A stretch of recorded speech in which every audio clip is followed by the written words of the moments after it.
Inside the rebirth pond, clouds rose and mists curled about.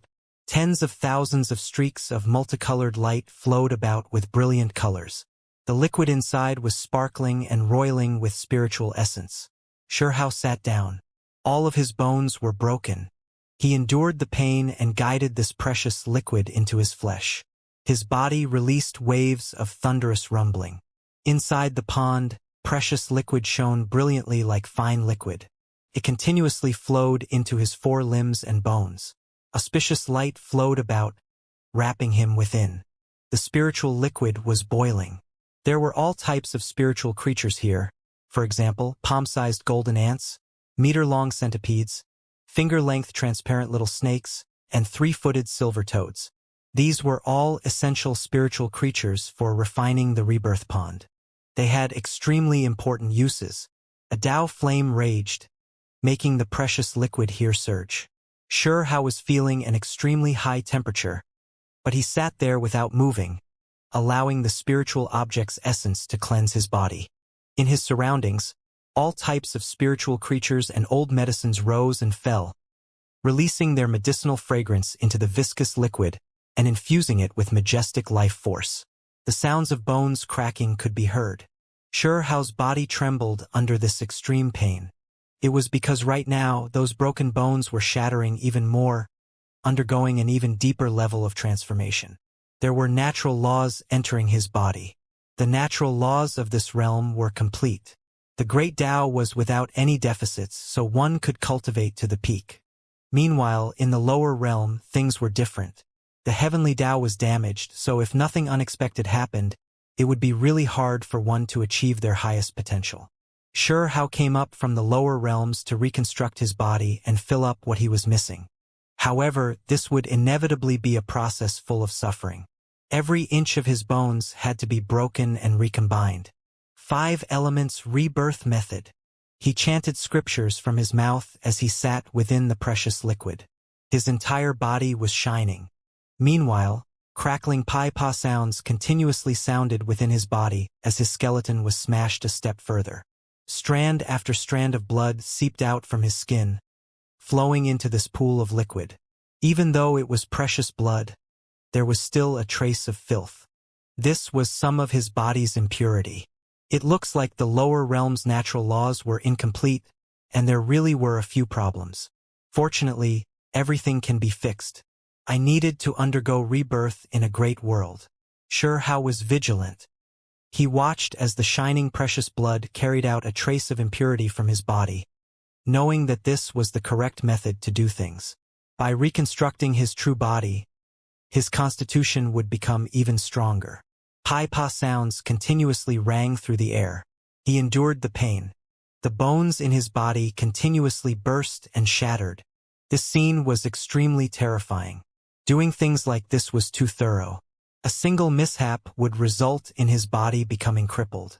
At this moment, even his skull was cracked. Then it released pai-pa sounds, continuously shattering. He forcefully raised a wave of innate essence, using divine force to support his flesh. Otherwise, without a skeleton, he would directly turn into a pile of mush. His bones shattered. The speed at which essence blood flowed out from his pores increased, bringing the impurities along with it. A bit of contaminated blood came out. He was exchanging blood right now. Afterwards, he was going to reconstruct it. Dense spiritual essence surged. The multicolored light in the pond were like threads as they surged from within the pool. The auspicious colors were like bright clouds, making this place hazy. Xianxia endured the pain, guiding the natural laws of this great world into his body to cleanse his flesh and shattered bones. It was precisely because perfect great Tao laws were entering and refining his body that he underwent such suffering. The shattering of his bones became more and more complete and thorough. Finally, Xianxia's entire body shone, surging with blood energy. Contaminated blood flew high into the air, forced out from his body. He was incomparably weak, but his body was burning. As a result, his body of blood had pretty much been drained clean. This was an exchange of blood. He was going to carry out the final blood production. Inside the pond, The spiritual objects inside the precious liquid cleansed his body, making it more tough and durable. It seeped into every inch of his flesh and carried out numerous revisions to help him undergo rebirth. The rumbling of heaven and earth was faintly discernible. There was the sound of scriptures being chanted. How began to undergo a transformation. All of the broken bones in his body began to grow again, continuously reconstructing and releasing precious splendor. The sound of a dragon's cry rang out, startling Vermilion Village. Everyone turned around and looked towards the back of the village. What happened? Quite a few people were surprised. Meanwhile, Third Grandfather's expression became grave. He looked towards the mud pond, but he couldn't get any closer. It was because How set up a formation and sealed up that place. Despite this being the case, strands of multicolored light seeped out. It was extremely beautiful, as if they were a rain of light that drizzled downwards. How operated Immortal Mountain's rebirth technique to match this pond's precious liquid. His skeleton was being reborn, becoming sparkling and full of luster. The most important thing was that his bones were shining, carrying a golden color that moved about like a true dragon. Divine sounds rang through the air. This was quite unique. Inside of every piece of his bones was a faint golden color. It was as if small dragons were reviving one after another, crying out and shaking the world with their roars. A majestic wave of life force rushed out. His bones resonated, continuously moving about. His body began to produce blood. Finally, the flourishing aura scattered. An astonishing wave of life force washed his flesh and nourished his soul, shining brilliantly as it did so. This was the rebirth pond, the completion of the blood exchange. It sucked out all types of impurities to reconstruct the true self, making him more powerful and his potential greater. The natural laws of the world seeped into his body, making up for what he was lacking.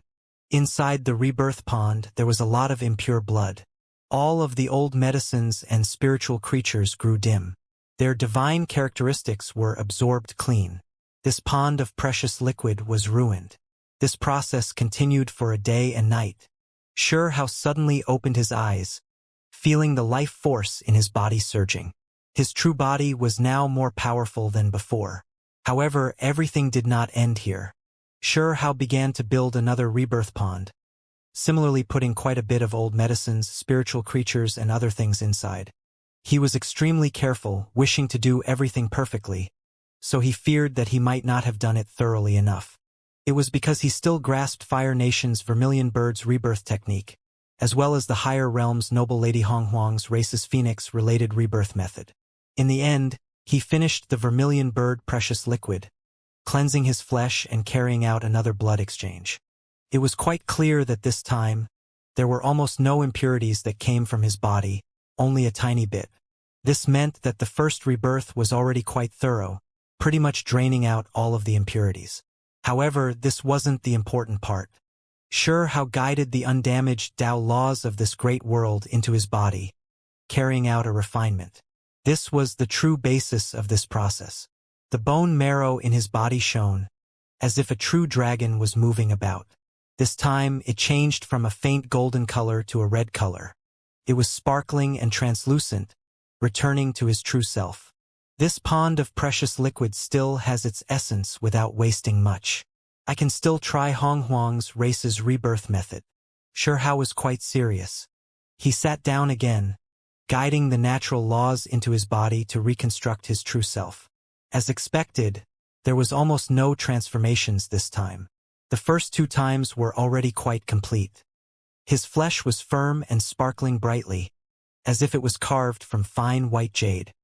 His long hair scattered outwards, and his eyes were bright. He looked extremely handsome, as if he was an immortal. The medicinal effects are still here, How thought. If it was left alone like this, the old medicines and spiritual bugs would be wasted. Soon after, he thought of Stone Country's prescriptions. For every cultivation realm, there was a recipe. He prepared to test them out. He didn't have much spiritual medicines left on him. He threw all of them in, adding it to the precious liquid in the rebirth pond, enough to gather all types of spiritual medicines needed for the blood transformation realm. I should just use up all of the precious liquid then. This should be considered a type of reconstruction as well. Hong! Dao flames surged. He sat within the raging fluid. His entire body's blood energy surged, and there was lightning sounds as well. It was incredibly terrifying. Shihao was shocked. He reconstructed his blood transformation realm, guiding the blood energy to open up his body's potential. As the spiritual symbols flickered about, he could clearly feel his body becoming a bit more stable. Then, he calmed down and continuously operated bone texts to attack at the limit. He wanted to make himself stronger. However, blood transformation was a flesh power refinement. He had long reached the peak, so being able to make another breakthrough now was already a miracle. His blood energy couldn't continue to surge. My benefits were tremendous, Shihao said to himself.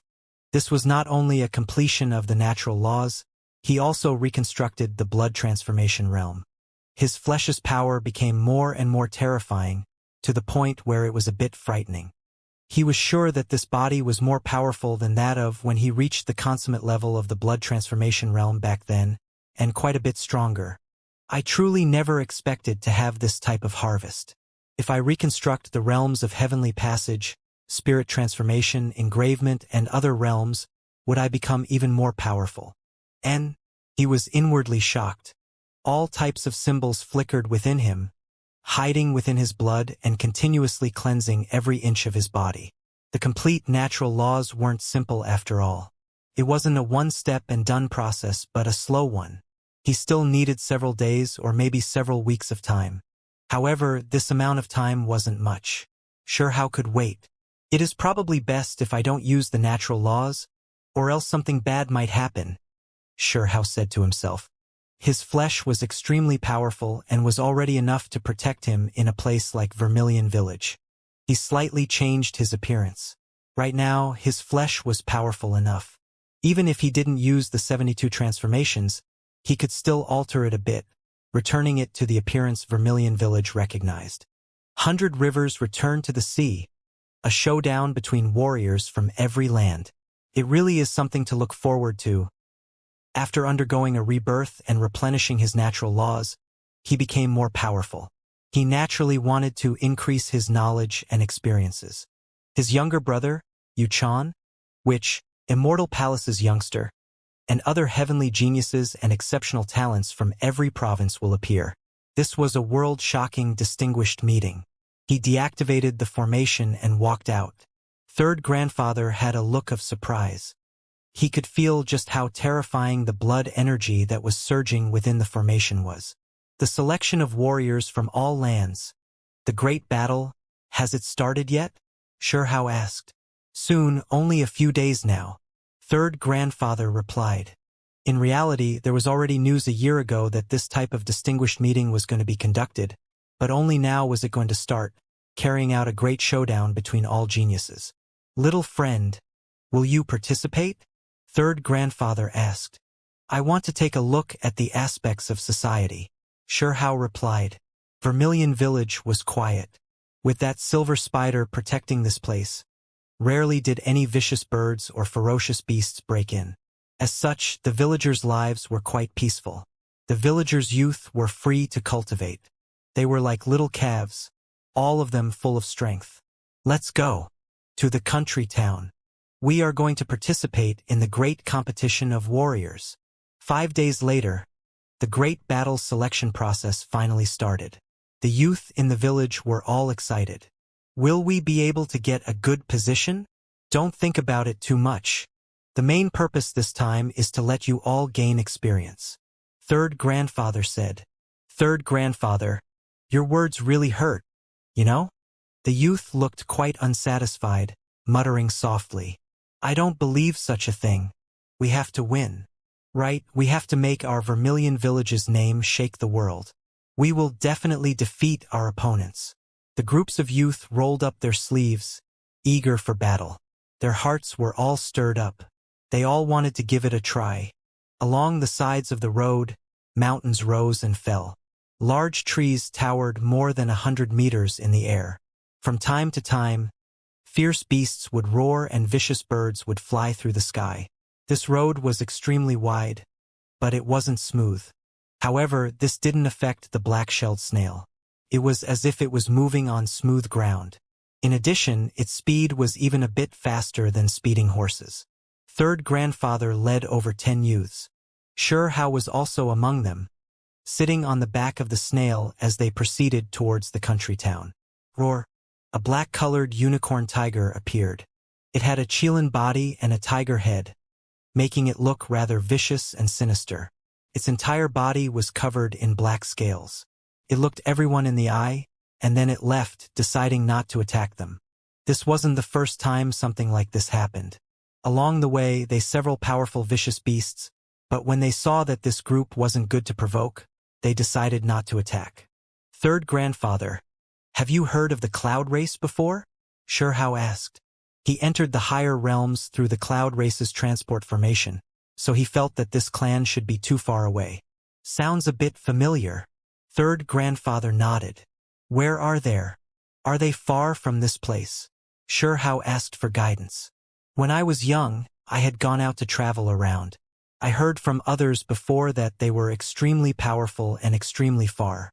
They shouldn't belong to our lightning province, said third grandfather. Cloud Race was an extremely ancient great sect. In the higher realms, they had an unordinary inheritance as well. The province they were located in was called Cloud Province. So extraordinary. Xianxia was shocked. Then, he thought to himself, feeling that it was definitely because the passageway broke apart, causing him to deviate from his original destination and end up in the lightning province. Suddenly, the skies became ugly. Shadows appeared. A dark cloud swept past. This was a vicious bird with shining feathers. Its eyes were penetrating. When it spread its wings, it stretched over 100 zhang in length. Haha! Third grandfather, your village is going to participate in the selection of warriors too, right? These youngsters aren't good enough. They aren't strong enough and will most likely be completely wiped out. There were several dozen people on the back of the vicious bird. It was clearly another village who was bringing their youth to participate. This individual started a benevolent jesting. When the time comes, we'll let you know how powerful we are. The youngsters from Vermilion Village were unwilling to accept this. The vicious bird headed into the village. They came from another village. Their strength was quite good. One could tell just from their mount. After traveling several hundred li, the terrain gradually became more open. There were less and less forests. A city was faintly discernible in the horizon. They were finally about to arrive. Scholar Tree City. This was a country town that could hold several tens of thousands of people. Couldn't be considered big, but it wasn't that small either. There was an ancient tree at the head of the city. The branches were upright and strong, and its leaves were verdant and lush. The entire tree was covered in snow-white flower petals. This was an ancient tree that was over 100 zhang tall. This city obtained its name from this tree. It was the Scholar Tree City's guardian spirit. If one looked past the city gate, they would see quite a few people. A few mounts were lining up to enter the city. Today, the city was bustling with activity. Many tribes' young experts came. Out of the way! When they were still quite far from the city, someone suddenly shouted. An enormous silver python wriggled over. It was over 100 zhang in length, carrying a group of people here. They were extremely rude and unreasonable. Pa! The silver great python swatted out its tail, fiercely slamming it down on the black snail's body, making it stagger and almost fall. Meanwhile, quite a few youth that were on top fell. What are you doing? You are all bullies. The group of youth were furious. They stood up from the ground and loudly berated. Bullying? A snail is blocking the road and moving slowly, so we can't just stay off to the side, right? The silver large python's people sneered. They didn't care about Vermilion Village's people at all. Quite a few people from Vermilion Village couldn't hold themselves back. They surged with hot blood, about to rush up to argue with the other party. But they were stopped by third grandfather. He shouted for them not to act rashly. What, you still want to use force? You all can come and give it a try. A youth on top of the silver great python said with a sneer. He was looking down on all of Vermilion Village's people. "You are too arrogant." A youngster from Vermilion Village couldn't help but take action. "Don't move." Third grandfather stopped that youngster. He knew that his village's children weren't their match. "These are Python Village's people. They are quite strong with a few powerful geniuses. In addition, conflict has broken out between our villages in the past. Do not pay attention to their provocations." Third grandfather said, fearing that they might suffer losses. Sure How didn't take action and just quietly watched. He could suppress the other party, but what about after he left? There might be a disaster that would descend. At the very least, now wasn't a good time to take action. "All of you better be careful." Python Village's people swaggered off, leaving behind these words. "Third grandfather." The youngsters were angry. They all clenched their fists. "Don't be rash. I heard that there are a few vicious people from Python Village that are moving quite close. We are outside, so it is better if we don't provoke other parties as much and temporarily endure it." Third grandfather consoled. Nearby there were people from other tribes.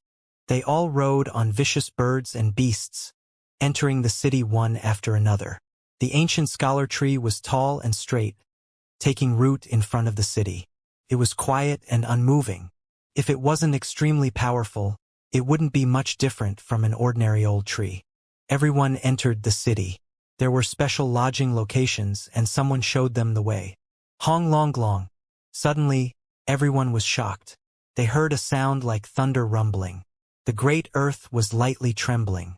The entire ancient city was no longer peaceful. Several dozen mounts appeared by the city gate. They were all unique beasts that were powerful and fierce. Their enormous hooves trampled on the ground, releasing heart-trembling muffled sounds.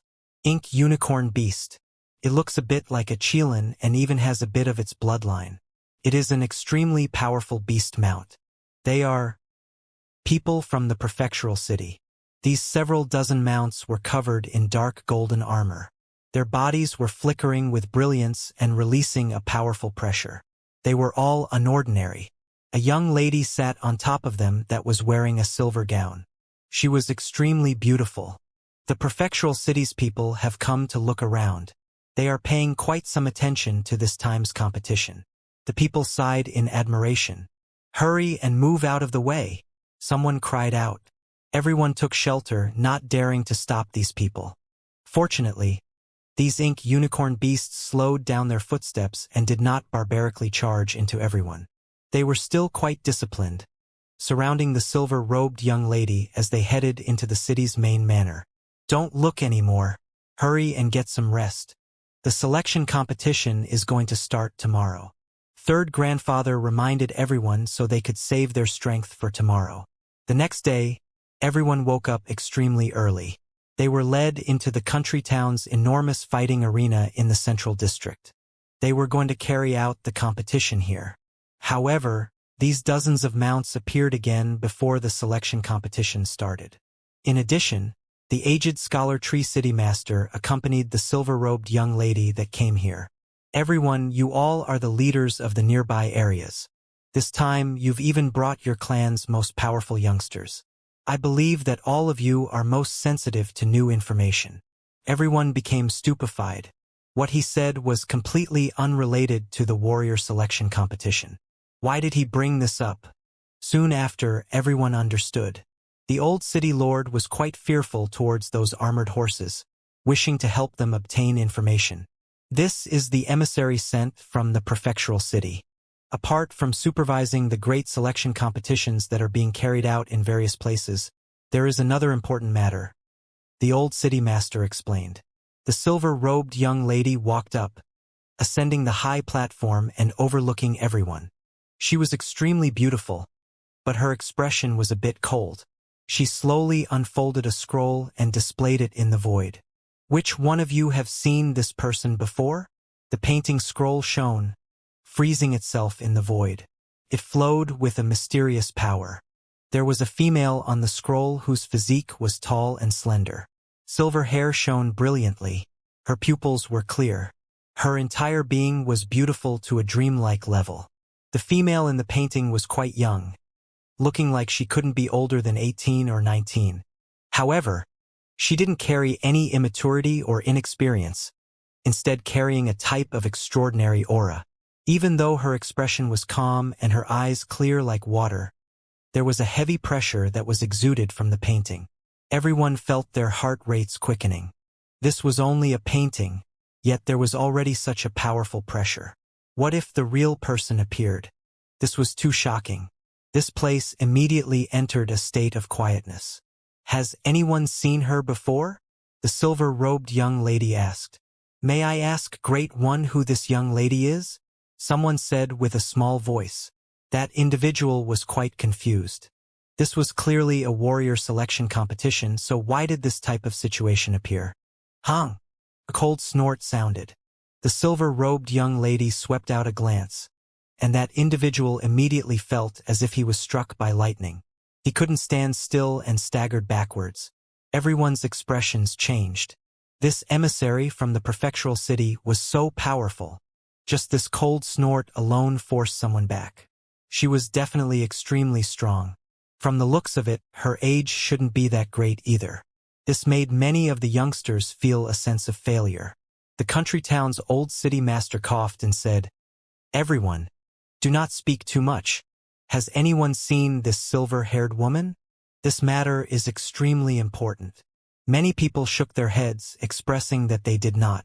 They had never met this silver-haired woman before. Her temperament looked outstanding. If they ever saw her before, they would definitely not forget. She fled into this area.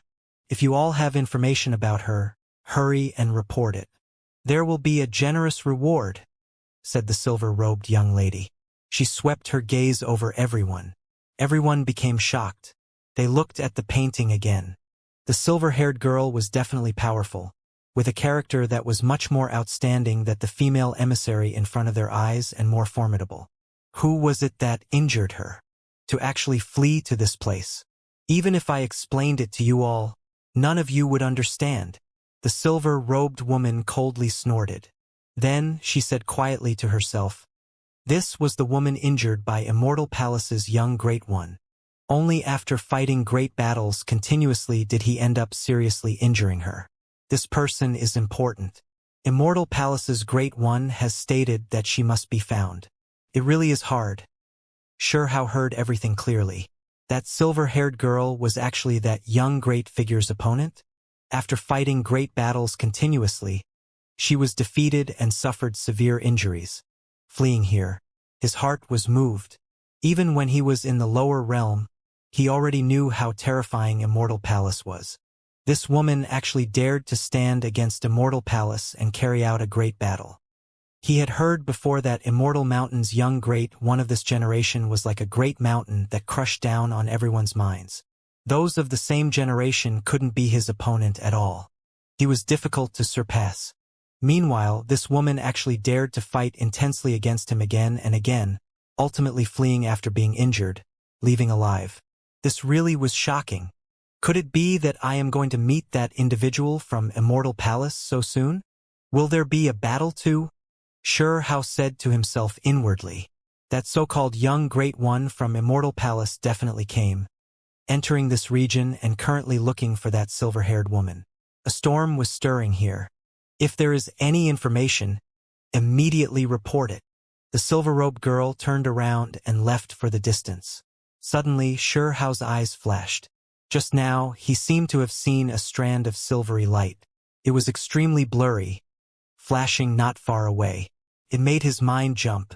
Could it be that woman came and was going to take action here? If that was the case, that individual from Immortal Palace was most likely going to appear too. The silver-robed youngster stopped moving. A string of beads on her wrist shone. They were beads grinded from golden bones, each of them sparkling. This left her shocked. Stay on alert, she shouted with a high voice, as if she was facing a great enemy. Around her, those dark golden armored experts immediately rushed out, protecting her within. They held war spears, bronze pikes, and other precious artifacts as they stood vigilantly. A bow sounded. Flowing light danced about. The silver-robed woman immediately crushed a talisman. She was using a secret method to send a message. The arena immediately became chaotic. The leaders of the various tribes that came as well as those youngsters were all startled. They sensed that the woman in that painting might appear. The string of golden bone beads on the silver-robed woman's hands burned brilliantly, protecting her within a barrier of light. It tightly wrapped around her to carry out defense. In addition, the golden symbols pointed towards a certain direction, and they continuously spilled out. Xianxia was shocked. This was the same as the direction where he saw that silver flash. In that case, did the bone bracelet, the female emissary who came from the prefectural city, carry a formidable secret treasure that could sense the individual in the painting? He secretly brought out the dual pupil and looked around. He discovered that at the end of the horizon, there was a silver streak of divine light that disappeared with a flash. It then completely vanished. He sighed lightly. He had to cultivate his own Tao heavenly eye. He always used this dual pupil, making him quite dependent on it. He still needed his own heavenly eye. Only any type of heavenly eye was extremely difficult to cultivate. Endless cultivators had risen up, but only a few successfully opened a heavenly eye. Meanwhile, the silver-robed woman's golden bracelet's light restrained, becoming dim. It could be seen how sensitive it was. "Great One, are you going to give chase?" The old city master of Scholar Tree City said in a soft voice. The silver-robed woman was still young, but she possessed great authority. Even the city master's daughter's face became a bit pale at this moment. She understood well how terrifying this mysterious woman was. How could they pursue her? They only came to find a few clues and wouldn't try to fight her at all.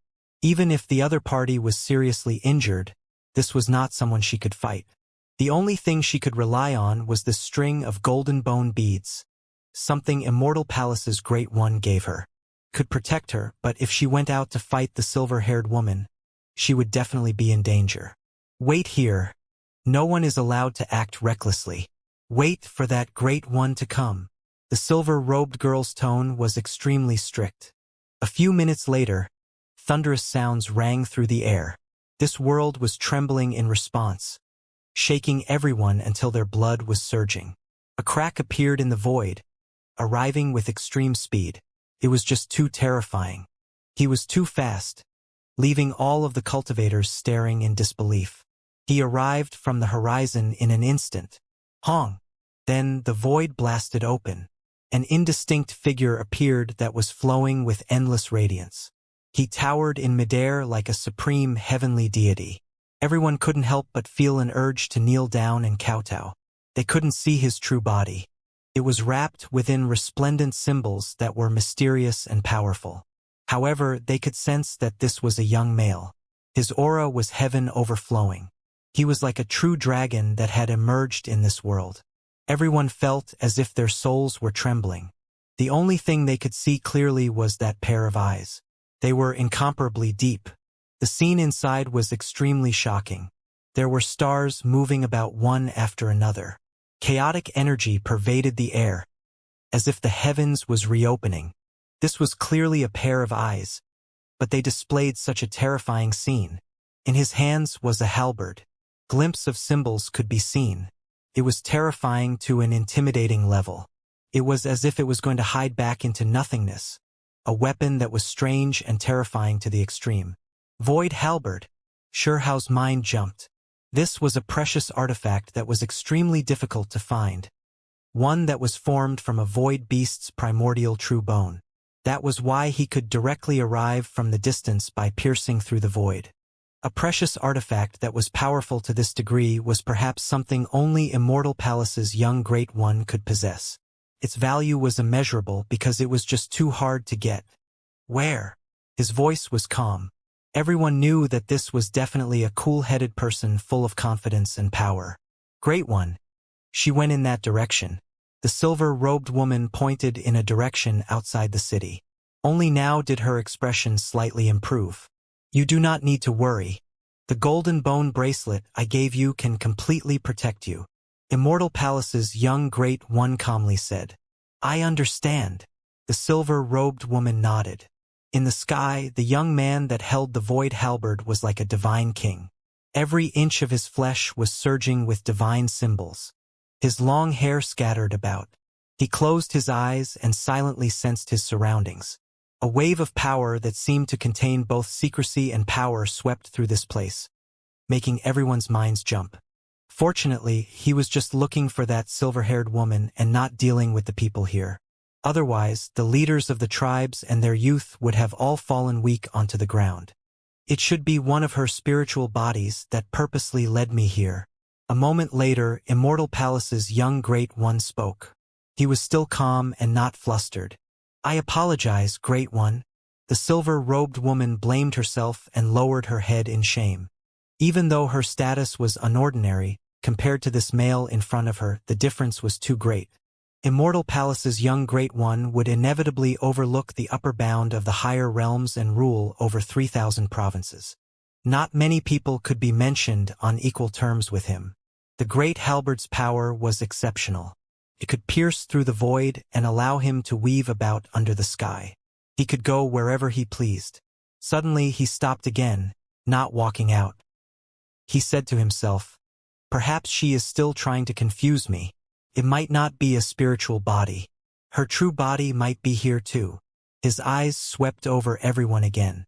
Everyone's heart rates accelerated, feeling a tremendous pressure. Their souls were about to explode. What kind of power was this? Just his gaze alone was difficult to endure. "All of you continue your search. If there is anything, immediately report to me." Immortal Palace's young Great One held the void halberd, and with a pong, the void was pierced. A great roaring voice sounded. He pierced through the void and rushed outside the city. Shurhao watched him leave. He was quite envious of the halberd. This was a priceless treasure. When could he obtain something like that too? When he was in the lower realm, he knew that Shur-E also had a similar precious artifact. Unfortunately, this type of thing could only be stumbled upon and not begged for. It was hard to find in the entire world. Only those with great luck could own them. At the same time, Shurhao thought of that rumor. He learned from Immortal Mountain when he was in the lower realm that a dual pupils expert appeared in the higher realms as well, his power shaking Heavenfall province. He was extremely outstanding, and later on, he joined Heavenfall Academy. Is it him? Shurhao didn't know. He couldn't even ascertain whether Shur-E was still alive. After this event, the arena's people's hearts were rising and falling. The tribe's youngsters were all frustrated. Their ages were similar, but compared to the geniuses of the outside world, it was just too great of a difference. All of you do not need to feel frustrated. Just now, that individual could overlook all 3,000 provinces and has unmatched characteristics. He isn't someone in the same world as you all. Do not think too much of it. The old city master of Scholar Tree City consoled. In addition, he told everyone that if their performance in the selection competition was good, they could enter a few sects and improve themselves. This was a rare opportunity. The disturbance cut the selection competition short. They decided to carry it out tomorrow. However, in that day alone, many changes happened to Scholar Tree City. There were quite a few mysterious figures that came to the city. They were all looking for something. These individuals possessed outstanding strength. Supreme experts? Shurhao's mind jumped. He saw a few people who were all in the supreme expert realm. However, their identities were only irrelevant. They were only here to collect information. He became even more careful. The people that were coming were more and more formidable. They roamed about this place. It was clear that they came from different powers. They were all looking for the silver-haired girl. It was quite an irregular situation. What exactly did she do to make so many people hurry over? Shurhao was confused. The next day, inside the arena, the youth from every tribe were present. The selection competition began. This was the stage where everyone had gathered at. It was extremely important. Our country-town selection is simple. There is no need for life and death battles. The main thing is to test your potential. This time, if there was someone that could rise up, then it would be even better. If they didn't have that type of power, as long as their talent was good enough, they could also be selected by some inheritances. This was an opportunity. Inside the arena were powerful stone shields. There were extremely heavy bronze cauldrons as well. The first test was one of physical strength. Vermilion Village's youth all rubbed their fists and wiped their palms. They walked up one after another. The other tribes' people were like this as well. They adjusted their breathing and circulated their body's power. Rise! On the side, a youth immediately raised a 6,000 gene copper cauldron. This wasn't bad, drawing others' attention. Watch me! Black Tiger Tribe's youth walked out. His upper body was naked, revealing his bronze skin that was flickering with radiance. He released a loud shout, and with a honglong sound, he immediately raised a 9,000 gene great cauldron. This was purely the power of his physical body. For normal village youth, it was extremely impressive. Everyone began to cheer. When both his arms move, there is tens of thousands of gene of strength. When he grows up, he will definitely become a powerful man.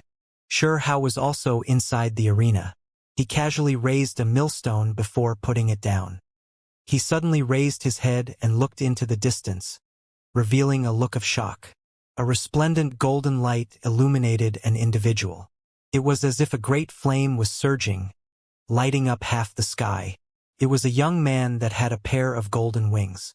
He arrived through the sky, his aura covering the world. That person is Zhengu. There were quite a few people who came, with no lack of supreme experts among them. When they saw this, they were all shaken. They couldn't help but cry out. Spirit Race's exceptional talent. The young supreme being that held a condensed blood at birth. The heavens has bestowed the condensed blood onto him, turning into a spear. It was an innate power that was rumored to be able to pierce through everything. A few experts were shaken. They recognized his identity. Sure Hao was shocked. That same day, another exceptional talent came. This was definitely not normal.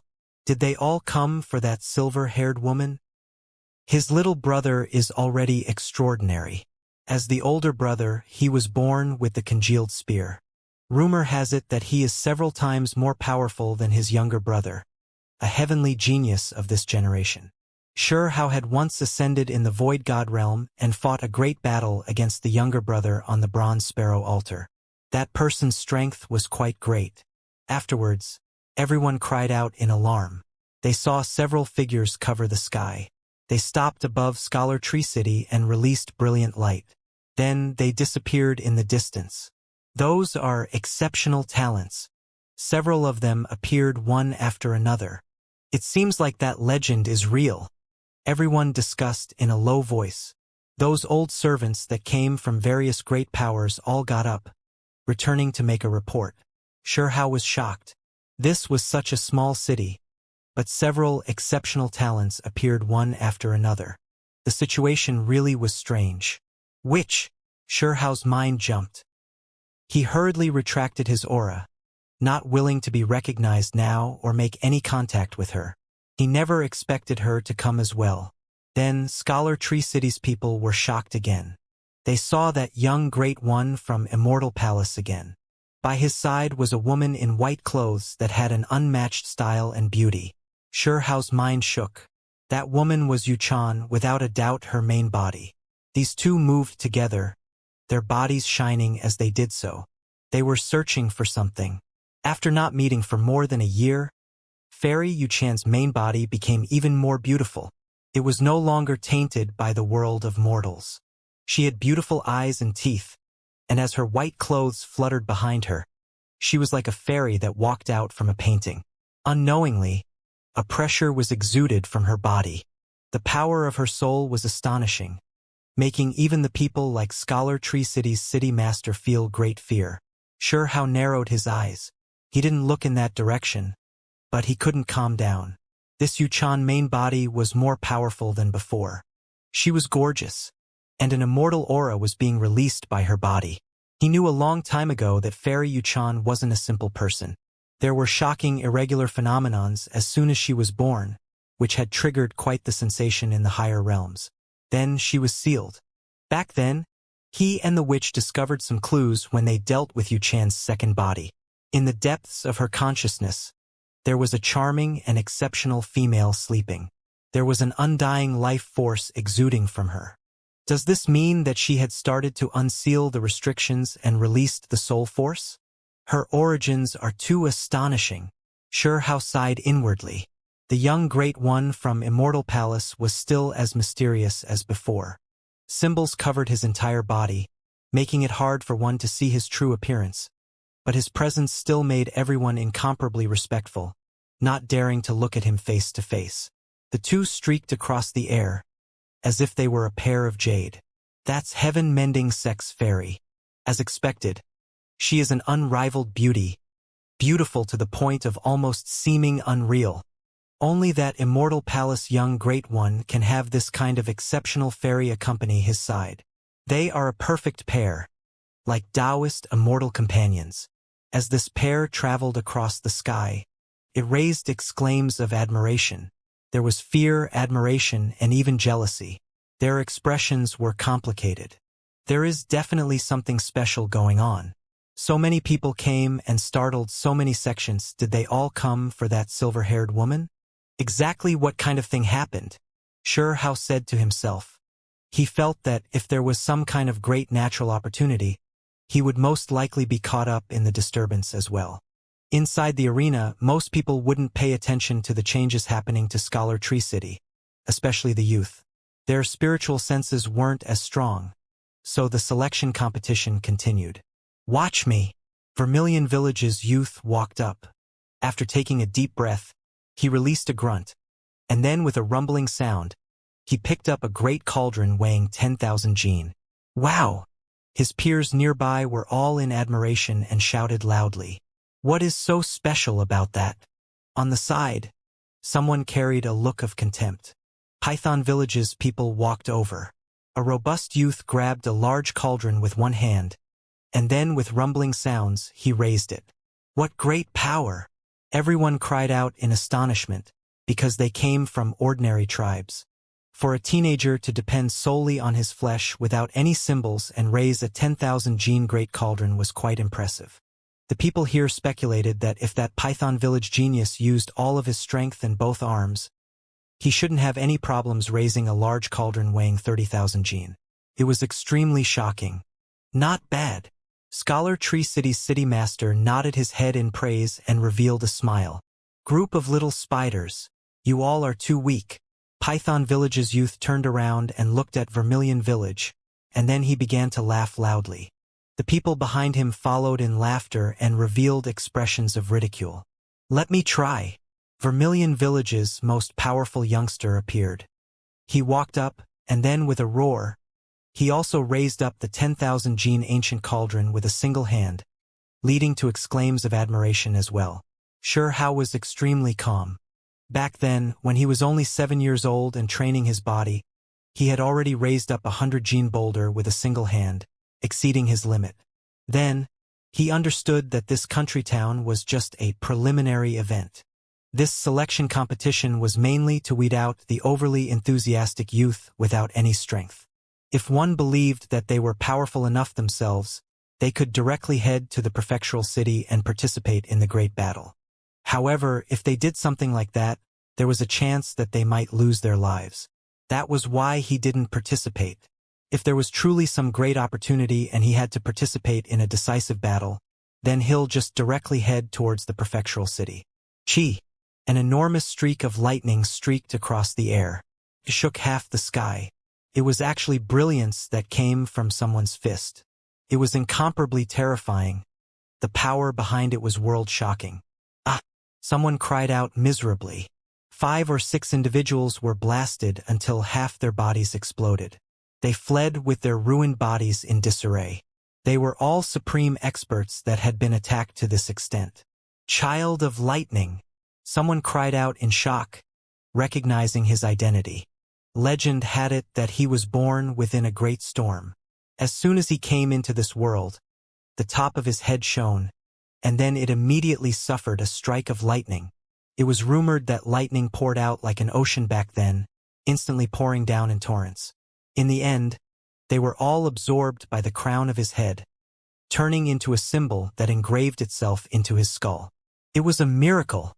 His clansmen and parents were incomparably shocked, naming him Child of Lightning. This implied that he was a child of the heavens. As soon as he was born, instead of harming his body, the lightning helped him refine his body. From that day forth, he was closely connected with lightning. When his fist smashed outwards, endless lightning power would appear. He had never been defeated before. Even you all dare to plot against me? The child of lightning's golden hair danced about, as if it was burning. His entire body was shining with endless golden lightning radiance. We didn't know you were the child of lightning. Divine child, please show forgiveness. An individual cried out loudly. Pooh, the child of lightning, pointed out. A streak of lightning radiance streaked across, and then that person was completely blasted apart. He first turned into a bloody mist, and then he became scorched ashes. Everyone in Scholar Tree City watched while trembling with fear. This individual was too formidable, not even treating supreme experts as anyone special. They were clearly at the same cultivation realm, but it was so easy for him to kill them. Worthy of being the child of lightning. Someone sighed and said, I want to know if the rumors are true. The child of lightning overlooked Scholar Tree City towards those great powers troops and asked. The ones that were there stared at him and all shivered inwardly. This child of lightning received the protection of the heavens. He suffered a thunderstrike as soon as he was born, but not only did he not die, a symbol condensed on his skull. He was one of the world's most powerful heavenly geniuses. An old supreme expert opened his mouth and said, the outside world were all saying that the silver-haired woman obtained some great natural opportunity, and that was why she ended up being pursued by Immortal Palace's young great one. Tell me the main points, the child of lightning said with a profound voice. The old supreme expert hurriedly added. Someone said that she obtained a supreme treasure, a 3-world copper coffin. Someone else said that she discovered the supreme hall. As for which one it really is, we do not know. The others hurriedly nodded, agreeing with what he said. Show! The child of lightning disappeared, moving with lightning radiance. He only left behind an afterimage. Sure how finally knew why that silver-haired woman was being hunted down by Immortal Palace's people. Seems like she found something. No wonder the other exceptional talents and great powers were hurrying over. He didn't know what kind of magical artifact a 3rd-world bronze coffin was, but any item called a supreme treasure in the higher realms was definitely formidable. Meanwhile, he knew some stuff about Supreme Hall, and he also knew that it returned to the higher realms. Even though Scholar Tree City's selection competition could still be considered lively, due to the sudden commotion and the arrival of many experts, this competition instead seemed rather dull. Meanwhile, Scholar Tree City's city master's face became pale. As the master of this place, in front of these experts from great sects, he truly wasn't all that important. Even those old servants were supreme experts with enough power to sweep through this place. Children, we should leave. Third grandfather felt as if something wasn't right. As soon as the selection competition ended, they immediately prepared to leave. Vermilion Village's youth were extremely disappointed, because they were completely defeated. The country town only selected the 10 best individuals. There were quite a few youth from the nearby tribe, so not a single person from Vermilion Village approached the top 10. Haha, little spiders. Obediently hide back in your village, or else it'll be dangerous. A few individuals from Python Village laughed loudly. One of their people entered the top 10 and openly provoked Vermilion Village. Along the way, the black-shelled snail crawled rather quickly, but along the several hundred li road, it was a bit terrified. From time to time, light would erupt in the skies. It was clear that experts were fighting a great battle. Chi! An expanse of brilliance emerged in the distance. A male was seated in the void while surrounded by symbols. He was surrounded by a great sun, making him look exceptionally holy. There was also fiery light around him. He also came. Sure how recognized him. That was Firegold Clan's Tung E. In the past, they had fought. This was an extremely terrifying individual. If not for the other party's true body being restricted, it would have been hard to decide who would have been the victor. At this moment, he was fighting a great battle against a group of golden ants. Every ant was the size of a barbarian ox. They were all pure-blooded creatures and incomparably fierce. The group of golden ants had extremely powerful flesh. It was difficult for precious artifacts to injure them. If other people encountered a single one, it would already be hard for them to win, but Teng Yi was actually fighting against a whole group. Heavens! A single person fighting a great battle against the golden ant race. Terrifying as expected. Worthy of being Firegold race's unmatched Teng Yi. Someone was watching from the distance, gasping in surprise. Vermilion Village's people passed by. They were all shivering in fear. The great snail increased its speed and fled from this place. Shurehao's eyes flickered with radiance. He longed to fight against these people, but right now he couldn't expose himself. The natural laws were still being replenished, so he couldn't act recklessly. It is better if I sneakily seize natural opportunities, Shuhao said to himself. He didn't tarry here and followed Vermilion Village's people back. They made it through this dangerous road. After returning, Shuhao didn't do anything risky. He waited for his body to recover until he could use precious techniques. Before that, he would do anything rash. For several days, this region was extremely restless. From time to time, great battles would erupt. Powerful experts rose one after another. There were people who hurried over from all different sections. It was almost as if this region was going to be overturned. During these days, the nearby tribes were all quite unpeaceful. None of them dared to go out to hunt, because there were experts roaming the mountains and intense battles broke out from time to time. Rumors had it that the silver-haired woman didn't escape, that she was hiding in this region. The experts that were roaming about this area of several thousand li were all looking for her. Finally done. 5 days later, Shuhao's body surged with multicolored light.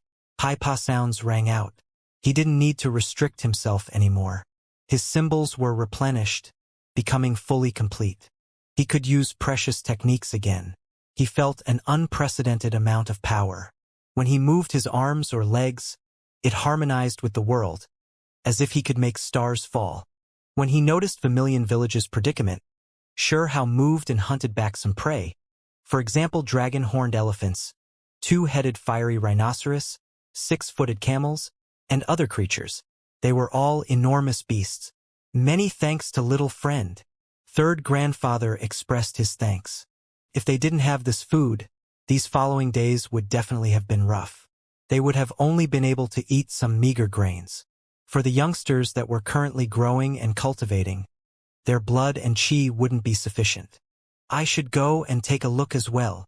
After Shuhao recovered his body, he became like how he was in the past again. He decided to take action and tour around the mountains in search of the legendary great natural opportunity. As soon as he entered the depths of the mountain range, he saw an intense confrontation. There were many people watching nearby, not daring to get any closer. Immortal Palace's young Great One held a void halberd. His long hair scattered about behind him, his divine might world-changing. There were symbols all around him. As he stood there, it was as if he was a divine king that descended into this world, one that was overlooking the world. Beside him, Fairy Yuchan's white clothes fluttered about. She stood together with him. The two were like a perfect pair, working together to face off against the other two individuals. There are people who dare to challenge this pair? Shuhao was shocked, revealing a strange look when he got closer. This really was an inevitable clash between enemies. At the other end of the mountains, the witch was smiling sweetly.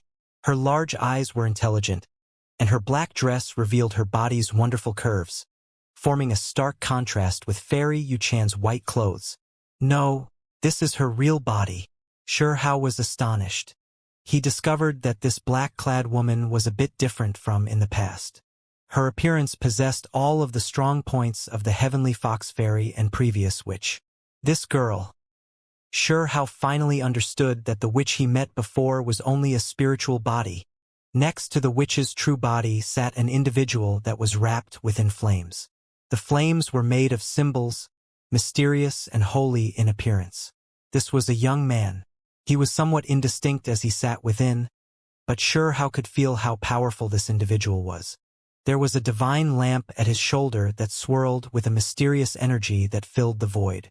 He could actually stand against Immortal Palace's young Great One, so it was quite clear just how terrifying he was. Immortal Palace's young Great One was someone that made others his age feel despair, an insurmountable figure. He was like an unmovable great mountain. However, there was a rumor that there were a few low-profile individuals that were comparable to him. Could it be that the male seated in the void was one of them? The golden lamp released brilliance. Symbols flowed about, submerging the mysterious male within. He sat there like a divine image that hadn't moved throughout time. His appearance was incredibly dignified. In the end, Immortal Mountain's young Great One raised the halberd in his hands, pointing it forward towards the mysterious male below the golden lamp and releasing an undying divine force. Everyone became shocked and quickly backed up. Changes were taking place in this confrontation. Both sides were unexpectedly about to take action. The mysterious male sat there, but the golden lamp on his shoulders became quite a bit more bright. The lamp core flickered about, turning into a little figure that chanted scriptures there. "Come here and fight," Immortal Palace's young Great One said with an overcast voice. His entire body shone. His true appearance couldn't be seen. His head of long hair danced about as his powerful aura surged. "Take action, then."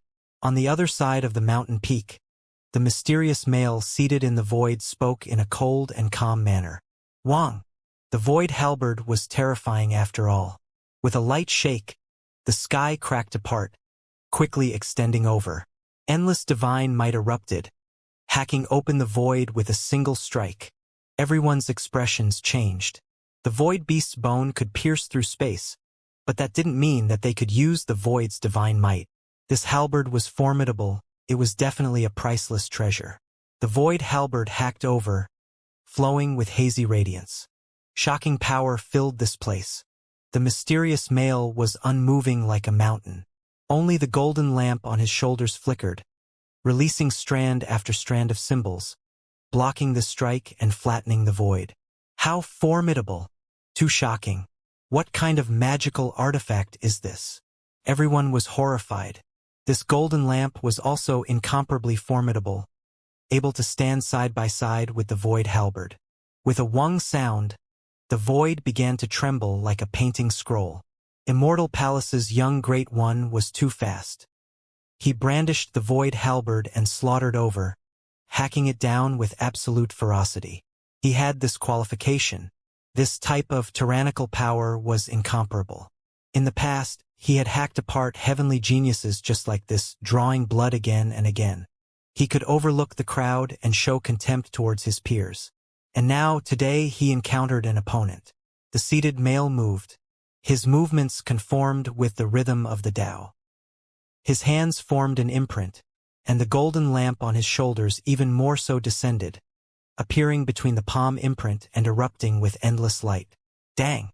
This was a world-shocking great confrontation, representing a peak confrontation between those at the very top. Mountains and rivers cried out in response. Heaven and earth rumbled with noise. Endless great Tao blossomed in the heavens above. Many people covered their ears and quickly fled into the distance.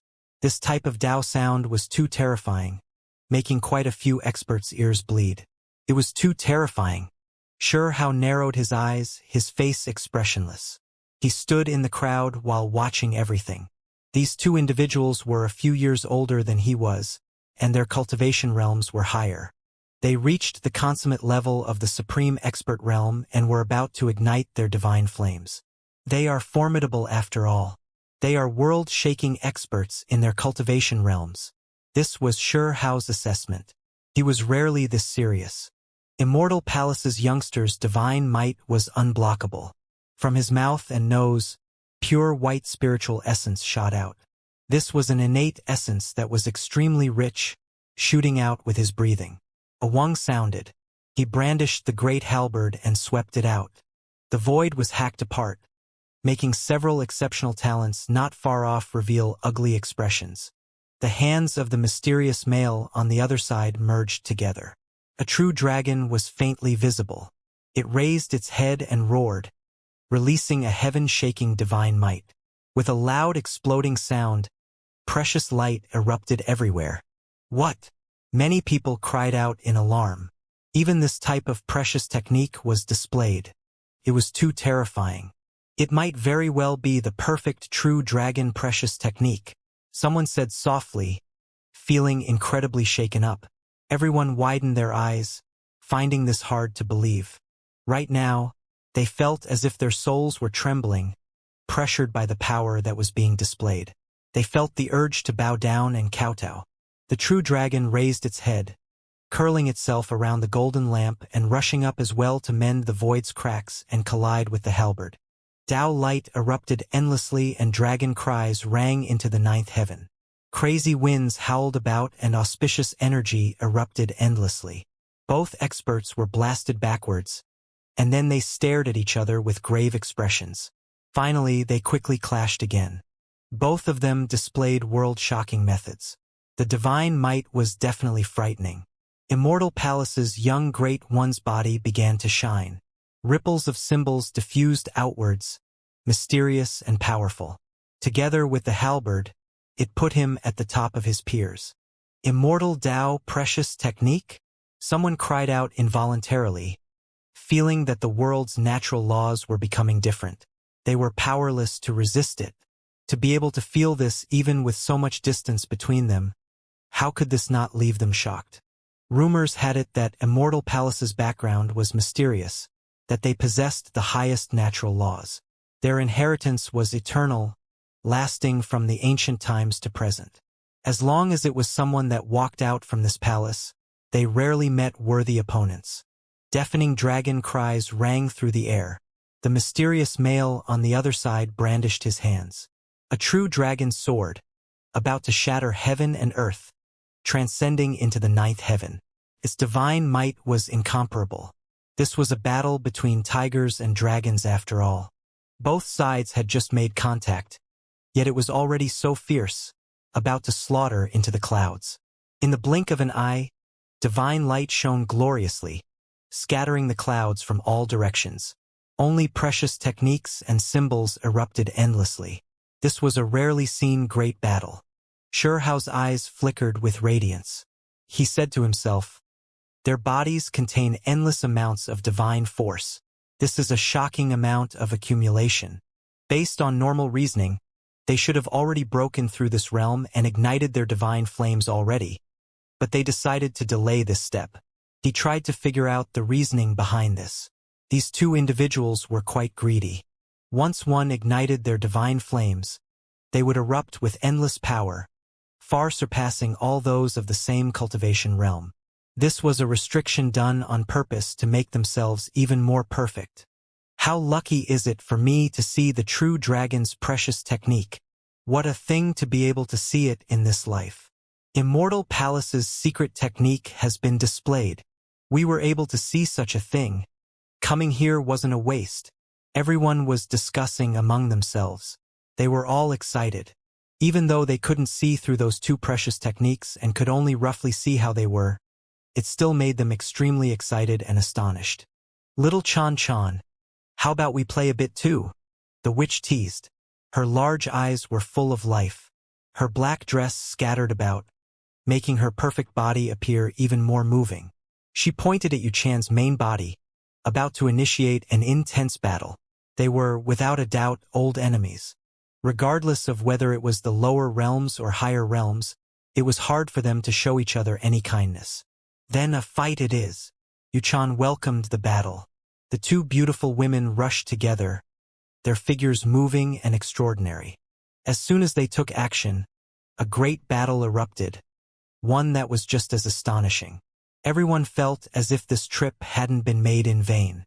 Forget about everything else. Just these two teams' great battles were enough to leave them dazzled. The child of lightning came. His expression was calm, but he would clench his fists from time to time. Lightning radiance streaked across the sky. One could see his desire to fight. There was Jingu as well. There was a pair of golden wings on his back. His entire body was covered in golden radiance, and his fighting intent surged to the peak. He wanted to join in the fight as well. The congealed blood appeared in his palm, wishing to send a spear out to pierce through everything. On the other side, Tang Yi sat there, the great sun releasing endless light as it surrounded his body. He was carefully watching this battle. Apart from them, there were several exceptional talents with cold expressions. They were all spectating this battle. I truly wish to bring them all away, Xianxia said to himself. His eyes were burning with passion as he looked at the void halberd. Meanwhile, he looked at a few opponents that would inevitably become his enemies and mumbled, "Aren't they all humans? Don't provoke me, or else I'll eat all of you in the future." After Immortal Palace's inheritor and the mysterious male exchanged the final attack, the two individuals backed off, not attacking again. Instead, they looked at the nearby people. They tacitly agreed not to continue the decisive battle. In reality, when one reached their level of power, they were people that were hard to defeat. They wouldn't easily engage in life and death battles. The fight just now was just a test to see how strong the other party was. The witch and fairy Yuchan separated as well, both of them stopping their attacks. After a short confrontation, they both retreated to a different side, thus ending the great battle. However, everyone was quite excited. They all knew that there was definitely going to be a world-shaking battle in the future. Right now, they were just getting a feel for their opponents. The strong and weak will be decided one day. Everyone scattered, but they didn't give up, continuing to search for the silver-haired woman. Rumors had it that the surroundings had been sealed. Many people sensed that the silver-haired woman couldn't escape. She was hiding here to treat her injuries. Xianxia roamed about the mountains for a few days. He also met a few exceptional talents, but he didn't take any action because it wasn't worth it. Vermilion Village was peaceful. Not far away, there was a stone cliff that flickered with silver radiance. The cry of birds would sound from time to time. Xianxia vaguely sensed an extremely rich wave of spiritual essence that unexpectedly came from that cliff. This place was close to Vermilion Village. With the experts confronting each other, no one would normally come here. They were still relatively restrained and wouldn't destroy a tribe for no reason. The silver-winged bird was a type of powerful vicious bird. Even though it created its nest near Vermilion Village, they had always lived together in harmony without any conflict. This bird already developed spirituality, so it naturally noticed these things. It wouldn't carelessly attack those powerful humans.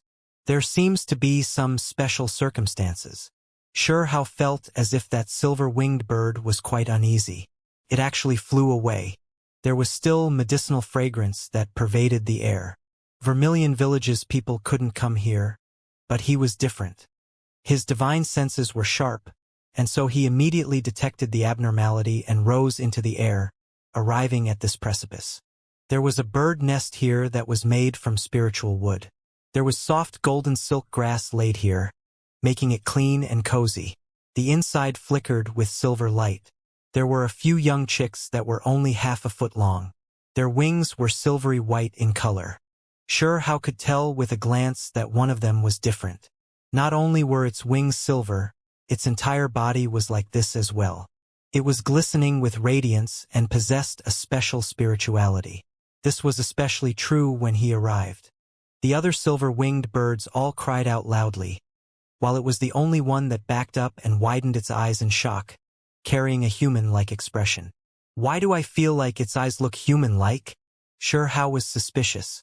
Soon after, that special silver little bird restrained its spiritual essence. Its body no longer shone, but its body was still silvery white, making it still look different. Why did that mother bird leave in such a hurry just now? There's nothing really wrong with this place, Xianxia said to himself. His nose moved a bit. There is the smell of precious medicine. It's you. You ate a type of precious medicine just now. He looked at the special young bird. The more he looked at it, the more shocked he felt. In the end, he couldn't help but widen his mouth. Why do you look a bit like a silver phoenix? Xianxia's jaw almost dropped onto the ground. This was not a misconception. He moved over and carefully looked at it. It really was too similar. Returned to your ancestral roots? He knew that the silver-winged bird's ancestors could be traced back to the phoenix bloodline. but this return was too formidable. He grasped this half-foot-long young bird with one go and carefully poked at it, observing it with his eyes. Who would have imagined that it would have such a temper, as if it was furious? It actually reached out a silver claw and fiercely stepped on his nose. "Stop making a fuss." Xianxia grabbed it. The more he rubbed its bones and rolled out its feathers, the more shocked he became. This bird was definitely not ordinary. There was mysterious light inside of its body, but it was hazy and impossible to see through. Defying the heavens, this silver-winged bird produced an ancestral return, creating a silver phoenix. Xianxia truly found this a bit hard to believe. Like a thief, he tossed this young bird into his sleeves before jumping off the cliff. Unexpectedly, the mature silver-winged bird didn't seem anxious at all. When it saw them leave, it actually felt relieved, flying back to the nest. "Why is your mom scared of you?" Xianxia became even more suspicious after seeing this scene. This young bird stared at him with a look of contempt. "You aren't allowed to look at me like that." Xianxia flicked its head. As a result, this young bird became furious. It pounced over to grab his face, as if it was going to stake it all against him. "Wait, why do I feel like this bird is so much like a person? It is really strange. Even if it's an ancestral return, it shouldn't be intelligent while being so young. Why do I feel like it can understand me?" Xianxia said. He lifted the silver little bird up and turned it around to look at it. In the end, the bird was so ashamed that it grabbed one of his fingers with its beak without letting go. "Is there really something strange?" Xianxia lifted it up and earnestly inspected it. This bird's spirituality was extremely ample, but it was only a foot in size. Its entire body was glistening with silver radiance. Being able to understand everything even though it was still so young was a bit creepy. A pair of black gemstone-like eyes flowed with dark radiance, containing a vivid expression. Xianxia carried it while flipping it around and looking it all over. He then tugged at its silver rainbow-like beautiful tail, immediately making all of its precious feathers stand up straight, as if it was irritated. It was going to stake it all against Xianxia. "Why is your temper so strong? Don't move around so much." Xianxia flicked its forehead, making the beautiful little bird so angry it widened its eyes, flying into a rage of humiliation. Xianxia really did find it quite interesting and continuously toyed with it, flicking its forehead and then helping it comb out its brilliant silver wings. He found its angry expression extremely amusing. Was it really a young silver phoenix? These creatures were rarely seen since the ancient times. If it was real, then it might trigger a huge commotion. None of the great sects would be able to sit still. After all, this touched upon one of the unmatched precious techniques, true phoenix mysterious technique. This level of divine ability was enough to be called taboo, something that even the giants of the higher realms would long for. It would trigger a huge commotion. The entire world would be in a state of unrest. Xianxia's eyes burned fiercely. He wiped away his saliva. If this really was a silver phoenix, then for him this was heaven-defying luck. "Let me look at your bones," he said to himself. It was hard for him to reach the accurate conclusion based on its outer appearance. He took out the dual pupil to carefully look at the true bone in this young bird's body. Wang. The dual pupil moved, releasing disorderly light. It was actually unable to see through this young bird. There was a silver flame of light around its body that continuously burned, blocking out everything from the outside world. Xianxia was shocked. This young bird seemed more and more unordinary. Not even the dual pupil could inspect it. It was extremely mysterious. Could it be that there is some innate divine treasure inside of its body that automatically protects it, blocking everything else out? He carried this little bird and began to carefully study it. "Open!" Xianxia used Dao sounds, releasing a light shout. He used his divine mental strength to search this young bird's sea of consciousness. However, something unexpected happened. He was stopped again. Its forehead shone, and a silver flame formed from symbols appeared, burning about there. If he forcefully searched it, it would most likely break apart this young bird's body. Xianxia rubbed his lower chin and said to himself, "It has powerful symbols and potential. able to passively put up a defense, but unable to actively carry out a method? All right, I guess I'll have to reluctantly raise you by my side. He began to laugh in a mischievous manner. If this really was a silver phoenix, then that would be really amazing. The young bird was extremely dejected as it sulked. Are you hungry? I'll make some food. Xianxia found a pot and put some meat inside before delivering it to the young bird. Dang! What was shocking was that it directly kicked it. Its movements were fluid and graceful, flipping the pot over and sending it towards Xianxia's face. Are you rebelling? Xianxia caught this pot and forcefully flicked its forehead. As a result, it was so humiliated tears flew out from its eyes. It actually began to grind its beak in anger as it stared furiously at him. Hey, you are a bird. If you don't eat this, what do you eat? Don't stare at me, say what you want. You don't have any teeth, so don't grind your beak anymore, Xianxia said. This bird was seething with anger. Its expressions were lively, and its large eyes were full of fury as it puffed its cheeks. It looked like a fighting chicken, as if it was going to pounce over. You don't have a name yet. Let me think. Since he was going to raise it by his side, Xianxia began to use his art of naming he excelled at. Before, I had a few auspicious divine birds at my side too. I gave them the best-sounding names. What do you want to be called? Xianxia looked at it. The silver little bird had a bad feeling and stared at him with everything it had. Big red bird. Second Baldy. Third Blackie. It's your turn, so what should I call you? Xianxia said to himself. The silver-colored bird almost fainted. What kind of rotten names were these? He was actually going to continue with the numbering. Its bad feelings had been completely realized after all. I'll just call you Fourth Whitey so it fits with the others, Xianxia said to himself.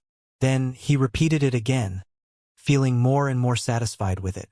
He laughed loudly and said, Not bad. In the future, this is your name. The little bird widened its eyes, its entire body breaking out into a cold sweat. This rotten name really wasn't a simple type of intolerable. His entire body broke out in goosebumps. What kind of look is that? Are you too happy or did you go stupid? What are you widening your eyes so much for? Xianxia was discontent, because he noticed that this bird was looking down on him. Xianxia called it Fourth Whitey. This little bird wouldn't submit even unto death, completely disregarding him and even having a rather resentful appearance. Regardless of whether it was its expression or performance, it was all saying that this name was garbage. Fine, I'll make an exception for you. Among the divine beasts and auspicious birds I've met, there were two that were extraordinary. That is why I gave them different names, so I'll make an exception for you too, Xianxia said. The silver little bird shot him a look of contempt, not believing that he could come up with any good names. One of them is named Hairy Ball and the other Little Red. It matches both of them quite well, Xianxia boasted. The little bird stumbled. These were truly horrible names. It was just too unbearable. From today on, I'll call you Silver. Xianxia nodded in satisfaction, feeling that it matched this bird that flickered with silver light. The young bird naturally wouldn't submit even unto its death. This rotten name made it go crazy. It directly ignored it. However, in the following days, every time Xianxia said it made it feel like it was undergoing suffering. Many cultivators traveled about this place. Yuchan, Child of Lightning, Teng Yi, Jinggu and the others had all crossed hands with others, leaving behind terrifying battle accomplishments and creating a commotion. However, no matter how they searched, they couldn't find the silver-haired woman. As a result, they invited an extremely well-known divination master, asking him to make a divination and deduce if that silver-haired woman was still here, if she escaped or not. For the next few days, the atmosphere was more and more tense. During this period of time, Silver wanted to slip away several times, but in the end, it was always lifted up and brought back. The struggles were futile. There was simply no way for it to escape. During its most recent attempt, it fled outside Vermilion Village, but it just so happened to encounter a battle between Child of Lightning and another powerful individual. Terrifying lightning streaked across the mountain skies, shaking the earth with its power. In the end, it listlessly returned. Xianxia revealed a look of shock. He propped up his chin while looking it over, making Silver's entire body uncomfortable. Its beautiful large eyes stared at him in an unresigned manner. Your appearance doesn't look that normal. What if other people discover you? Let me help you change your look to avoid provoking a disaster, Xianxia said to himself. At first, when Silver heard these words, it blinked its large eyes, feeling that this was something it agreed with. It acted somewhat reserved and also put up an appearance as if it would reluctantly play along. However, what followed was its intense retaliation, because Xianxia brought out a pair of bone shears, beginning to randomly attack at its body. Feathers flew everywhere, leaving behind an expanse of silver on the ground. It struggled with everything it had, but in the end, it was completely useless. How was this a simple changing of looks? This was a ruining of its appearance. Silver's eyes shot out flames. All of its feathers shot up. It was angered to the limit. Not bad at all. Are you satisfied? Soon after, Xianxia stopped. He fetched a copper mirror and placed it in front of it, allowing it to inspect itself. The moment Silver saw itself through the copper mirror, it felt as if the world was spinning, almost directly fainting on the ground. Then, it directly threw itself at Xianxia to stake it all against him. It was because its beautiful feathers had been cut into absolute chaos. It was a spectacle too horrible to endure.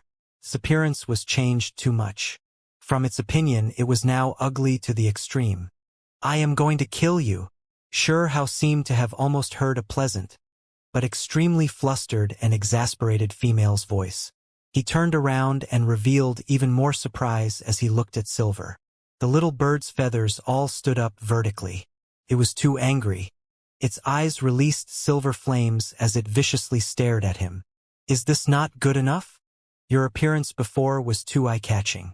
Let me help you add some finishing touches. Xianxia didn't pay it any attention and lifted it up. Then, with the bone shears, chili-cacha sounds could be heard as he crazily moved the shears. Finished! Finally, he revealed a happy expression. He was extremely satisfied. He tossed the bone shears and lowered Silver, putting it in front of the copper mirror again. Silver didn't dare open its eyes, because this time, it was even more severe. It could clearly feel that its bright and beautiful tail feathers and its head's most brilliant feathers had been cut. Relax, this time it's extremely beautiful. I guarantee your satisfaction. If others saw you, they definitely won't be able to recognize that you are a silver phoenix. Xianxia said confidently. When Silver heard these words, it felt as if heavenly lightning struck down. Couldn't endure it at all, feeling that life truly was miserable. How could it have encountered this type of savage freak? One that was so narcissistic. Hurry and take a look. My skills are just out of this world. This time, it can be considered immaculate, Xianxia urged. Silver sneakily opened one eye, feeling just too nervous inside. It didn't know just what kind of state it had fallen to. However, in the end, it still couldn't help but take a look. It was because almost all of its beautiful feathers had been cut off. Right now, its body was almost naked.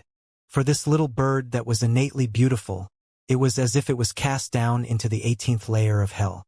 You really don't have any eyesight, not knowing how to admire art. Xianxia shook his head. He shook it awake and said, Don't you think it's better that you look completely different, looking like another race? No one will be able to recognize you. Indeed, it went from a silver phoenix to a pigeon. Of course, a messy feathered, scraggy, and ugly pigeon. The change was too drastic. This really is extraordinary work if I do say so myself. This really is absolute perfection. I really can't help but admire myself, Xianxia said while laughing. He feigned modesty and said, A rare work of art of a master. Silver's eyes surged with flames. Unfortunately, it couldn't use precious techniques right now, or else it would have burned this wretched fellow until he cried out in pain, seeing how it would act smug then. What? Not bad, right? Xianxia asked. Absolutely horrid. Vaguely. A beautiful voice that carried grief and indignation vaguely sounded. Don't worry. If you grow it for a few days and produce a few silver feathers, you'll look just like a pigeon. Then, I can bring you away from here, and no one will notice. Xianxia confidently said. Then he added, you'll get used to it soon. I promise to settle the matter in one go with the shears next time. There was still a next time? Silver was truly feeling great grief and indignation. Its black gemstone-like eyes were seething with silver flames, inwardly swearing that when it revived its true body, it was definitely going to throw this idiot into a mountain and suppress him for 500 years. Inside the mountain range, scarlet magma roiled, turning large patches of the forest into ruins. There were powerful individuals fighting here. For the next few days, disputes broke out in this place again and again. Exceptional talents fought against each other. As soon as they encountered each other, no one was willing to submit to the other, and only a battle could decide things. The battles were especially fierce. Xianxia frowned. He saw even more powerful creatures. Now that news of the three-world copper coffin and Supreme Hall sounded, it created a huge sensation. Powerful individuals came from every area. Blue flames jumped about.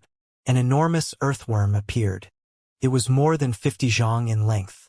This was an expert that had its divine flame ignited. As soon as it appeared, it directly attacked Immortal Palace's young Great One. Assassinations of geniuses in the higher realms were commonly seen things. If different powers stood in opposition, they definitely wouldn't allow their younger generation geniuses to calmly mature. However, this was a loose cultivator and not some super expert from any inheritances. It only desired that void halberd, and that was why it mounted a sneak attack. Immortal Palace's inheritor pierced through the void.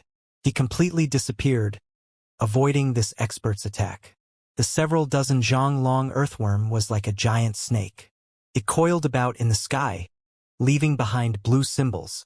Then, it quickly rushed towards the great earth. With the assassination resulting in failure, it didn't want to stay behind any longer. You dare to act randomly? Are you ignoring my existence? An elder appeared. His body was wrapped within black flames. He reached out a large hand towards the great earth. Elder! Yu Chan's main body appeared, calling out to him.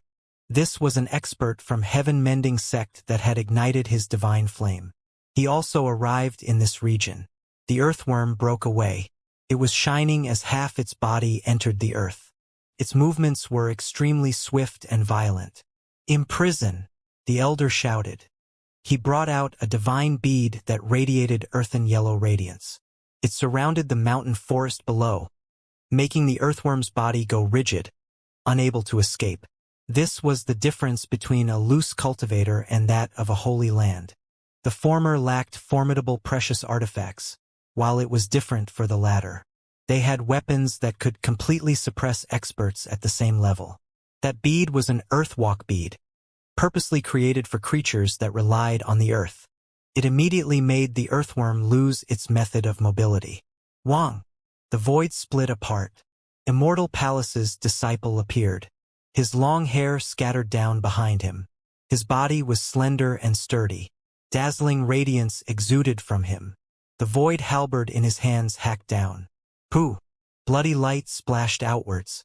The halberd hacked the earthworm into two. And then with a fierce twist, it made the powerful creature break apart inch by inch, turning into a bloody mist. An expert that had its divine flame lit was killed just like that. Blood splashed everywhere, making the great void halberd appear extremely sinister. Those that saw this scene on the mountain range all shivered inwardly. A creature that ignited its divine flame was killed just like that. Soon after, a few other powerful creatures appeared in this region. They were all powerful figures from various sections. It is becoming more and more lively. I should leave, Xianxia said softly. There was no reason for him to tread in muddy waters. While speaking, he gave Silver a glance. It was enough as long as he brought it along. This region became more and more chaotic. After information about the three-world copper coffin and Supreme Hall were released, it triggered a huge sensation. Important figures from different sects all couldn't sit still. Before leaving, Xianxia paid Python Village 100 li out a visit. He saw the few vicious individuals third grandfather had mentioned and secretly assassinated them. helping Vermilion Village deal with some grudges. I need to leap out of the sea like a fish and no longer be restricted. I want to move freely through this world without hiding from anyone, Xianxia said to himself. He needed to become more powerful and not like how he was right now, feeling such restraining fear. He was going to pursue power and strengthen himself. He temporarily left this chaos. Either way, Silver was right at his side. He knew that a great natural opportunity would naturally rest in this Silver Phoenix's body. 2 days later, Xianxia and Silver disappeared. When they were about to leave Scholar Tree City, he suddenly felt as if something wasn't right. There were mists curling about ahead that were quite strange. He was extremely careful, wishing to go around it.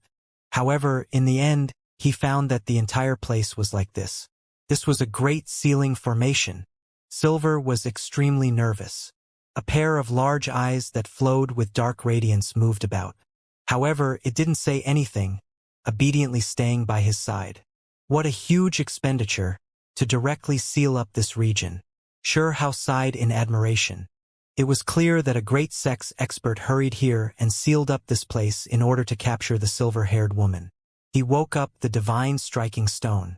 The two of them researched it together and found a route out. 2 days later, a ripple appeared in the foggy area, and they silently left. Xianxia glanced backwards. That was a swamp. There would definitely be great battles between many cultivators. Silver, do you know where the 3-world copper coffin is? How about you tell me where Supreme Hall is? When they were far away, Xianxia suddenly spoke. Silver's feathers immediately stood on end one after another. It stared at him with its large eyes. Don't be so tense. I'm just casually asking. Xianxia smiled and said. Soon after, he arrived in the prefectural city. He discovered that the battle between this level of geniuses hadn't began yet, and that there was still a period of time before then. We should still change to another prefectural city to be a bit safer, Xianxia said to himself. After traveling several tens of thousands of li, he departed far from that region, and only then did he stop. He seeked an enormous city and entered, taking residence. The main reason for his decision was to learn a bit more about the current situation. It was because Vermilion Village was too remote, and even third grandfather, a senior who had left to cultivate before, only had limited knowledge of the outside world. This is the Lightning Province, and it is actually close to 5 Elements Province. When he received this information, Xianxia found it hard to calm down. Apart from cultivation, there was one other important thing he wanted to do, and that was to search for his grandfather. 5 Elements Province was where Immortal Mountain was located. Every time he thought of his grandfather, Xianxia would feel warm inside, but also a bit pained. The old man had paid so much for him, but he had never been able to meet him. When he was still very little, his grandfather had found true blood from a vicious beast, but in the end, he was hunted down by a Pai Xiu and had one of his arms taken. After that, he was even trapped for more than 10 years. Upon returning, the first thing Grandpa 15 did was look for him, bringing a divine pill with him. However, when he found out what happened in Stone Capital and learned the truth, he felt as if knives were twisting about within him, feeling incomparably terrible. He was furious and unleashed a great massacre. Later on, Grandpa 15 brought Amon with him to Immortal Mountain, but they were attacked and seriously injured. Large amounts of blood were coughed out. Then, he unexpectedly entered the higher realms. Grandfather, you have to take care of yourself, Xianxia said softly. He felt a bit sore inside. He wasn't worried about his parents, because with their relationship to Qin how Immortal Mountain would dare to act randomly. Only, the great demonic god entered the higher realms rather unexpectedly, leaving through Immortal Mountain's transport formation. Even though Qin clan had always said that higher realms Immortal Mountain didn't make things difficult for Grandpa 15 and had long allowed him to leave, Xianxia was still worried. Even though they were neighboring provinces, the distance between provinces was still too great. Any province here was many times greater than the lower realm. One could imagine how great that type of distance was.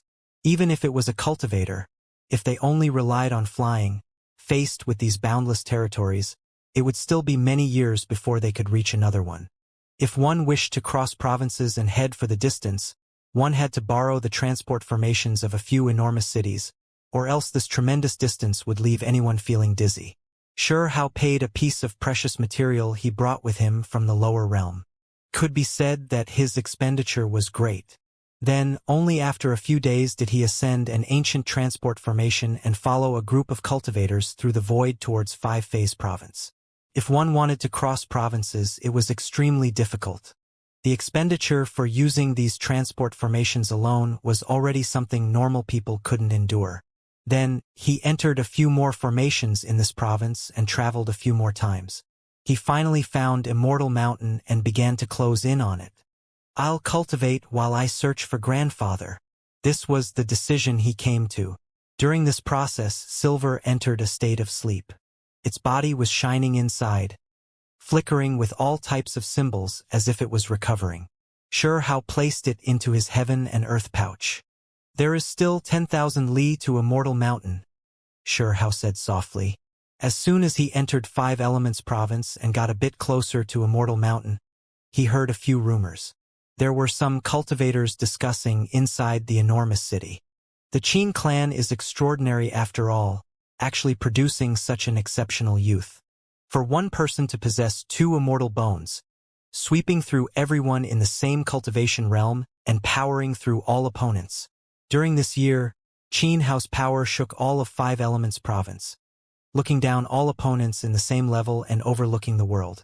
In a confrontation at the same cultivation realm, no one could even trade more than 3 blows with him.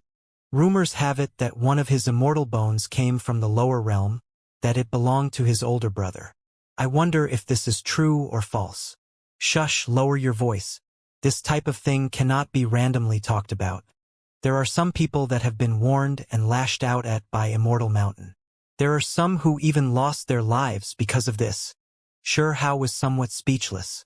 It seems like Immortal Mountain was wiping away his traces, not wishing for Qin Hao's brilliance to be tainted by his shadow and hiding his name. The day will come when you will show them all with the greatest accomplishments. You returned, and even though you don't have a supreme being bone anymore, you can still reign supreme among your peers, said the divine striking stone, expressing its discontent. A few people continued to discuss this, but they no longer talked about the background of one of Qin Hao's true bones. This time, there will be a great showdown between geniuses in the 3,000 provinces. This is a grand occasion that will definitely be something to look forward to. I want to see how far Immortal Mountain's Qin Hao will go, how brilliant he will be. Someone else from a holy land came. Qin Hao is heaven-defying after all, being favored by a few holy lands, wishing to be connected with the Qin clan in marriage. Those are all beautiful heavenly ladies. Sure Hao was calm. What their discussions, he understood a bit more about Immortal Mountain. Immortal Mountain was a powerful colossus. This province was definitely their domain. Even though Sure Hao wanted to pry out more details, he had to act carefully. Otherwise, if someone found out that there was someone trying to pry into Immortal Mountain, there would definitely be a great disaster. He used an entire half-month of time, using all types of methods before obtaining a bit of valuable information. It left him greatly shaken. When someone was talking about Immortal Mountain, they mentioned Xianxia. When he entered the higher realms, he stirred up great chaos, wreaking havoc in Immortal Mountain. He was incomparably furious. When Sure Hao heard this information, he immediately felt a wave of nervousness inside. He felt extremely uneasy. Why would Xianxia dare to cause trouble in Immortal Mountain? He couldn't help but ask. Rumors has it that he came from the lower realm, and that he is Qin Hao's father. If it wasn't him and someone else that stirred up trouble, they would have immediately been killed, someone said, continuing the explanation. Sure Hao listened without interrupting. After Xianxia caused havoc in Immortal Mountain, quite a few people accompanied him. They headed for Fiend Island in search of something, but they ended up returning dejectedly. When he heard this, Sure Hao's heart thumped. He clenched his fists tightly. He already understood that Fiend Island was divided into 2 parts. Half of it was a dangerous area, while the other half was a prison that locked up many experts and vicious fiends. Sure Hao immediately made the association. Then his blood began to boil and anger surged. He clenched his fists tightly and said with a trembling voice, "Where's grandfather?" In addition, he never expected Xianxia would act out and head there. "Grandfather Aman." How heart was shaking and tears almost flew out. He turned around and left the enormous city. He ran alone through the mountains while roaring loudly. "Grandfather Aman, you all have to be okay," How shouted loudly. The blood in his body was burning, and he couldn't prevent his tears from flowing down. Through clenched teeth, he said, "Immortal Mountain, Qin clan, I am not finished with you all." Grandpa 15 had a special place in his heart. Even though they had been separated a long time ago, he was like Stone Village's chief Shi Yunfeng, one of the most important people in his heart. He was irreplaceable. It was because he knew that his grandfather was truly good to him. All of that was for his sake. "Grandfather, where are you?" Hao's eyes poured down hot tears. He was incomparably worried. He felt an incredible hatred towards Immortal Mountain. "I cannot use the name Hao right now. From today on, I will be called Huang Tian. Even if it is the higher realms, I will still move unhindered. I must quickly rise up," Hao vowed. He came from the wasteland region. Previously, he had used the name Hao Tian, and now that he came into the higher realms, he decided to use the name Huang Tian. He was going to sweep through all of his enemies. Even though Hao felt discontent inside, he still felt that his own grandfather should be alive. Though Xianxia didn't find him and was ultimately disappointed, he didn't give up all hope. This answered a few of his problems. "Grandfather Aman, all of you need to take care of yourselves. I will find all of you soon," Hao muttered while full of emotions. Hao prepared to head for Fiend Island. Before setting off, there was a bit of investigating he had to do first. He had to first look into a few rumors and then ask others. Then, he intentionally purchased all types of bone books with recordings of Fiend Island to understand it better. That place is extremely dangerous. Even though it contains great opportunities, 80% of the people that go there die. This was inside a majestic, enormous city. A gray-haired elder that was guarding the transport formation spoke. His appearance was thin, and his gaze indistinct. He looked at everyone and carried out this type of warning. Fiend Island, even though this place was inside of Five Elements province, it was situated on the border, making it extremely far from the central region. If one wanted to head there, they had to draw support from this type of complex and mysterious enormous transport formation. Meanwhile, this type of super transport formation that could cross provinces were things only a few great sects could possess. This one was a faint green in color, formed from some strange stones. There were all types of complex and mysterious symbols engraved on its surface. It was even activated with a primordial precious bone. It swirled with mysterious power. The altar shone. A golden beast bone was the first to break apart. Then, 2 purple bird bones split apart. The pile of precious bones that were used as sacrifice went up in flames and displayed their divine might. One could see how great the consumption was. An ordinary great sect wouldn't even be able to operate it. With a hong sound, symbols filled the air. The great formation began to start up, quickly piercing through the void and forming a faint green passage of light that stretched into the distance. There were several thousand people who walked into the shining passage. They were all creatures heading for Fiend Island. Some of them wanted to go there for exploration, but there were also great powers who were escorting great vicious criminals there. The faint green path was extremely stable. Pierced through the void, connecting to a place several tens of millions li away. These people all entered in an orderly manner, disappearing one after another. Soon after, an enormous pair of bright gates appeared. They quickly reached their destination. This was traveling through the void, crossing space and traversing a tremendous amount of distance to arrive at one's destination in the shortest amount of time possible. "There isn't that many people this time," someone spoke by the bright gates. This individual stood guard here at the designated destination. A guard was stationed here to prevent accidents from happening. There were over 10,000 that came last time. What a pity it is that many who enter Fiend Island never return. An elder spoke with a sigh. This type of great formation would only be started every half month, and it would only be used when there were at least several thousand individuals who wanted to use it, because only then would the profit make up for the costs of activating it. If they didn't do this, not even the great sects would be able to endure the losses. If one wanted to travel on their own, unless they had a world-shocking treasure, that person would have to offer up the same amount of heavenly treasures that thousands to over 10,000 people did. Hao stepped out from the passageway. He raised his head and looked around. The sky was dusky, and he could feel a bit of pressure. This place didn't have any sun all year round, always covered by mists. Fiend Island. Even though it had the name island, it wasn't situated in the ocean, nor was it in any normal body of water. It instead floated in the sky, never to fall. You all cannot see it from here. You need to travel through 800 li of mists before you are truly inside of the island, said a boatman. He walked up to solicit customers to ferry them there. It's just 800 li, we can just fly there. Why would we need a ferry? Someone sneered.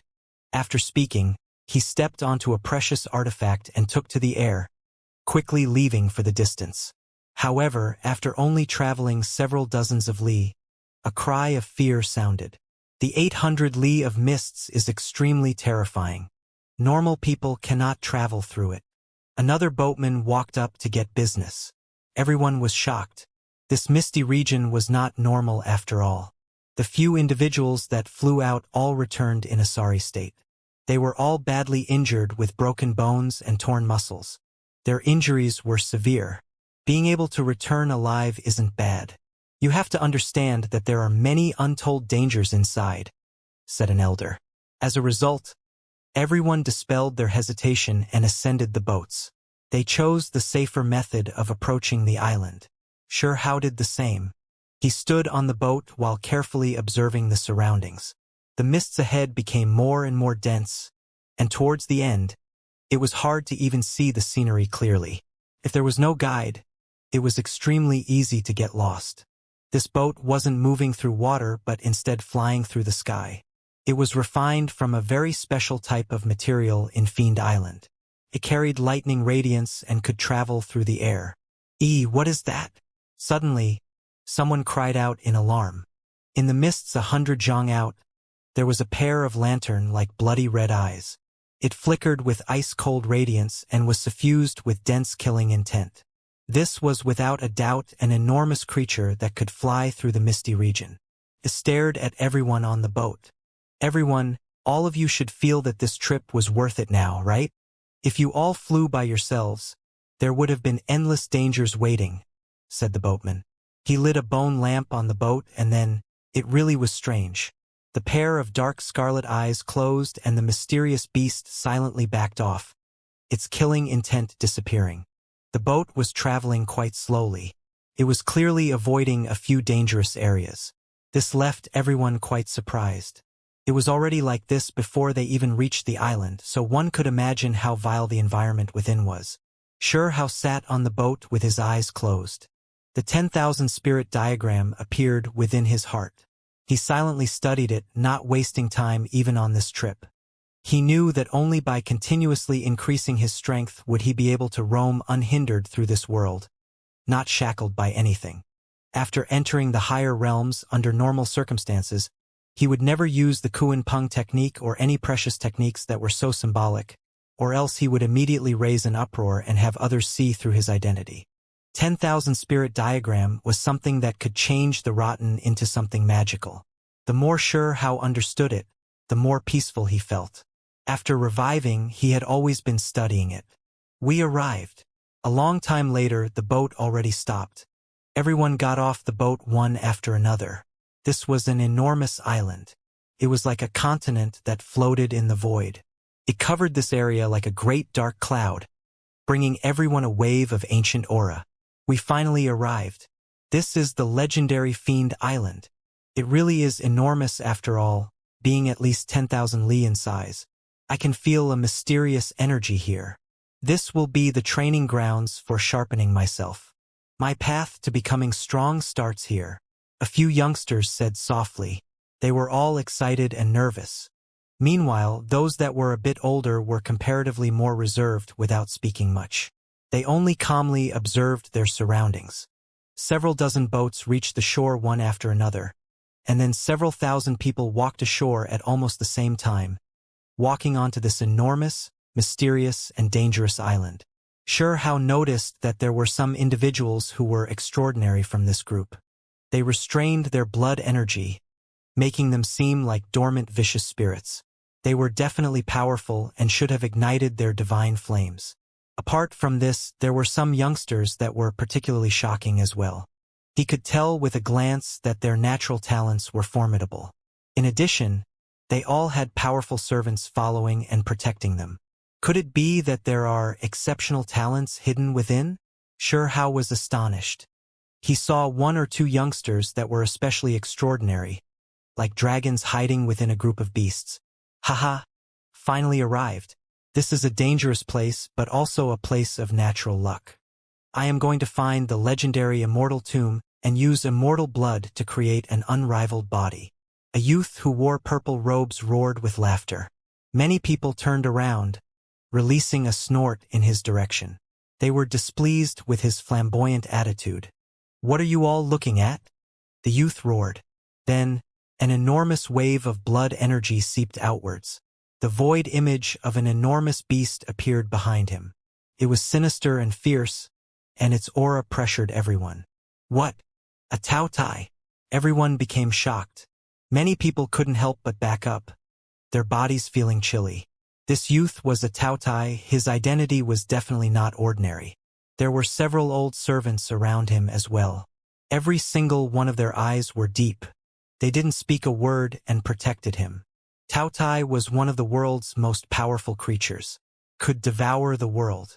When cultivated to the peak, they would even more so be able to devour all types of natural laws.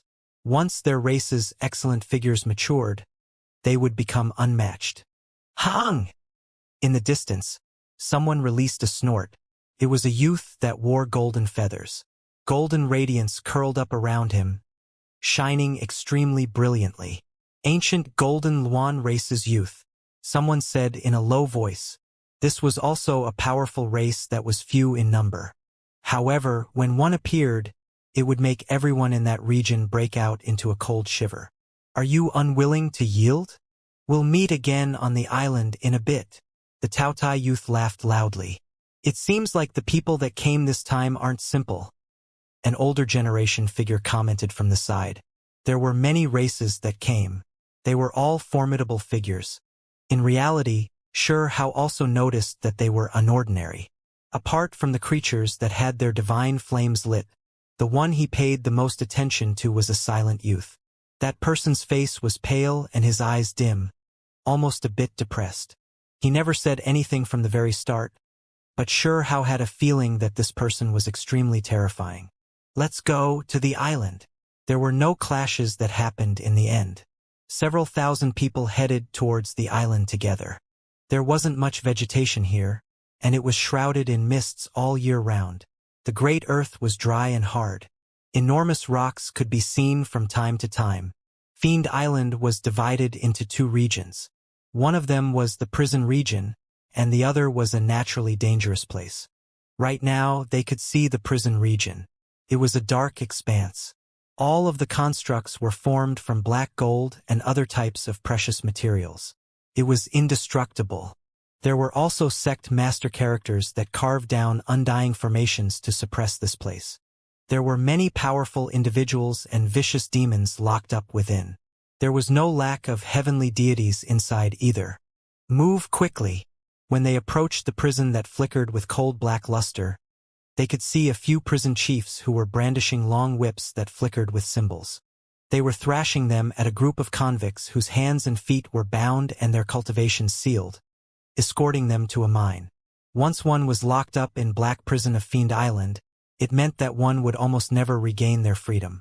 There were quite a few creatures that had their divine flames lit among them. The most tragic thing was that after coming here, former experts would all be turned into hard laborers. They would enter cursed lands and go underground to mine. This was a miserable lifestyle, one that was all black without any daylight. Rumors has it that this Fiend Island originally housed a supreme demonic sovereign that attained an unsurpassed position.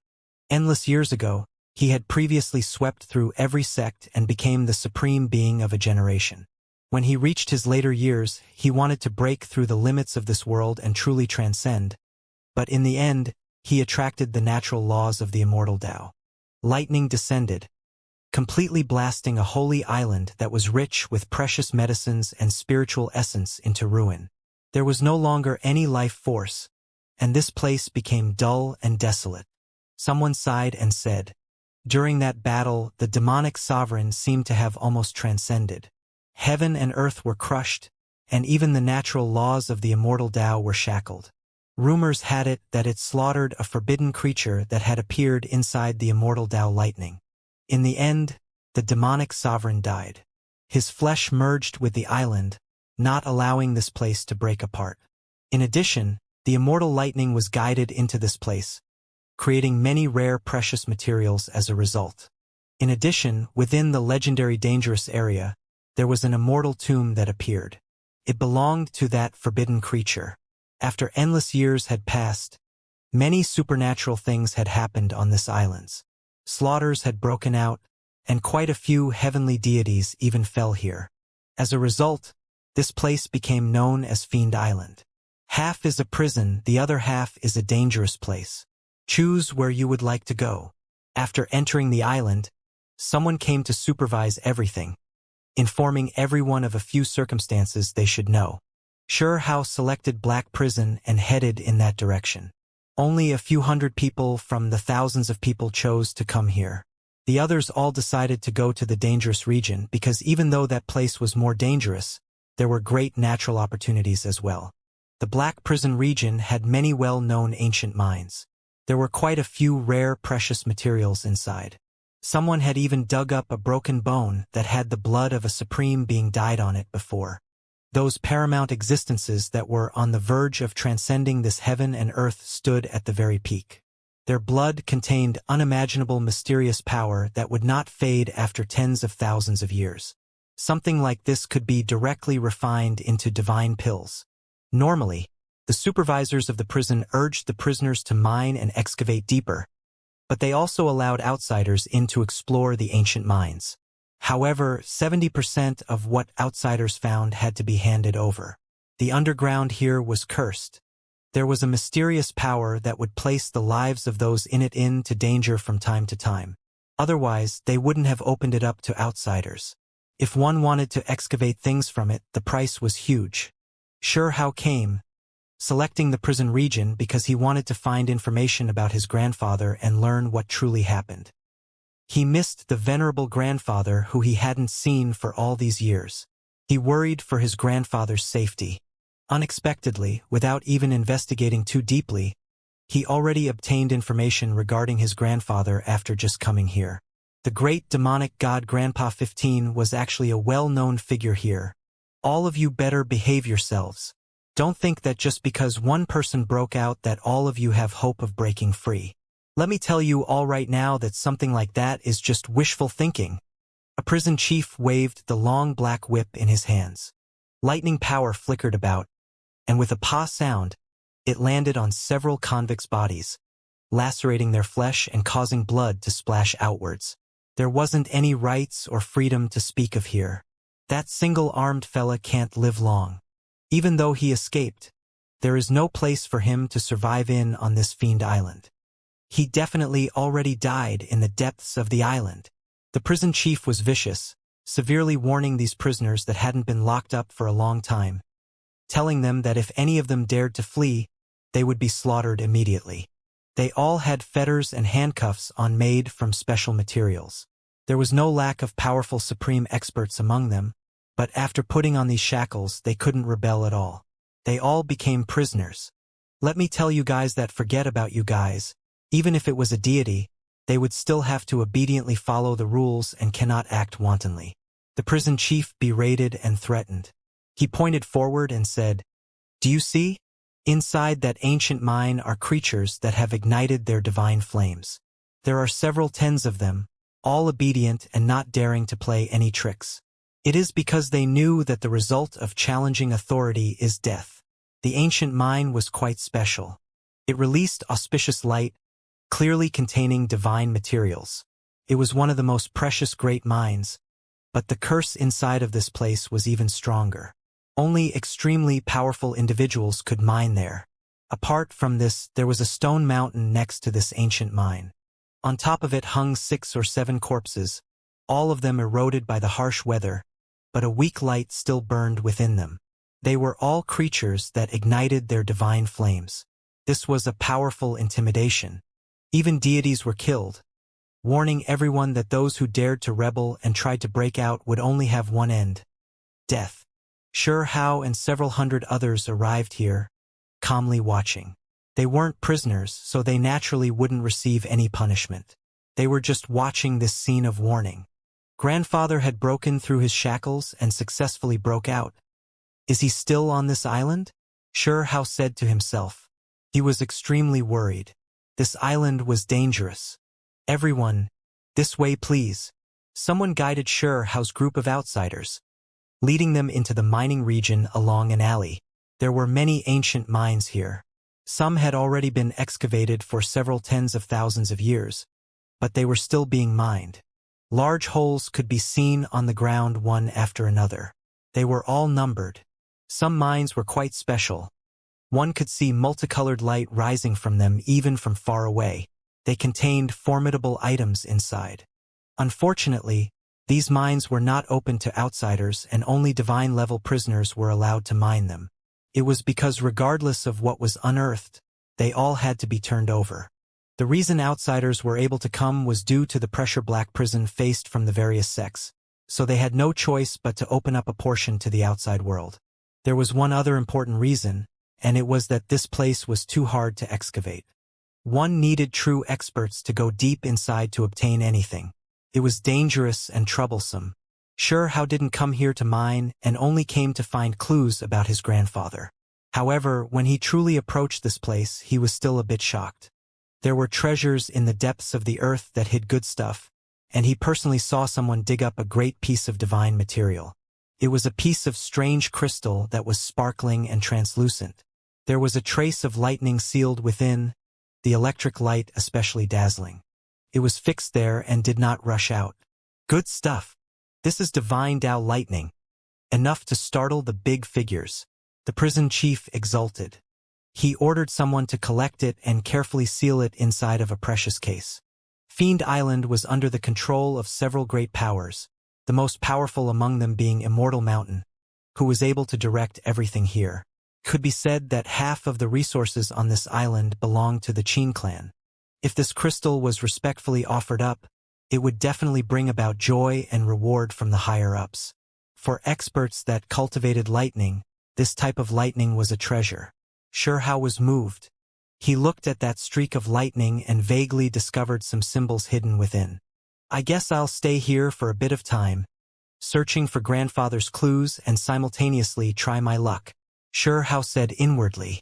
In the following half a month, Sure Hao entered the ancient mine and began to participate in the excavation. Only when he truly began did he understand how terrifying this island was. Only when he entered the depths of the earth would one be infected by the curse. After returning to the surface, one needed to spend twice the amount of time cleansing oneself. Meanwhile, the strength of the curse was directly proportional to one's cultivation. Rumors had it that if sect master level figures came here, the power of the curses they suffered would be the greatest, enough to trigger heaven's tears and cause blood to descend from the sky. It was extremely sinister, and thunder would rumble. There was a terrifying legend that there had been a sect master that fell here. That was why normally, those top-level figures wouldn't appear here out of fear of producing some type of accidental result. These ores are too hard, even more tough than metal, Sure Hao said to himself. The underground ore was not something those that didn't reach king level could move. It was extremely difficult even for supreme experts. No wonder they left those powerful convicts with their lives. Only people like them could excavate these ores. Those shackles were quite special. They suppressed their power so that they couldn't retaliate against the jailers and prison chiefs, but they could excavate underground. During this period of time, Sure Hao entered several different ancient mines and purposely approached the jailers and convicts. He obtained quite a bit of information. Do you see that jailer? He wanted to strangle that single-armed expert to death before, but in the end, he was almost killed instead by that shackled single-armed fella. He inadvertently obtained a piece of news that made sure how feel extremely nervous. His eyebrows jumped, and he almost erupted with killing intent. Someone tried to strangle his grandfather to death. This made him burn with fury. Grandpa 15 had once been in such danger, almost being harmed to death here. He looked forward. It was a prison chief with a head of gray hair at the supreme expert level. He held a whip that radiated dark light, currently thrashing it at a group of prisoners.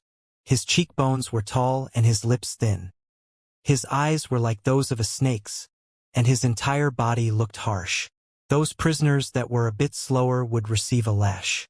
His name was Xianxia. He looked like he was 50 or 60 years old. His true age was unknown. How did my grandfather provoke you for you to almost strangle him to death? Sure how clenched his fists inwardly. He knew without even thinking too deeply that Grandpa 15 had an unyielding character. After receiving humiliation and torment, he would definitely retaliate. Look, those others are from the Qin clan as well. They all made things difficult for that single-armed fella, nitpicking and wishing to immediately kill him. A jailer said this, pouting his lips and hinting forward. There were a few individuals that came to the border of the ancient mine, thrashing their shining whips towards the convicts. Their actions were fierce. Why? Someone asked without understanding. The outsider miners were quite curious because after spending just half a month here, it already made them feel extremely bored. Faced with stone that was tougher than metal for an entire day without sunlight was a life that made others feel dry and dull. This type of rumors easily drew people's interest. Sure how didn't even have to pry into it. Someone else asked, which was the same as helping him get more information. I heard that the single-armed person had a divine pill, and before it was discovered, it was fed to a young lady, making many people from the Qin clan furious. As a result, he was sent here together with a group of prisoners. The jailer said softly. He came from another great power that didn't get along that well with the Qin clan disciples. So he dared to expose this information. Sure how remained silent. He had heard a long time ago in the lower realm that when his grandfather broke out from the Black Forest restricted land, apart from bringing out divine magical artifacts, he also obtained a divine pill that was of astonishing value. The elder brought that rare divine pill excitedly back to Stone Country to have sure how eat it. But in the end, he was completely disappointed. After such a long time had passed, Grandpa 15 still carried it with him, making sure how feel warmth, but also a type of suffocating feeling, as well as a sensation of bitterness. His grandfather lost an arm, so if he ate that divine pill, he definitely could have grown another one. Yet he was reluctant to do so, leaving it behind for him the entire time. Rumor has it that Xianxia had a formidable grandson, an extremely well-known genius in the Qin clan named Qin Mu. The divine pill was precisely discovered by him. Needless to say, Xianxia felt great hatred because of this. If his grandson obtained that divine pill, it would have solidified his Tao foundation and allowed his cultivation to sharply rise. Isn't it ridiculous? The Qin clan wanted to steal someone else's divine pill, and even treated him like a prisoner and sent him here. Xianxia even carried out this type of revenge, wishing to strangle that single-armed person to death. It's just too excessive. Someone shook their head, feeling that it was unfair for Grandpa 15. As for sure how he was enduring his anger, calming his own mood. His eyes were deep. He looked towards Xianxia and a few others that weren't too far away. Was the divine pill eaten by Amon? Where is she right now? Sure how asked inwardly in a quiet voice. That single-armed man was the only one that successfully broke out in 100 years. How exactly did he do such a thing? Someone couldn't help but ask. He dug out something amazing, and when it was unearthed, brilliant radiance shone, lighting up the entire ancient mine.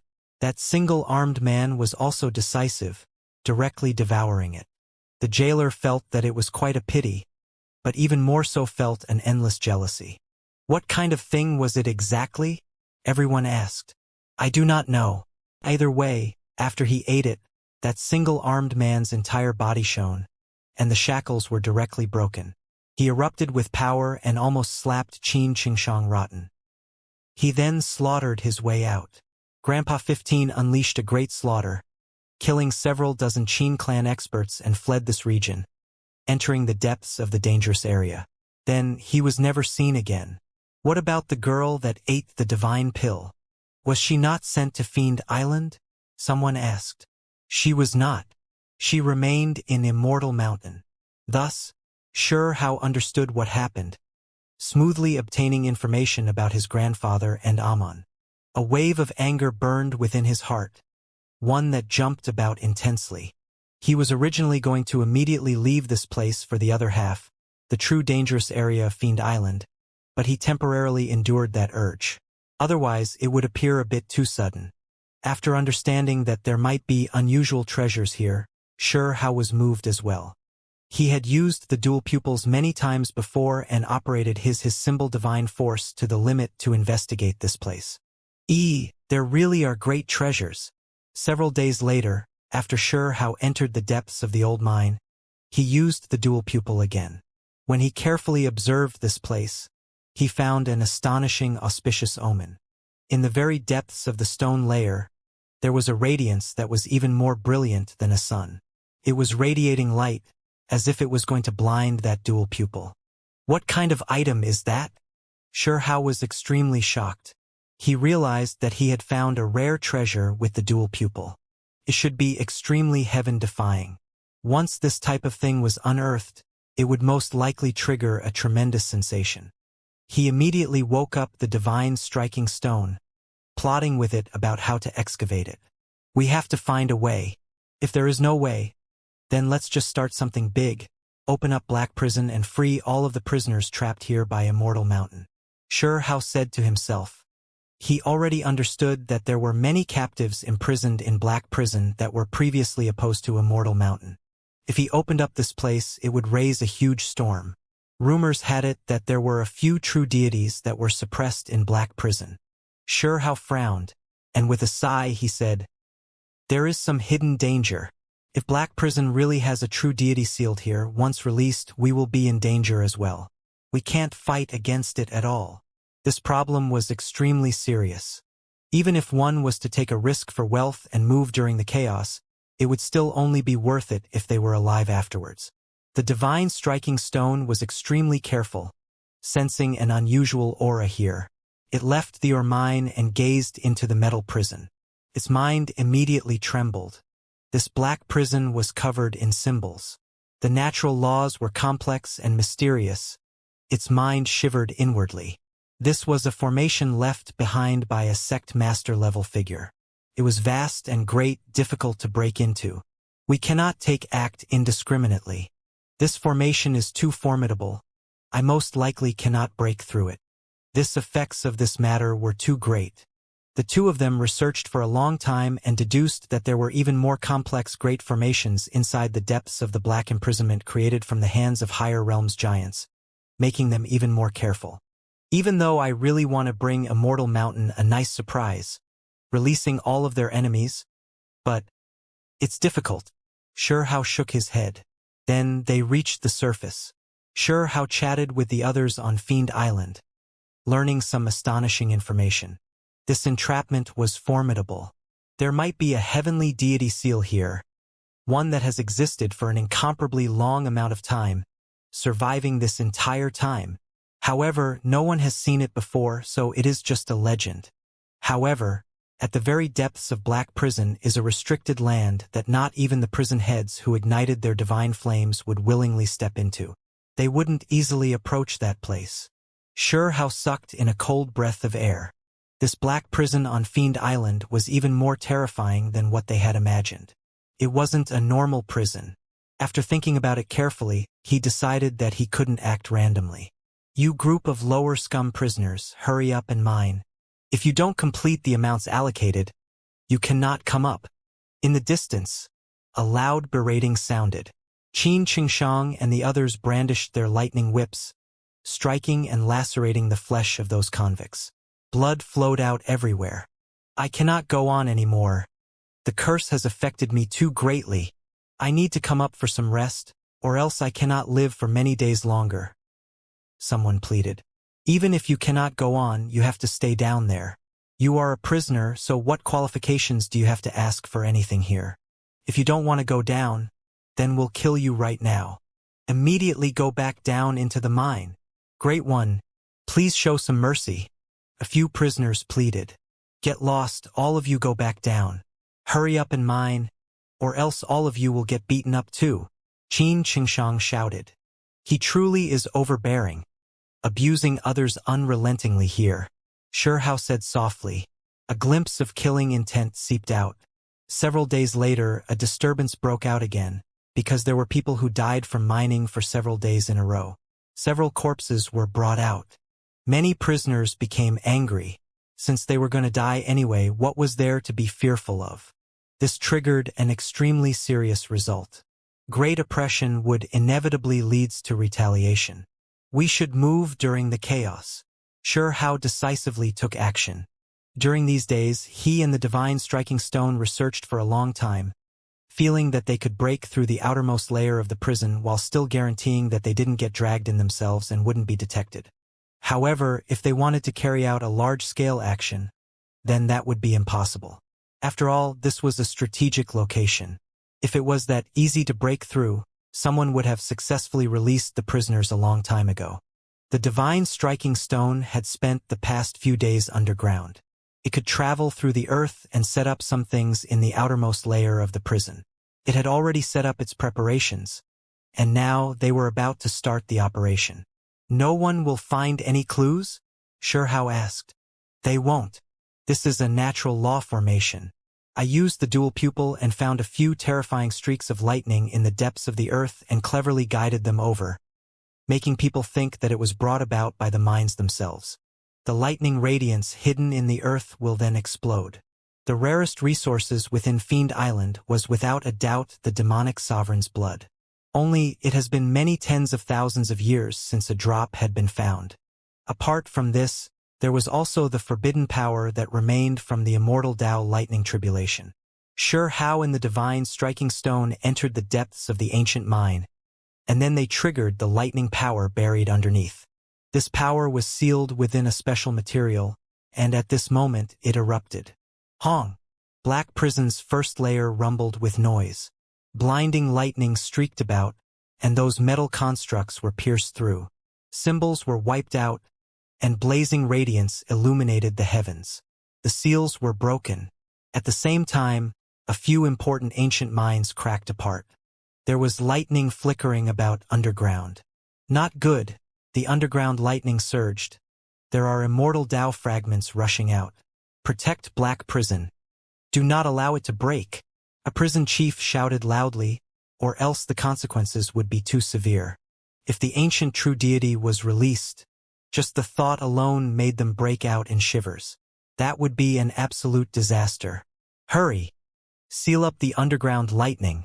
Many prison chiefs appeared, and even more powerful figures rushed over. It was clear that this wasn't the first time a surge of lightning happened before during these endless years. This is an opportunity. Close to the ancient mines, those rebelling convicts widened their eyes, all of them feeling excited. They rushed into the lightning, wishing to borrow this power to blast apart the shackles binding them and free themselves. The entire world became different. Foundational energy undulated intensely. Divine radiance surged. Kill! Someone used this to break free from his restrictions. In addition, symbols flickered about this individual's body, using a special secret method to recover his fighting strength. Then, with bloodshot eyes, he slaughtered towards the jailers and helped the surrounding people break free from their shackles as well and releasing them from their restrictions. This was a huge rebellion.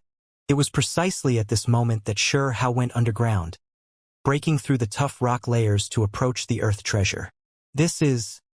He and the Divine Striking Stone were both shocked. As soon as they broke through the stone layers, they found that the foundational energy here was surging and brilliant radiance erupted. There was actually a plant that took root here, shining even more brilliantly than a sun. This was a bizarre grass that was golden and transparent. It had 5 leaves total. Lightning radiance curled up about it, and pie-pa sounds crackled. It erupted with the endless power of lightning. Great natural luck! What kind of grass is this? It actually contains such powerful lightning. The divine striking stone was shocked. As soon as he approached, even before it truly made contact with it, it was already sent tumbling outwards by an electrical arc. Meanwhile, the blazing radiance surged out of the ancient mine. Even though sure how and the divine striking stone quickly used a formation to seal it, there was still electrical radiance that seeped out, shining dazzlingly. Fortunately, they had long made preparations. They already triggered a great chaos, so the ancient mines and prison were all suffering lightning attacks. Otherwise, this type of radiance would definitely have shocked everyone here. It was just too brilliant. Despite this being the case, there were still a few prison chiefs that ignited their divine's flames who were curious. They looked over, but they didn't come down. The 5-leaf grass took root inside of a human head-sized rock. The lightning inside was similarly resplendent, as if a sea of lightning was sealed inside, rumbling with deafening noise. What a thing! It produced a stalk of grass, but is still covered in lightning. Formidable! They couldn't determine this stalk of grass or the strange rock's value, but they knew that it was definitely unordinary. Sure how vaguely saw that inside the stalk of grass and golden rock were a few symbols, which made him extremely happy. It definitely had great studying value. According to legend, when the immortal Tao lightning descended, it destroyed the demonic sovereign on the island. Could it be these symbols? Just the thought alone made him excited. Hurry! Seal it up, or else the energy waves and lightning outside won't be able to hide this place's abnormality either. The divine striking stone urged. Even though they had stirred up a rebellion, they had to move quickly. Both of them joined hands, sealing up the stalk of grass and rock, putting them into the interior space of the divine grade magical artifact, Demonfall Pestle. Then, the divine striking stone swallowed the Demonfall Pestle in one go, keeping it within its body. Its stomach was like a small world, able to isolate auras. Go! The two individuals quietly returned to the surface. On the surface, great chaos was happening. Shouts of slaughter resounded through the skies. Many convicts had been freed of their shackles, helping each other break through the restrictions. Their eyes were bloodshot as they slaughtered through this place. Sure how secretly took action, helping a few individuals recover their freedom. This created a snowball effect. The prisoners in the nearby ancient mines all rose up in rebellion. This was a catastrophic result. Even though there were creatures that had ignited their divine flames oppressing this place, there were similar level convicts that freed themselves from their restrictions. The most terrifying great battle erupted. Escape! At this moment, apart from a few prisoners, there were a few jailers and outsiders that came to mind that were fleeing into the distance, not willing to get caught up in this terrifying divine-level battlefield. You all aren't allowed to leave. A few prison chiefs tried to stop them, but there were too many people, all of them rushing in every direction, so how could they stop them all? Kill all of those who have rebelled without mercy. Xianxia roared. He tried to stop them with everything he had, because once they looked into who was to blame for this, he would have to take a bit of responsibility as well.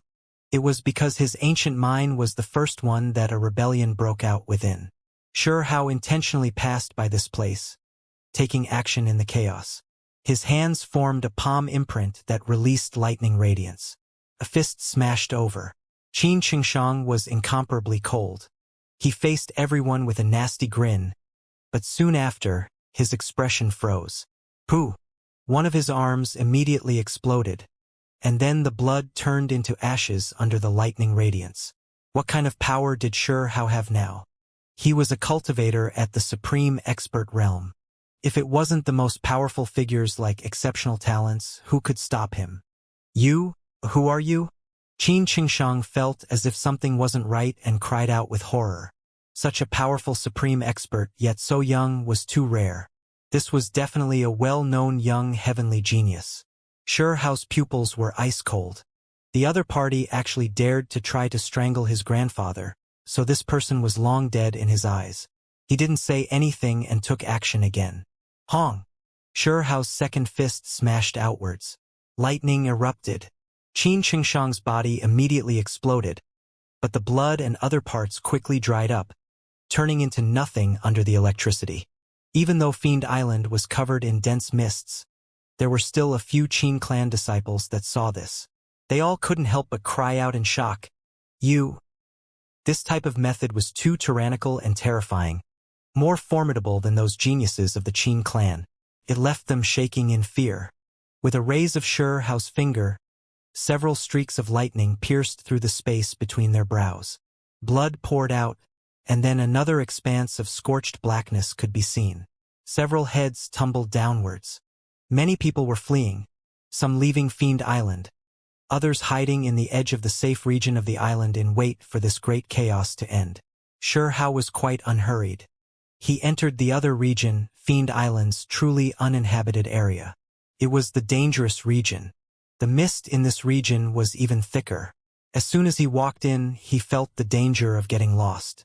In addition, lightning would streak past from time to time, producing blinding radiance. What an incredible place! Hao wasn't frightened but instead happy, because he felt a type of lightning Dao natural law power. If he cultivated here, he might be able to comprehend something. This was especially the case since he dug up that strange golden grass from the ancient mines. There were clearly mysterious symbols flickering about inside, perfect for researching here. "Grandfather, are you here?" Hao walked inside, feeling quite uneasy inside. He truly wished to reunite with his grandfather again. Hao headed inside. The great mists and electricity were related. Pai-pa sounds rang through the air. After traveling several thousand zhang inwards, a scarlet radiance streaked across, bringing with it the sound of thunder. He didn't move out of the way. The scarlet electrical arc hacked down, making contact with his extended palm. A brilliant rain of light that was wicked-looking and beautiful was produced. Hao shivered inwardly. This electrical arc's power was great, making even his fingers feel a bit numb. His flesh was far more powerful than that of a normal supreme expert and exceeded that of most precious artifacts. After walking several tens of li, Hao noticed many corpses along the way.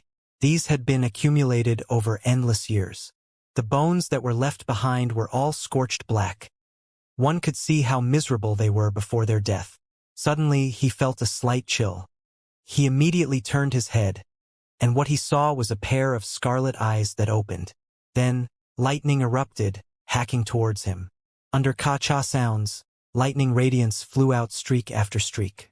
They were accompanied with crazy winds, making the enormous rocks on the ground fly everywhere.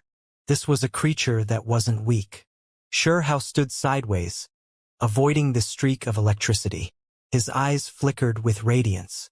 He cried out with shock. This was a fish. Its entire body was covered in silvery white scales that carried electrical radiance.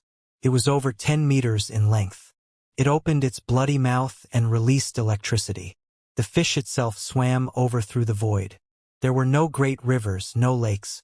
Field Island's terrain was extremely dry with enormous rocks everywhere. So how could a big fish appear? Hao was extremely shocked. Kacha!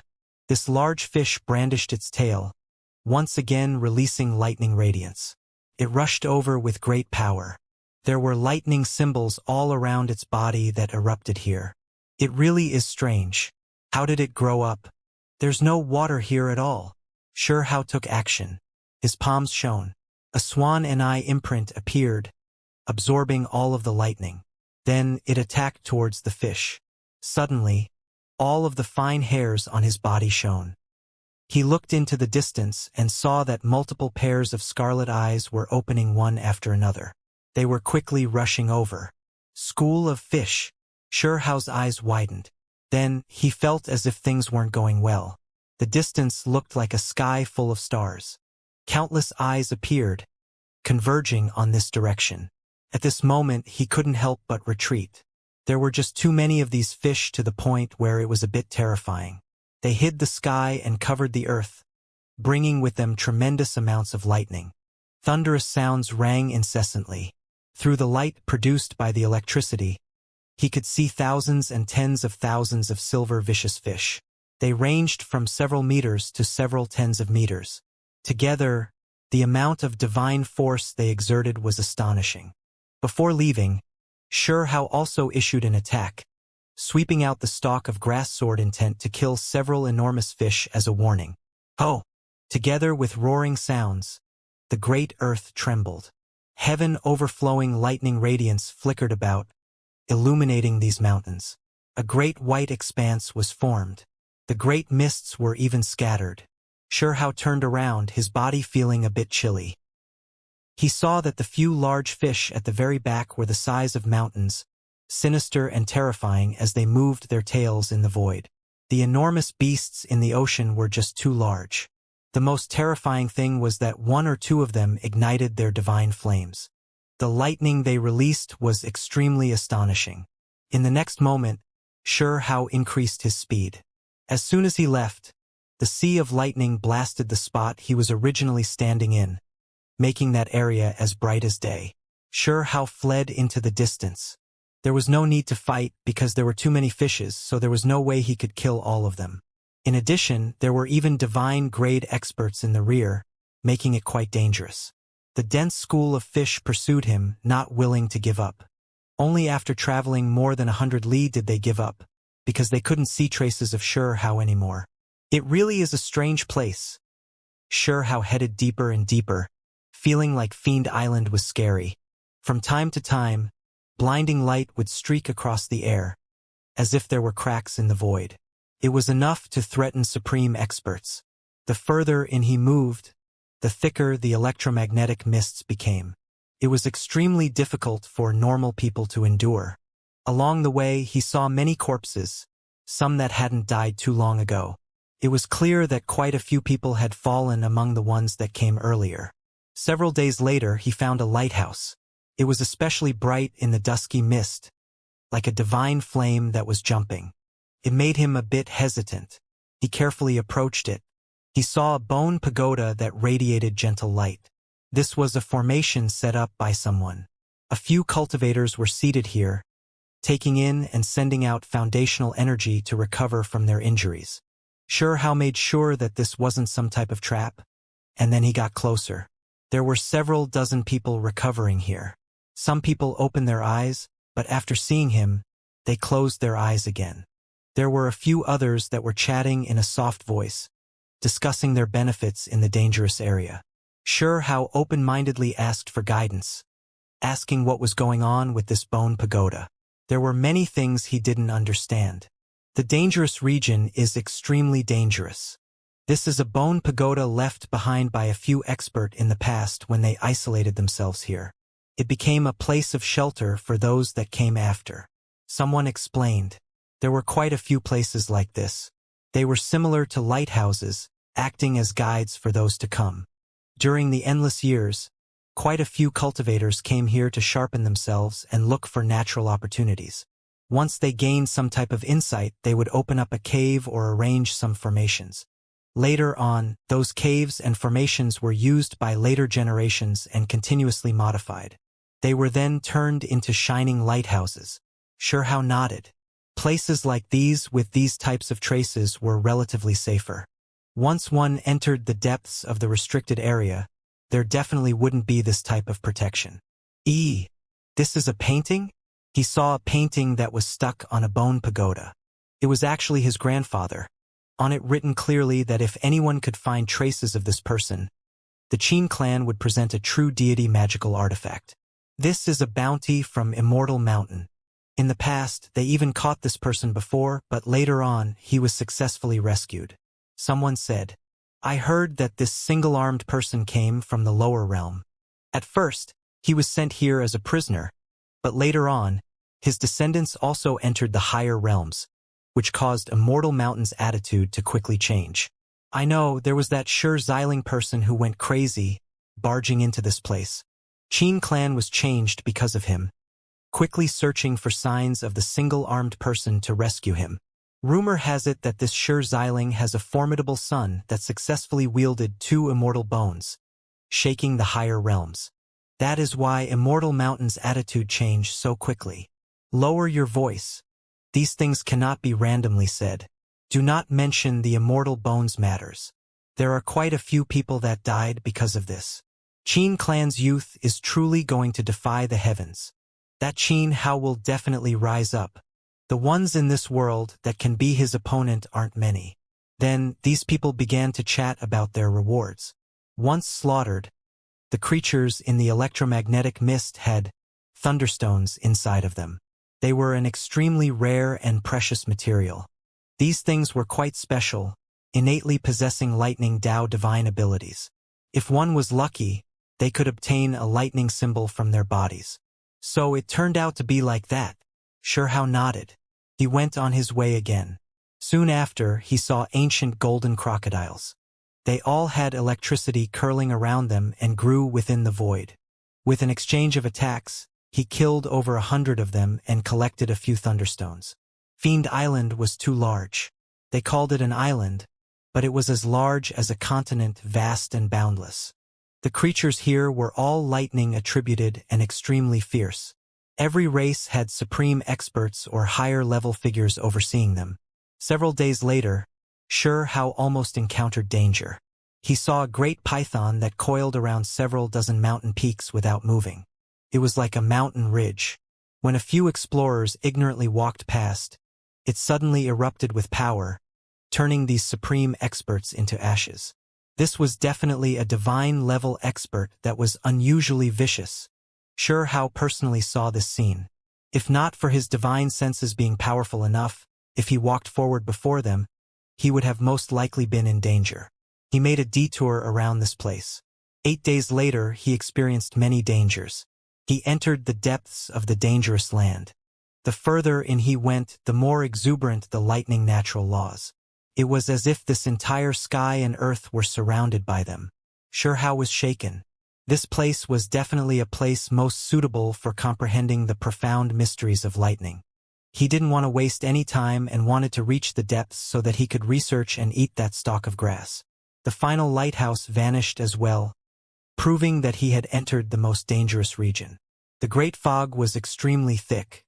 Electricity would streak across the air from time to time, sinister-looking, brilliant, and dangerous. That light could immediately turn an enormous mountain into ashes. Meanwhile, in the depths of this forbidden area, there weren't many creatures. However, if any did appear, they would all be extremely terrifying and powerful. What is that? 2 days later, Xianxia became astonished. He stared at the sky with disbelief. What he saw left him shocked. In the dusky sky, there was a long river that radiated light and carried electricity as it flowed into the distance. It was extremely wide and silvery white in color with a bit of gold. Xianxia leapt up into the air, gradually approaching this river. The surface of the river was extremely wide, and the water was quite gentle. It flowed all the way into the distance. This river... Xianxia noticed a terrifying thing. There were a few corpses floating in the river.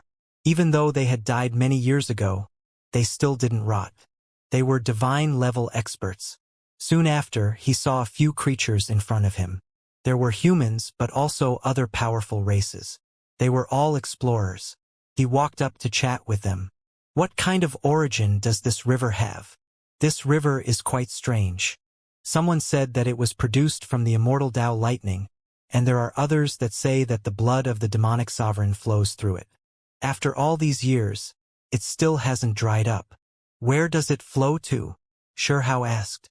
Rumor has it that the end of it is an immortal tomb, and that this great river completely flows into the tomb, a woman said. This river was extremely terrifying. Apart from the terrifying lightning radiance, there was also a mysterious curse power that was proportionate to that of the cultivator that approached it. Those corpses inside the river were deities? Xianxia asked. He was deeply shocked, seeing more than 1 or 2 of them along the way. Not only deities, there are even heavenly deities among them. The number of them that died during the ancient era isn't small. In the end, all of the corpses dropped into this river, someone replied. It was said that this was also a type of opportunity. If someone could fish out the corpse of a powerful ancient figure from the river, they might be able to obtain the inheritance that individual left behind. Of course, it was highly likely that one would be hacked to death by lightning or die from a curse infection. It was too hard to achieve. Let's go. It's better not to take any interest in these divine corpses. Otherwise, it won't end well. Let's go and take a look at the monument inside the ancient city left behind by the demonic sovereign. Test our strength a bit. Someone said. Xianxia followed them, because if he traveled alone, he wouldn't know anything about this place. 2 days later, they followed this heavenly stream to an ancient city. It was situated right beside this river. In reality, they said it was a city, but it was better to call it ruins. All of the buildings had practically collapsed, and there was only a city wall that was still standing outside. Apart from this, there was a monument that was Xing at the center of the ruins. It was also located in the ancient city's plaza. It was unexpectedly 3,000 zhang tall and majestic. It was shining with brilliance. It is rumored that this structure represented the 3,000 provinces, with each zhang equivalent to one province. There were unexpectedly many people surrounding this place. They were all discussing among themselves, and a few people were quite excited. What is the purpose of this monument? Xianxia didn't understand and asked others for guidance. This structure was personally established endless years ago by the greatest demonic sovereign himself. It could examine an individual's strength, talent, potential, and other factors. Look, there is light flickering at the very top in a dazzling manner. Quite a few world-shaking names were left behind there. A middle-aged man said. Xianxia was shocked. Who is Qin Chongxing? After carefully looking it over, he saw that the highest part of this monument was divided into several regions. There were a few names within one region that was especially brilliant. Immortal heavenly deity. He had visited this place when he was young, someone said from the side. Xianxia was shaken inwardly. Even immortal heavenly deity came here before to test himself. All of you, look, there are a few other ancient era giants' names. Their names have shaken the past and present. Some of them are still alive even now. Look how high they are ranked. Everyone commented excitedly. Xianxia was inwardly shaken. He saw a familiar name, Qin Hao. It was even more brilliant than immortal heavenly deity Qin Chongxing's name. It was as brilliant as a blazing sun. Qin clan is truly formidable. After countless years have passed, they produced this Qin Hao who exceeds immortal heavenly deity. Many people sighed in praise. Those that can leave behind a brilliant imprint will immediately shake the world. Someone spoke, deeply moved. Can anyone test themselves here? There won't be any dangers, right? A young lady asked, a bit bashful. There was an elder beside her. She was clearly a disciple from a great sect that came here to train, so there was someone protecting her. There won't be any dangers. Anyone can test their strength, talent, potential, and other factors, replied an old woman. Xianxia rubbed his chin. He saw many people's name imprints. There were a few giants that had survived since the ancient times until now, shaking the higher realms with their power. He was also a bit interested, wishing to give it a try. The heavenly river flowed about, divine corpses floating up and down along it. By the riverside, an ancient monument towered into the sky, sparkling and brilliant. There were many creatures who surrounded it below. A few youngster spirits were raised, eager to give this a try. They all wanted to leave their names on the monument and see how high they themselves would rank. They wanted to know whether dazzling radiance would be released. Let me try first. A youngster walked up. The bottom of his feet shone, leaving behind symbols one after another on the ground's surface. It was sparkling and resplendent, and then his entire body ignited with radiance. He was going to test his own strength, so he used his greatest methods, erupting with all of his power to attack the stone monument. A rain of light scattered down, as if flower petals were dancing about. His entire being released the most powerful strike, and with thunderous noise, it smashed onto the 3,000 zhang tall monument. A great noise rang through the air. How is it? How high did I rank? The youth stepped backwards, a hopeful look on his face as he searched for his own name. However, after a long time had passed, nothing appeared, leaving him quite stunned. I don't see anything. The others also shook their heads. These people's divine senses were powerful, so if they carefully searched, they naturally wouldn't miss anything. They swept their eyes over the densely packed names, but they couldn't see any traces. Has this monument existed for too long and some kind of problem happened? Otherwise, how can my name not be here? The youth asked, feeling a bit disappointed. A few older cultivators immediately laughed. Among them, an old woman with green hair who carried a date tree staff said, "Not everyone can leave their names on the monument. It only maintains the first 3 million names." The youngster's face immediately became red and he clenched his fists. He unexpectedly didn't even have the qualifications, yet he wanted to see his ranking. He was truly embarrassed. Youngster, do not feel ashamed. It is rare for a person's name to show up on the ancient monument after many years. Those that can do so are all world-shaking geniuses. An elder kindly consoled. Just think about it. This is a ranking that has accumulated from the ancient era all the way until today. Countless eras have passed, so just think about how many people have tried to put their names on it.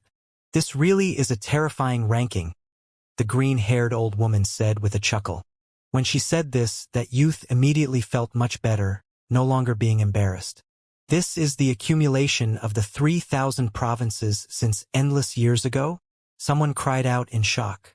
After thinking about it carefully, it left him utterly terrified. It was because if one averaged it, it meant that one province could only have 1,000 people. If it was then distributed into the several thousand eras, then that meant that not even the number one genius of a generation in that province would be guaranteed a spot on the monument. Everyone was stupefied. It was just too shocking. It mainly includes the nearby 10 provinces.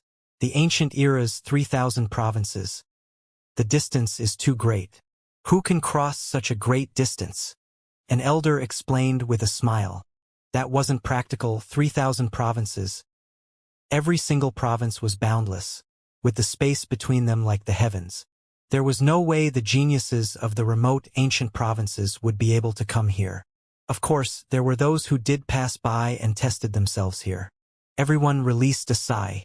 If this truly represented the rankings of all 3,000 provinces, it would be just too suffocating. However, even though this was the case, once they calculated it, it still made everyone's expressions grave. "Let me give it a try." Purple-haired youngster walked up. He wasn't of the human race. There was a layer of golden armor around his body that was shaped like a human, but had 8 arms. He was extremely self-confident. The monument was divided into 3 regions, testing strength, talent, and potential. He chose the strength area. His entire body shone, and then with a rumbling sound, he struck the monument. Everyone backed up. They could feel the tremendous power and intimidating pulsing of symbols. It was much more formidable than that of many of the people here. This was a formidable expert. However, when that strike ended, he took a step backwards, but no movement appeared on the monument. The last name continued to remain carved there without any changes. Everyone was quite shocked. Not even the strike of a pure-blooded creature's strength could squeeze out the last person's name. How terrifying was this? Is it because our cultivation levels are still low, so our ranking isn't as high when we test here? Someone asked in a low voice.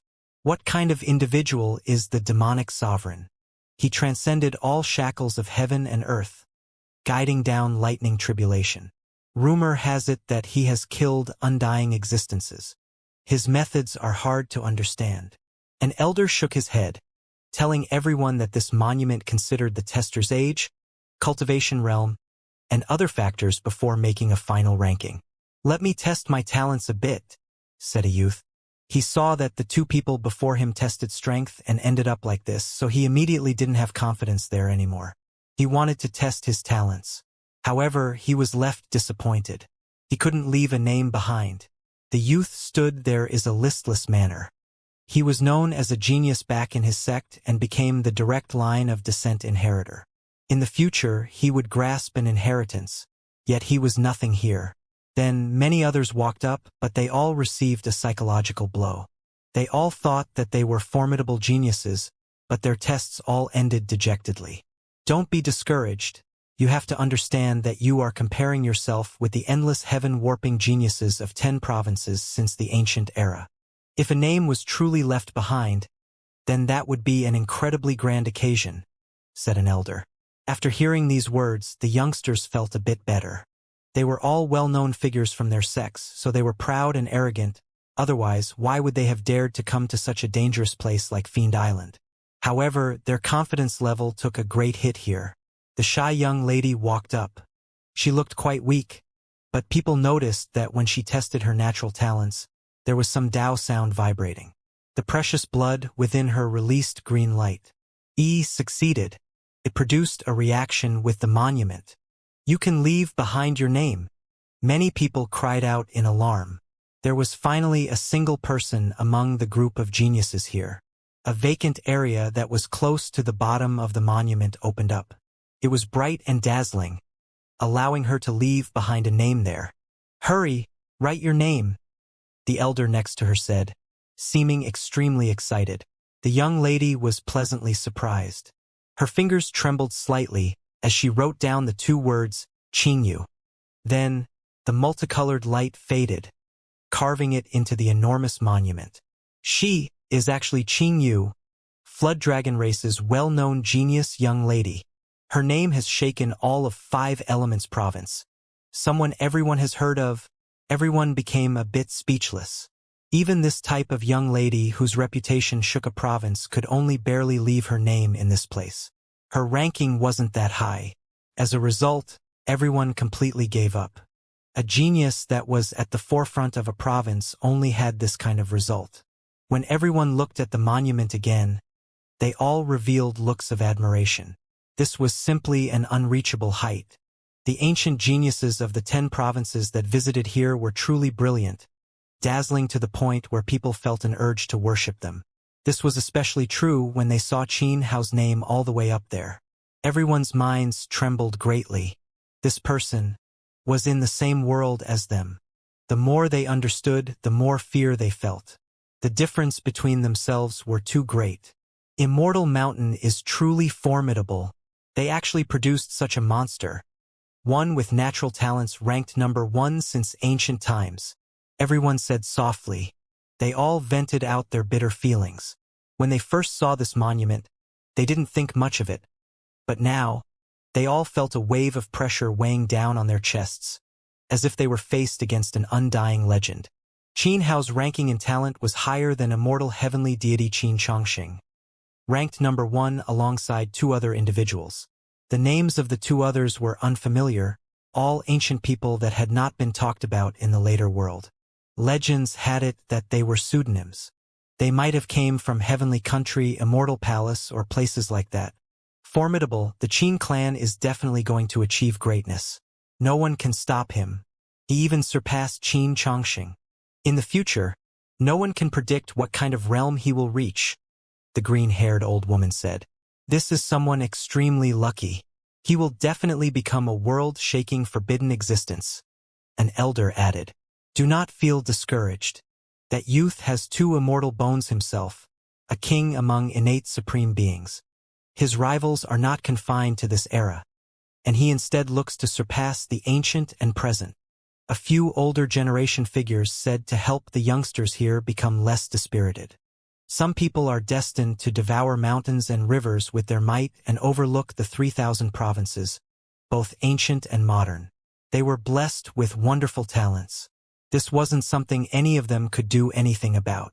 No one could stop their rise to power. Why didn't he test his strength? A youngster asked in a soft voice. Rumor has it that his 2 bones haven't fully resonated with each other yet, and that they are still growing and harmonizing. After a period of time, he will come back to take the number 1 ranking of the 10 provinces power ranking, said an older generation figure. When everyone heard this, they opened their mouths, but they found it difficult to say anything. What kind of arrogance and splendidness was that? Is there anyone else that wishes to give it a try? There were several hundred people who gathered here. They all came along the heavenly river. Many people already tested themselves, so now, there were only Sure Hao and a few other individuals who hadn't moved yet. Brother, why don't you give it a try? Someone urged Sure Hao. Right? Don't be embarrassed, the nearby people said. They all tested themselves already, but only the flood dragon race's Qing you could leave her name here. It's all right. I shouldn't go up and embarrass myself. Xianxia smiled and shook his head. With so many people watching, he didn't want to attract too much attention. He believed that he could leave his name up there. This was his confidence. Che, coward. Don't even have the courage to do this, a young lady said with disdain.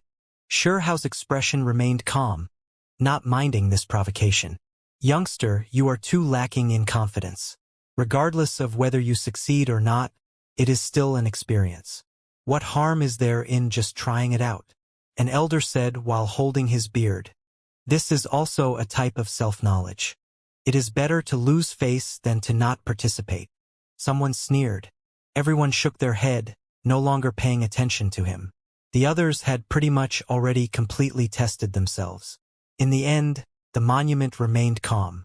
However, those with sharp eyes noticed that the Taotai and ancient Golden Luan race's two geniuses' names had already been carved here. They came here a long time ago. How powerful! These two's rankings aren't that low either.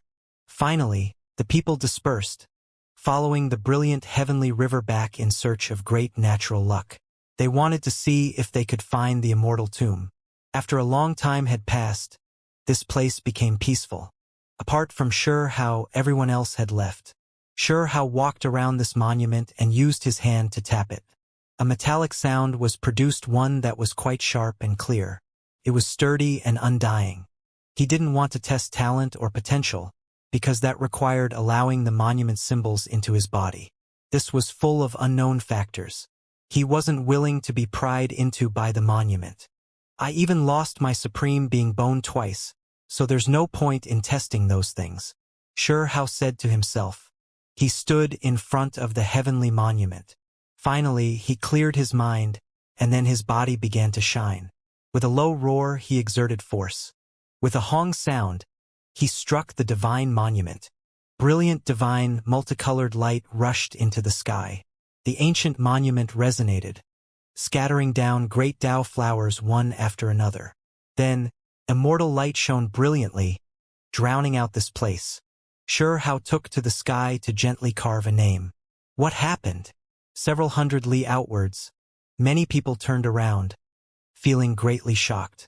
An irregular scene was happening at that monument. There seemed to be a person seated on top. Let's go back and take a look.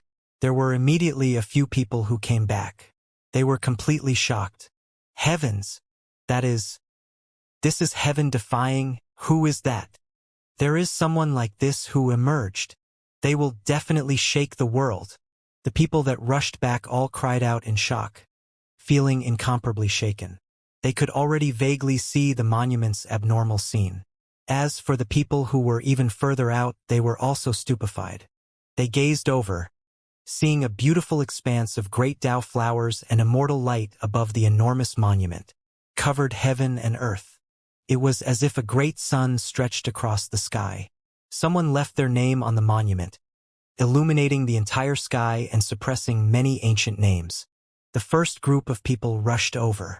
They raised their heads and saw that right now, the divine monument was unexpectedly resonating. Couldn't calm down, slightly trembling and releasing wang vibrating sounds. Who is this person? To be the very best, suppressing heavenly deities in power, inconceivable. This truly is an astonishing entrance. Such a heaven-defying person suddenly appeared. It will definitely shake the world. Everyone's eyes felt as if they were experiencing a sharp pain, because the light was too intense.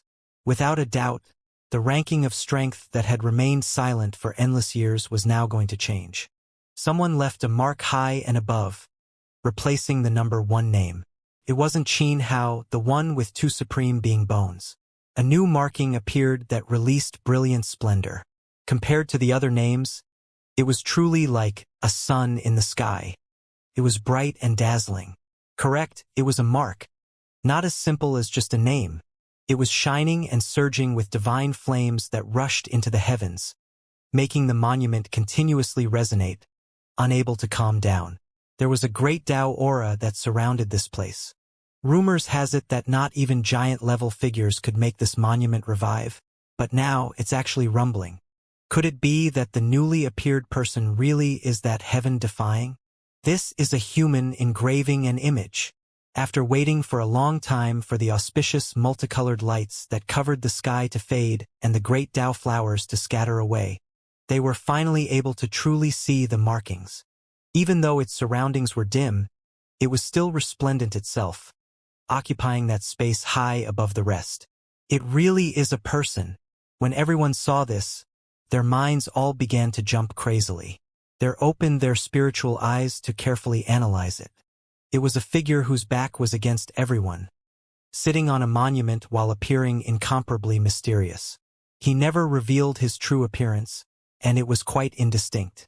However, the simple sketch, few lines, and blurry figure continued to release binding radiance, making it hard for people to stare straight at it. It was clearly a rough sketch that was casually left behind, but with the monument's support, it released undying radiance that forcefully suppressed all other names.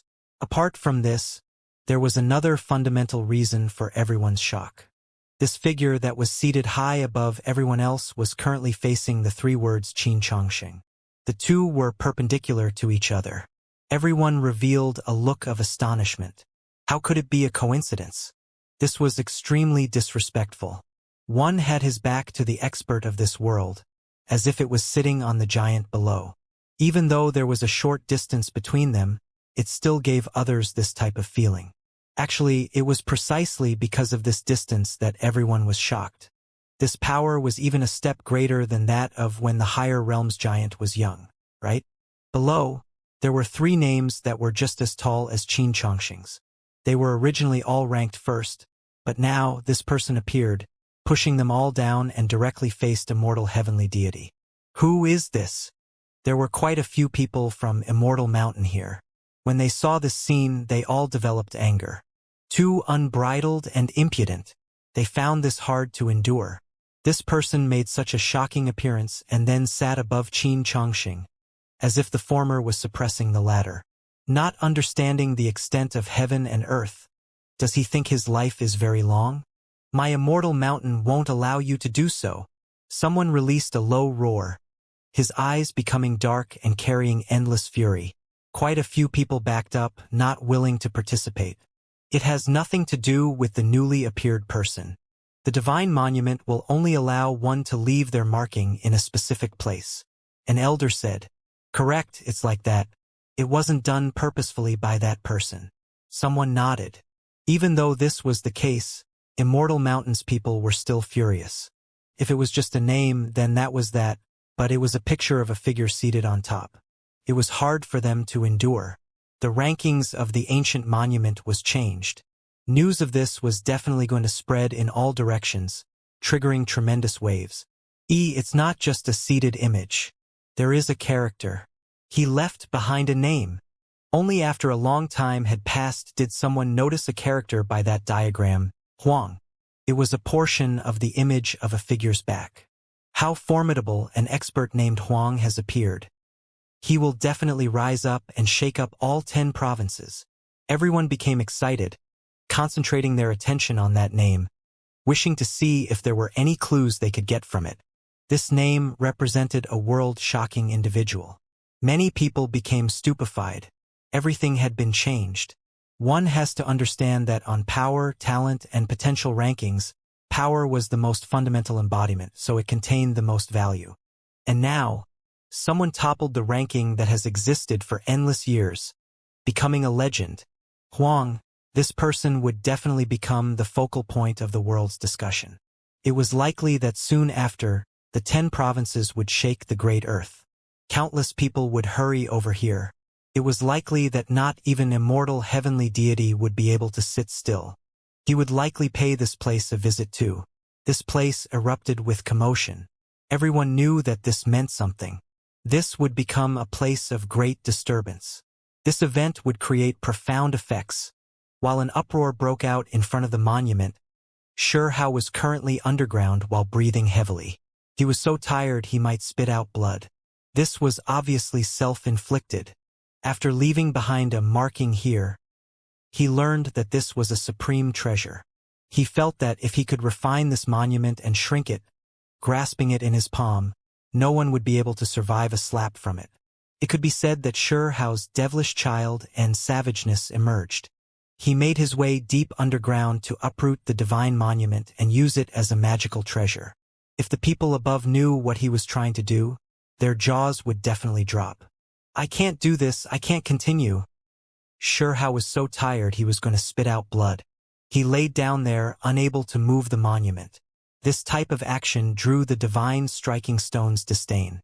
"I really have never met a fella like you before, even wishing to steal a monument. Even I don't know what to say. Shut up and stay on the side." Xianxia's face became red.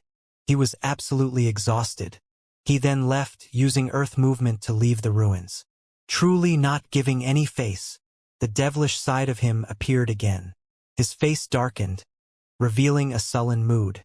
This type of expression made the divine striking stone speechless. Fortunately, the outside world didn't see this scene, or else they would have been stunned. This was the #1 ranked person, the expert that oppressed all 10 provinces with his power. He was actually trying to steal the monument, and after defeat, he revealed a resentful expression. This was bit deserving of a spanking. What? Someone defied the heavens, leaving behind his might on the demonic sovereign's monument. His strength ranked #1. A person named Huang appeared, oppressing the names of all 10 provinces in power. Many people hurried over to Fiend Island because of this event, wishing to see exactly what was going on. Since the ancient times, the first rank had never changed before, and now it was altered. "Hey, there is a figure sitting above Qin Chongsheng. Even if there is a bit of curses here, we have to take the risk and take a look there." There were quite a few super powerful old freaks that came just to see the scene of immortal heavenly deity's name be sat on. They took joy in his disaster, hurrying over with an enthusiastic attitude. The name Huang immediately resounded through all 10 provinces. See, when someone came, they immediately gasped. They stood in front of the monument and stared deathly at the image. "It has been capped." Indeed, a cap has been produced. These were several great figures. They stood in front of the monument while revealing looks of shock. At the very highest point of the monument rested that figure's image. Couldn't reach any higher. Normal cultivators wouldn't care about these things, but they knew what this represented. That person might be comparable to the most powerful demonic sovereign. What a fella! Truly is formidable. I thought it was some old fella that came here to tease Qin Chongsheng, but now it seems like that is unlikely. There truly might be a chance that an extraordinary figure has appeared. Formidable. This truly is a shocking appearance. It shouldn't be some old thing stirring up trouble. Group after group of people came to the divine monument, sighing with amazement from time to time. There were actually a few giants that appeared one after another, but in the end, they left again. They wanted to pursue along the heavenly river to see what kind of individual that was, but they were quite fearful of being infected by the curse. This type of thing was proportionate to one's cultivation. None of them had seen that immortal tomb before after all this time. They had tried many times, but they had never reached the end of it. An extremely handsome youth came, his eyes incomparably deep. He stood unmoving in front of the monument and stared at it. There were older generation figures who were horrified, feeling as if this individual was a bit familiar.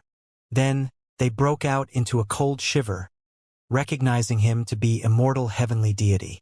Qin Chongsheng had a youth beside him as well who had an outstanding appearance.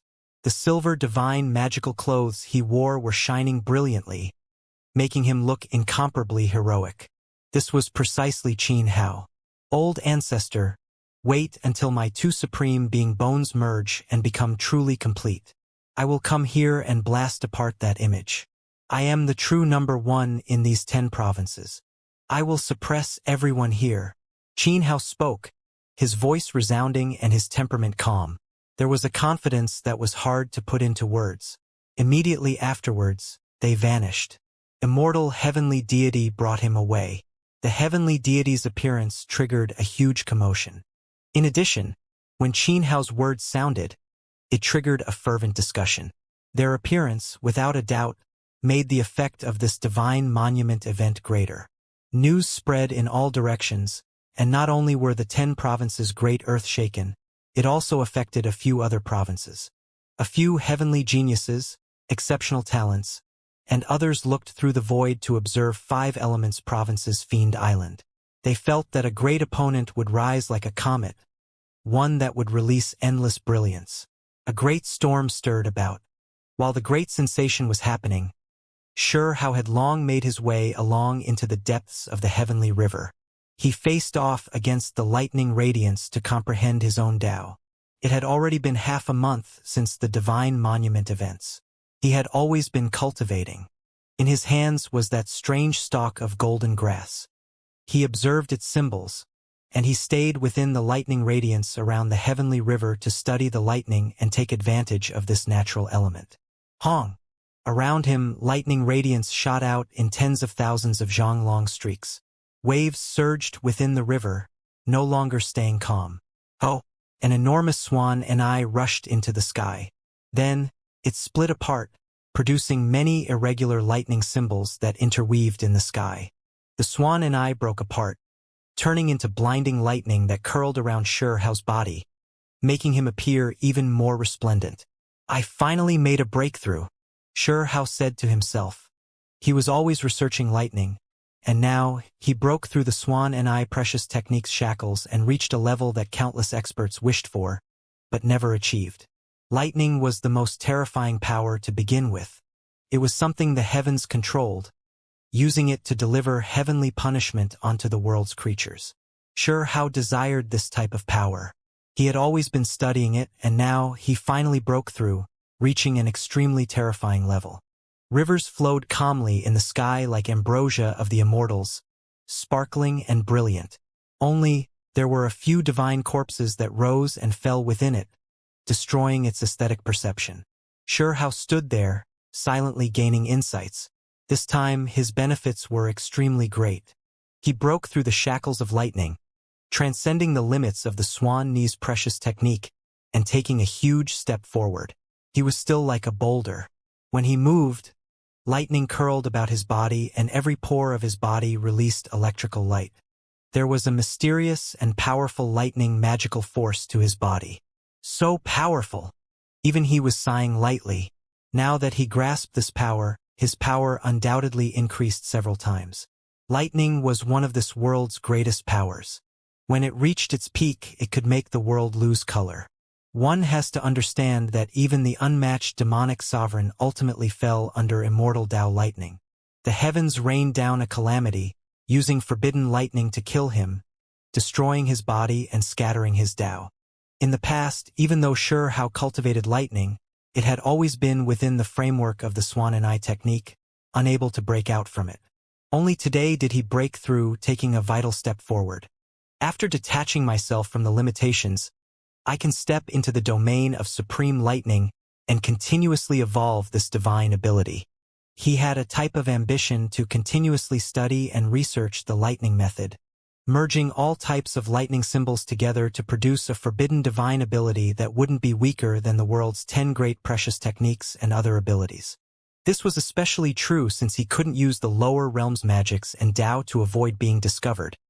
So he needed to break through, evolve, and create other divine abilities. A pair of silver eyes opened. They were like sword edges, shining brightly as they stared at Xiao from the distance. The heavenly river was sparkling and translucent, shining brightly as it flowed through the void, illuminating the nearby scenery brightly. However, a bit further out was a dense fog that covered everything in an incomparably dusky and hazy manner, just like every other place in Fiend Island, full of mysteries and the unknown. This was a vicious beast, one that quietly and soundlessly approached. Then, it suddenly erupted with power, rushing through the air while bringing endless silver electricity with it as it pounced at Xiao. In Fiend Island, all of the vicious beings knew lightning techniques. Xiao calmly turned around. He had long detected that this vicious beast was closing in on him. With a raise of his hand, energy hacked out from his palm, blasting towards the supreme expert realm beast. This was a silvery white lizard with cold eyes. It had lived in this region for several hundred years already. Even in the supreme expert realm, it rarely encountered opponents. Fiend Island had the demonic sovereign's true blood, as well as immortal Tao lightning power. As a result, it produced a few mysterious and powerful creatures. It was a place full of unknowns and danger. However, the very first collision between these two made this lizard release a miserable scream. This silver creature, who had 400 years of Tao cultivation, was pierced through by a streak of lightning. All of its scales flew about, and blood gushed outwards. It was no match for Xianxia. It suffered a severe injury from their very first exchange. Xianxia turned his palm into a blade.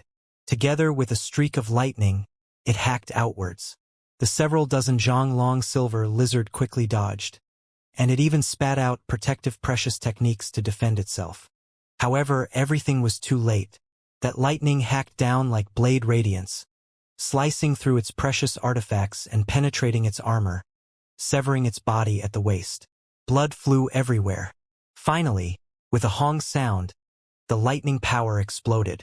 This supreme expert realm silver lizard was blasted apart and turned into ashes.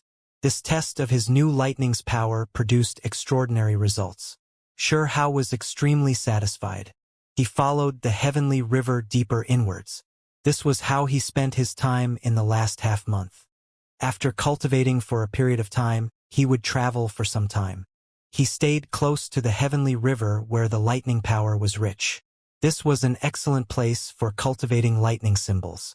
During this cultivation trip, he would alternate between walking and stopping.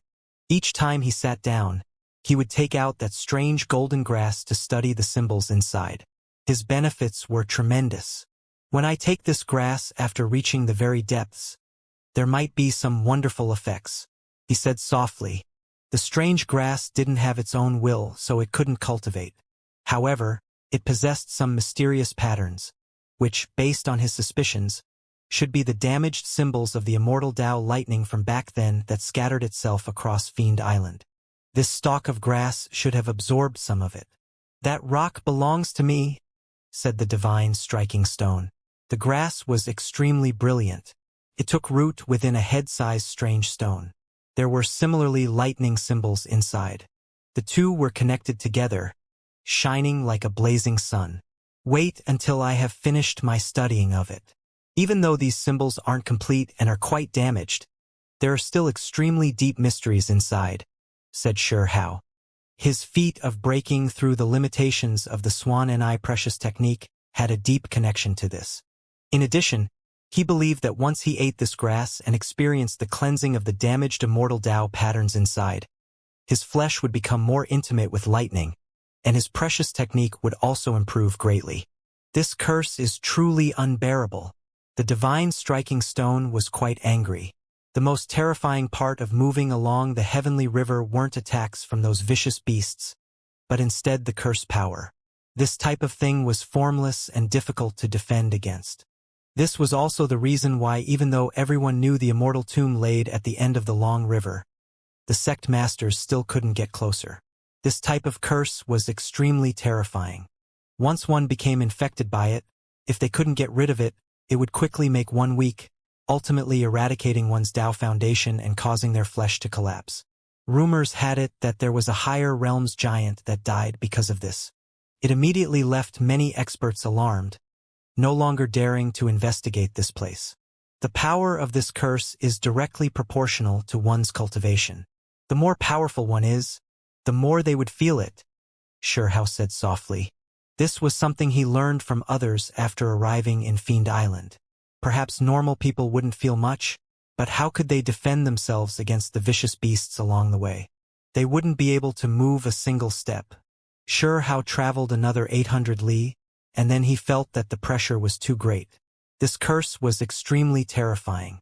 It left patterns on the surface of his body that were sinister and strange. However, Xianxia could still defend against it and continuously eradicate it. However, he still felt a type of pressure. He previously defeated against Immortal Palace's curse, so he wasn't scared of this type of mysterious power. He had a bit of knowledge from his experience when dealing with it, so he continued to press forward. 2 days later, How already followed the heavenly river into the depths of this place. Cursed symbols flickered about, covering the sky like stars. They unexpectedly revealed themselves. Someone had isolated themselves in cultivation here before, setting up a few formations. He quickly rushed to the riverside. There was a stone mountain here that floated in the sky. It was lofty and unmoving as it floated silently. He had traveled for more than 20 days, but he didn't meet a single person. When he saw this place, he couldn't help but be shocked. There was another expert that made it this deep. He flew up the cliff. On the platform, he saw a line of words. In that instant, his body trembled violently. Then, he quickly rushed upwards, stroking that character. Those words were on and off, revealing the engraver's state of mind as he left these words behind. It resonated with the reader, as if they could truly feel his emotions. How are you still alive? It was a simple line of text, but it carried regret, concern, and misery. It immediately made How's eyes become blurry. He shouted out loudly, "Grandpa, I am still alive!" Back then, Grandpa 15 broke free from his entrapment and slaughtered his way into Stone Capital. After discovering that his grandson lost his supreme being bone and had gone missing for more than 10 years, he felt incredible grief, indignation, and unwillingness. However, he didn't believe that his own grandson had died. He headed for Immortal Mountain afterwards to save his son. But then, he suffered a disaster and unexpectedly ended up in the higher realms. "Grandfather, I am still alive. Don't feel broken-hearted. We will be reunited," How shouted loudly, his voice shaking the heavenly river. He truly wished to meet his grandfather and tell him that he was still in this world. When Grandpa 15 entered the higher realms, he immediately obtained news that his grandson that had disappeared for more than 10 years appeared again, carrying out the battle between the two stones and sweeping through all enemies. However, his end was likely bleak once again. It was because when the 7 deities descended into the lower realms, the entire world learned about it. After defeating them, How ultimately died. How's chest rose and fell. Only after a long time had passed did he calm down. "Grandfather, are you waiting for me up ahead?" he muttered to himself, hoping to reunite with him. He wanted to meet the old man immediately and tell him that he was not only still alive, he was going to step on the unrivaled path. How was overwhelmed with emotions. He wanted to become stronger even more. He cultivated while continuing along into the immortal tomb. What a long road. He cultivated while heading along, taking up almost a month altogether now, but he still didn't see the end. Moreover, the curse now shone, becoming stronger. Suddenly, the lightning ahead rushed into the heavens. Multicolored light shone like clouds. A human-shaped figure was controlling lightning that was incomparably powerful. It was shocking to the extreme. "There is someone else that reached this place." How revealed a look of shock, because apart from himself, those that entered Fiend Island had all stopped. He never expected to meet someone else here. "This person is formidable." How was shocked as he gazed into the distance. This individual's blood energy was heaven overflowing like that of an ancient vicious beast. It was incomparably terrifying. He felt like this person shouldn't be any weaker than those exceptional talents he saw after entering the higher realms. He was truly too powerful. Suddenly, the sky full of lightning was recollected, turning into a vicious beast before entering that individual's body, revealing his true body. This left How speechless. He had met this individual before. This individual had a pale white face that was quite gloomy looking. His eyes were dim, lacking much color. "It's him." How suddenly recognized him. They had stepped onto Fiend Island together. He knew that this individual was exceptionally powerful the moment he saw him. He might be an exceptional talent. Now it looked like this was most likely the case. That person naturally saw How as well. He looked over, the two people's eyes meeting in confrontation.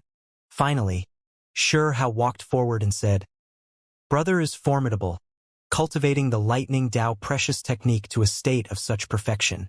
Taoist brother is too generous with your praise. This youth shook his head. He wasn't as enthusiastic or outgoing as other young heavenly talents who always made others feel rather oppressed. He lacked that type of exuberant vitality, or it could be said that he was extremely earnest. After a few simple exchanges of greetings, Hao unexpectedly learned that this person was named Li Yunsong. He came from Heavenfall Province. Hao trembled a bit, remembering that rumor. I heard that a dual-pupil user appeared in Heavenfall Province, creating a legend. Is this true? News of this had already spreads everywhere. The dual-pupiled individual appeared, defeating Heavenfall Province's exceptional talents and drawing attention from all sides. Li Yunsong sank into a moment of silence. In the end, he nodded and said, I am the one that dual-pupil person fought and defeated. Hao was stunned. He never expected one of the people involved would appear in front of him just like this. This person was an exceptional talent, but he was defeated in that battle. I apologize, I wasn't aware. Hao apologized. It's no matter. Li Yunsong shook his head. He already did everything he could during that battle and was still defeated. He was truly not the other party's opponent. How powerful is that dual-pupil individual? Hao's mind could not be called calm right now. The first major confrontation he had after revealing himself was against Shi. It was an incomparably difficult one that almost ended in his own ruin. Even though I exchanged over 500 moves with him in the great battle, all of them were suppressed by him. When the dual pupil's precious technique emerged, it suppressed everything. As expected, he really was an undefeated legend. Li Yunsong sighed and said, ever since his birth, he had never been defeated before. His might shook several provinces. He was the absolute unrivaled being in Heavenfall Province, the most powerful individual. However, when the dual-pupiled individual appeared, it shattered all of his brilliance and thoroughly suppressed him. Even after displaying the supreme precious technique and exceptional talent he was still not the dual-pupil user's match. Hao's mind shivered. Li Yunsong was extremely formidable. He could feel the terrifying divine might within his body, but he was still defeated. This Li Yunsong being an exceptional talent was definitely not an exaggeration. It was to the extent where he should be a well-known figure among exceptional talents. This proved just how heaven-defying the dual pupils were. What does he look like? Hao asked because he began to grow suspicious. Self-confident, calm, long and thin stature, his two eyebrows. As Li Yunsong described this individual, Hao's mind shook greatly. Why did this person resemble Shi so much? Li Yunsong was quite direct, telling Hao everything. After he was badly defeated, he left Heavenfall Province to enter all types of restricted lands to search for a way to improve himself. Rumor has it that there is immortal Dao lightning left behind in Fiend Island, and I just happened to walk down this path, cultivating lightning methods, so I ended up coming here. When Hao heard this, he said, what a coincidence. I also want to research the natural laws of the lightning Dao, so I entered this restricted land. Even though both parties took precautions against each other, they found each other rather agreeable. Eventually, they began to exchange pointers, only using lightning symbols and not other precious techniques. Behind Li Yunsong appeared a vicious bird that spread its wings to the sky. It carried endless lightning clouds with it, surrounding the tall skies. It was extremely shocking, making even the heavenly river surge with waves. I obtained a secret text that has the archaic vicious bird Thundersky Sparrow's magic and Dao, he said. Hao was shocked. That was definitely one of the most terrifying great divine abilities in the lightning Dao. He didn't hide anything and told him that he himself studied the archaic swan Ni's precious technique. Good. They are evenly matched, perfect for exchanging pointers. Li Yunsong was astonished, his pale face revealing a bit of color. This was a great battle. It looked incomparably intense, but it was quite controlled. The two didn't deliver any fatal blows and only fought to comprehend the technique and Dao. Even though they were both on guard, it didn't hinder this type of exchange and interaction. Eventually, Hao said, these two precious techniques are equally matched. How about we exchange them? Li Yunzong was amazed. He quickly nodded and said, "All right, we can exchange." If it were normal people, they definitely wouldn't dare to act so carelessly. They would inevitably be on guard and act prudently. However, these two weren't normal people, and both of them were confident. Li Yunzong took out a bone piece and recorded the Thundersky Sparrow's technique and Tao. This was what he obtained from an ancient cave in the past. When Shihao saw him act so straightforward, he didn't hide anything either and brought out a piece of bone, carefully carving down the complete swan and eye precious technique. They were both extremely pleased. The two were quite agreeable, discussing quite a few of their understandings on cultivation. In the end, Shihao brought out the strange stalk of golden grass and asked him to look at it, inquiring what kind of plant this was and how great its value was exactly. What great natural luck! Li Yunzong was shocked. He had heard before that Field Island had a few strange plants that contained a bit of the Immortal Tao lightning symbols. Can be rated as a priceless treasure. This type of thing needs to be slowly refined into a liquid. Then one needs to take it and then carefully meditate. It can allow one's lightning Tao to quickly flourish. Li Yunzong said. He spoke forthrightly, saying that if Shihao cultivated the Thundersky Sparrow's method and Tao together with this type of strange grass, he could cultivate it in an extremely short amount of time. There would be shocking divine effects. Shihao exulted. He wanted to combine all types of lightning symbols to begin with to reach the supreme lightning domain, evolving it into a forbidden precious technique. Now, it seemed like he was smoothly proceeding. I thought that I obtained quite the natural luck, but I never thought Brother Huang also has this type of fate. Li Yunzong brought out a piece of purple divine wood. What is this? Shihao asked, not understanding. This is lightning wood that has bathed in the heavenly river for endless years. It contains boundless lightning power and can aid my cultivation, said Li Yunzong. Shihao gasped. The other party was not simple after all, actually fishing up this type of object from the heavenly stream. If an ordinary person tried to do this, they would definitely be turned into ashes. Just a bit of luck. Brother does not need to take risks. I almost died in that river, Li Yunzong said with some lingering fears. Then, both sides separated, going into isolation to cultivate the lightning domain's magic and Tao. Several days later, the strange grass in front of the seated Shihao began to melt, becoming a golden liquid that was sparkling and brilliant. There were many symbols flickering about within that reflected the heavens. It was incredibly mysterious. Shihao sat by the river. The stalk of golden grass in front of him that had 5 leaves slowly dissolved.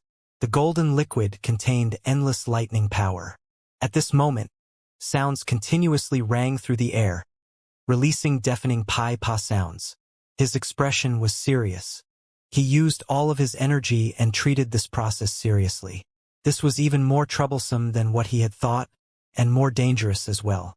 Even though there were only a few symbols inside the strange grass, it was incomparably domineering, making his body shake. The entire stalk of grass dissolved, turning into a puddle of golden liquid.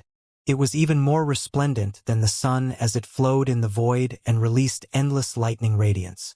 Careful, the divine striking stone said, assisting him from the side. Shihao operated the lightning Tao precious technique and silently comprehended and experienced it. In addition, he carefully guided a strand of golden precious liquid into his mouth. Even though it was just a small mouthful, it produced catastrophic effects. Heavenly lightning descended. If not for him spitting out the golden liquid at the crucial moment, his mouth would have been blasted off. Lighting covered everything. Mysterious symbols flickered about, illuminating the sky. It was incomparably terrifying. How formidable, worthy of containing a trace of the immortal Tao lightning. This is simply impossible to defend against. The divine striking stone cried out in shock. Shihao's expression became more and more grave. He used his body's magical power to suppress this golden liquid, making it unable to seep out. It all froze in the void. How domineering! He was inwardly shocked. Even that bit of immortal Tao lightning aura was already enough to shake him to the core. No wonder the demonic sovereign fell back then.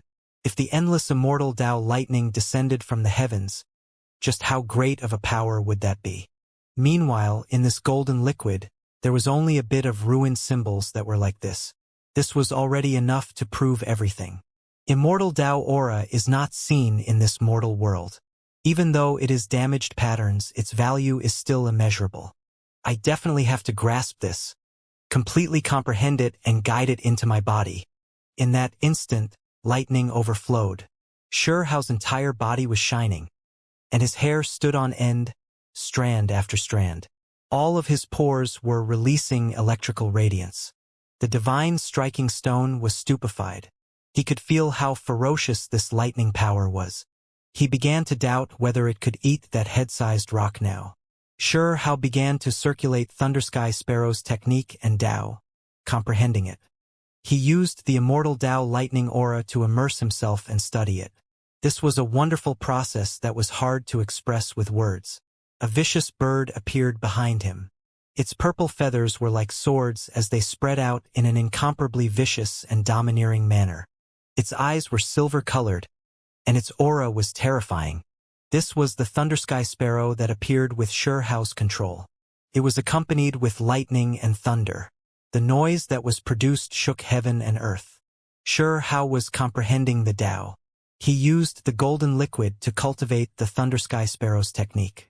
In the past, he studied the Lightning Tao Swan and Eye Precious technique, which was why his cultivation of this technique took half the time and produced twice the results. With the assistance of the divine golden liquid, everything proceeded smoothly. Soon after, an hour passed. Hao opened his eyes. He used up that trace of golden liquid. This time, he opened his mouth, and another strand entered his mouth. Lightning immediately erupted.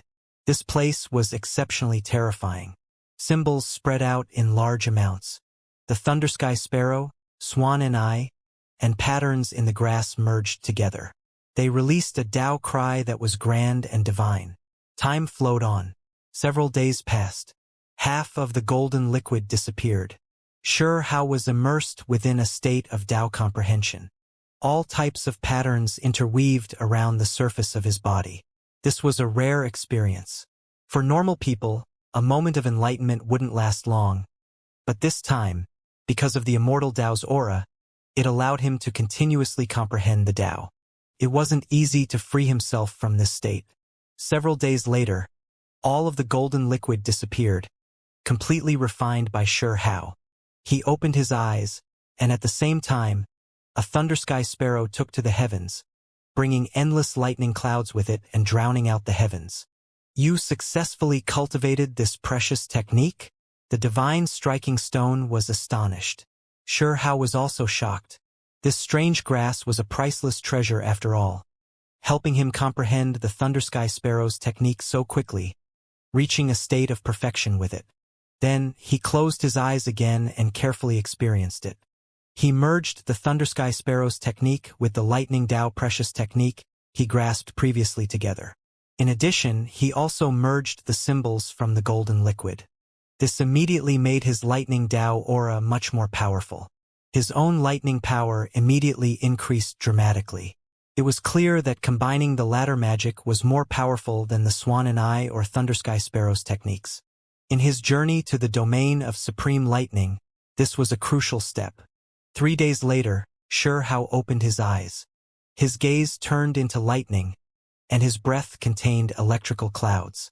"You already finished, so help me refine this rock," said the divine striking stone. It looked at that head-sized stone and felt a bit apprehensive. There was lightning inside of this strange rock as well as damaged symbols. They weren't fewer than stalk of grass. "Fine, let's refine it together." Hao nodded. In the following days, the divine striking stone wailed in anguish, feeling both pain and joy. It chewed on that strange rock, but each time it devoured a small piece, its body would tumble outwards. Lightning would shoot into the skies. During this process, Hao helped it refine the lightning. He also used the dual pupil to observe and carve down all of the damaged lightning symbols, guiding the Immortal Tao lightning aura into his body to baptize his flesh. The two of them collaboratively absorbed this lightning power. Finally, after using up 6 days of time, the strange rock disappeared, completely broken down by them. The lightning symbols were grasped by Shi Hao, while the rock was eaten by the divine striking stone. This was a great harvest, not any less than eating that stalk of grass. Shi Hao gained another flash of insight, using these immortal Dao damaged patterns to evolve his own precious technique. He could be said to have advanced by leaps and bounds along this path. The lightning precious technique he currently grasped was much more powerful than the Swan and Eye technique of the past. The divine striking stone's benefits were also tremendous. When it entered the higher realms, due to the passage's collapse, its entire body was covered in cracks, but now it recovered completely. In addition, it possessed lightning. It was now incomparably terrifying. From today on, just call me Thunderstone, it said cockily. We stayed here for too long. We should go on our way, Shi Hao said. He followed the heavenly river, wishing to see what kind of strange things there were in that immortal tomb. Along the way, he would look towards the river, looking at the corpses that drifted about from time to time. He couldn't help but scout around. Li Yunzong actually fished up a piece of divine thunder wood. So it was clear that this heavenly river contained great natural luck as well. Only it was too dangerous, so normal people didn't dare to try and touch it. Apart from lightning radiance, there was also a curse. Once one was infected, it would be hard to survive. Good stuff. That is the corpse of a true deity. That sword on her back is definitely terrifying. However, the distance is too far and I can't scoop it out. An ancient corpse drifted past in the center of the river. The bone sword on her body was extremely brilliant. The symbols were powerful, and even from far away, he could feel a mysterious power. Unfortunately, as long as one made contact with it, this great river would turn into a sea of thunder, blasting the offender into ashes. Too many magical artifacts could be seen along the way, making one stirred up, but unable to obtain it. Soon after, Shi Hao's eyes became red. He saw the corpse of a heavenly deity. Even though he was already dead, there was a bone blade in his hands, a heavenly deity magical artifact. There's nothing I can do. He could only shake his head. We are almost at the end. Look, the auspicious light over there seems to overflow into the heavens. It looks quite special, the divine striking stone said. The curse power became more powerful, but surprisingly, not only was Shi Hao okay. The divine striking stone and Emperor Butterfly endured it as well. They could even persevere for a bit longer. Are we almost at the immortal tomb? Shi Hao said to himself. He felt like with their current speed it should still take 2 days. It was because their speed was becoming slower and slower. Natural luck. There is a cauldron over there. The divine striking stone cried out. Shi Hao also saw it. They had been watching the heavenly river this entire time, hoping to discover something. This time they finally found a chance. There was a corpse that was extremely close to the riverside, his right hand grabbing a small cauldron. Perhaps it could be called a pill furnace. It was only the size of a fist and earthen yellow in color. It was grinded from precious bones. Cauldrons and furnaces were often combined together and called a cauldron furnace. This one was precisely like this. Could be called a cauldron, but it could also be called a pill furnace. Shi Hao was stirred up. Even though this pill furnace was small, it contained a strange aura. It was definitely quite a formidable ancient magical artifact that had existed for endless years. It remained undamaged even in this heavenly river. If he had a pill furnace before, refining that strange stalk of grass would have taken much less time. It wouldn't have been so difficult. This corpse rushed to the lakeside. Shi Hao used a precious technique and obtained this pill furnace. Hong! What was unexpected was that even though it was like this, the heavenly river still erupted with tens of thousands of lightning streaks. They all blasted towards Shi Hao. He was extremely unwilling to give it up. He did everything he could to defend himself, but he was then suppressed by a terrifying divine force. Endless curse power surged, almost blasting him apart. Pooh! In that instant, he was blasted until his entire body was covered in blood. Endless lightning entered his body to destroy his vitality. There was curse power surrounding him as well. This was still because the corpse drifted rather close. so the heavenly river's power wasn't at its highest. How put the divine striking stone and Emperor Butterfly into his heavenly passages and endured this alone, using his symbols to quickly raise that pill furnace over. Lightning radiance surged. How was seriously wounded, almost hacked to pieces. He did everything he could to defend himself. In the end, the lightning radiance and curse power finally retreated. His body was covered in blood, but he still managed to persist through. He revealed a satisfied smile. The divine striking stone came out from his body. When it saw the furnace, it immediately became shocked and said, "I can't see through this pill furnace. It is a bit strange. This item could be called a cauldron, but it could also be called a furnace." Its 3 curled feet had a true dragon curling about it, and at the lid was an immortal phoenix. It was an earthen yellow in color, and it was unknown what type of precious bone it was carved out from. It was sparkling and translucent, gentle and crystalline. How stroked its surface, and then he opened the lid. His eyes immediately widened, revealing a look of disbelief. The divine striking stone also released a strange cry, as if it saw a ghost. Inside of the fist-sized pill furnace, auspicious multicolored light surged and fragrance assailed the nostrils. There was a majestic wave of life force that immediately rushed out. The pill furnace looked small, but there were unexpectedly several dozen stalks of precious medicines inside. The precious medicines here varied from emerald green, entirely yellow, blood red, and some that even had purple energy. The most important thing was that these medicines still possessed vitality, carrying dewdrops. They were all alive, as if they were just uprooted from a medicinal field. What kind of pill furnace is this? After so many endless years, these medicines look like they have just been plucked. This is too ridiculous. The divine striking stone didn't understand. How was also shocked, because he had personally saw that corpse before. It had on clothes from an ancient era, so it had definitely drifted through this river for endless years. If they wanted to search for that corpse again, it was already too late. It was swept away by the waves. This is a true treasure. Could it be that the pill furnace is carved from the bones of an immortal phoenix and true dragon? The divine striking stone muttered. It had heard before that a few forbidden existences' bones could produce amazing magical artifacts. How shook his head. Forget about true dragon bones. Just a drop of its blood or a scale was impossible to find throughout the world. Soon after, his expression froze again. He was incomparably shocked. With a trembling voice, he said, "These medicines are..." He casually took out a stalk of ancient medicine that had sparkling dewdrops on its leaves and purple energy rising from its petals, discovering that this was actually holy medicine. Holy medicine. Hao's mouth and tongue felt dry. His mind was completely blown. A random stalk he grabbed from the pill furnace was unexpectedly a holy medicine. This was inconceivable.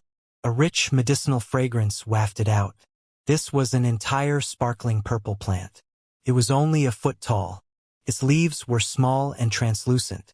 Every single one looked like a purple crescent moon. It was like a small tree that was curling with rich spiritual essence, producing a few purple crescent moons that flowed with hazy purple multicolored mists. It was extremely hazy and beautiful. Redbud moons.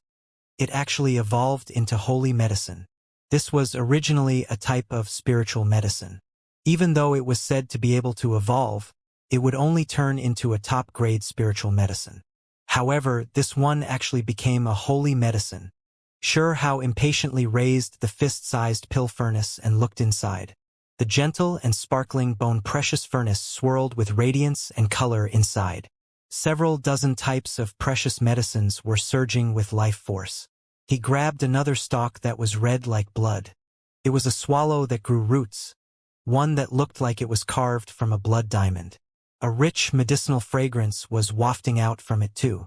A legendary blood sparrow that is about to become a holy medicine? Hao's mouth widened, feeling that this was a bit unbelievable. It wasn't a holy medicine, but it was close. Its effects weren't much inferior either. This pill furnace contained several dozen stalks of medicines. Could it be that they were all so heaven-defying? He simply couldn't believe it. If they were all holy medicines or close to becoming holy medicines, it was enough to shock the higher realms. This ancient furnace was too extraordinary. He was starting to become suspicious. Could this fist-sized furnace really have been carved from the bones of a true dragon? The divine striking stone cried out strangely.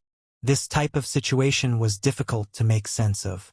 One had to understand that a single stalk of holy medicine could exchange the flesh and bones of a person between life and death. If one grasped one, then that was equivalent to having another life. These types of precious medicines were extremely precious and rarely seen in the world. It was because after obtaining them, no one would exchange or sell them. They would all keep them to use for themselves. Xianxia took a deep breath. He grabbed towards the pill furnace again to see exactly what was inside. This pill furnace didn't look big, but it could contain mountains and rivers. The space within was extremely great. He brought out the third stalk of medicine. This was a spiritual medicine and not a holy medicine. This allowed Xianxia to release a pent-up breath, but it also left him feeling a bit disappointed. Fourth stalk, fifth stalk. When he reached the 31st stalk, brilliant multicolored light surged. An earthen-colored old ginseng appeared. It was almost a human shape. It released a tempting fragrance from its brilliant body. It was another holy medicine, golden ginseng. This pill furnace's master is formidable. If he wasn't a divine medicinal master, then he is a great figure from an undying inheritance. His identity had to have been extraordinary. The divine striking stone came to this conclusion. Having 2 stalks of holy medicine and 1 stalk that is close to becoming holy medicine by his side was an extremely shocking thing. The other medicines were all rare treasures as well and not the type that could be found anywhere. They could be called wondrous medicines, for example the purple stargrass, eternal flowing gold, and falling moonflower. These types of wondrous medicines were extremely rare. If he used them for exchange, any one of them could be traded for many normal spiritual medicines. This made Xianxia extremely happy. Normal spiritual medicines were still obtainable, but these rare wondrous medicines were harder to find. Meanwhile, what Stone Clan's pill recipes needed the most were precisely these things. This solves a great problem of mine. The meaning behind this discovery was extremely great for Xianxia. After coming to the higher realms, he wanted to reconstruct the great cultivation realms to completion with this world's natural laws. He also wanted to use Stone Country's formulas to baptize his flesh. He should be able to do this now. If things went smoothly, he could succeed in a short amount of time. It was clear that the owner of this pill furnace didn't care much about ordinary precious medicines. Everything he collected were top-quality goods. This furnace surged with divine, multicolored radiance. These precious medicines that surged with auspicious light were priceless. This truly is great natural luck, one that is inconceivable, the divine striking stone said. Fishing up a pill furnace from the heavenly river actually produced such a great harvest. At this moment, both of them began to seriously suspect whether this fist-sized furnace cauldron's material was truly terrifying or not. It might be truly carved from some supreme true bone. Xianxia gently stroked it, and then he placed the lid back on properly. The medicinal fragrance vanished. He sat down and began to treat his injuries. This experience had been extremely dangerous. Even though he fished up an ancient magical artifact, he himself suffered heavy injuries as well. There were cracks on his body, and he was covered in blood. A few of his bones were even broken. One could see how terrifying the heavenly river was. One has to understand how incomparably terrifying Xianxia's flesh was. It was as sturdy as diamond, but he was still injured to this extent. Fortunately, I didn't try to fish up a divine corpse from the center of the later, or else even if a deity came, they would have still been killed, Xianxia said to himself. His outer injuries still couldn't be considered serious, but right now, the curse power was stirring within him, eroding his muscles and bones to destroy his Tao foundation and core. The good thing was that Xianxia was still powerful enough himself, and he was quite experienced in dealing with curses. He sat down here, operating bone texts to neutralize the curse power. Suddenly, right when he was overcoming this curse and completely focusing on treatment, A streak of purple light flew over, striking the back of his head in a fierce and ruthless manner. This was a scale the size of a palm, one that was incomparably sharp and even distorted the space around it. If it hacked towards one's head, it would definitely be a fatal strike. Xianxia opened his eyes. His body quickly shifted sideways, avoiding this deadly strike. His entire body swirled with lightning radiance to protect himself.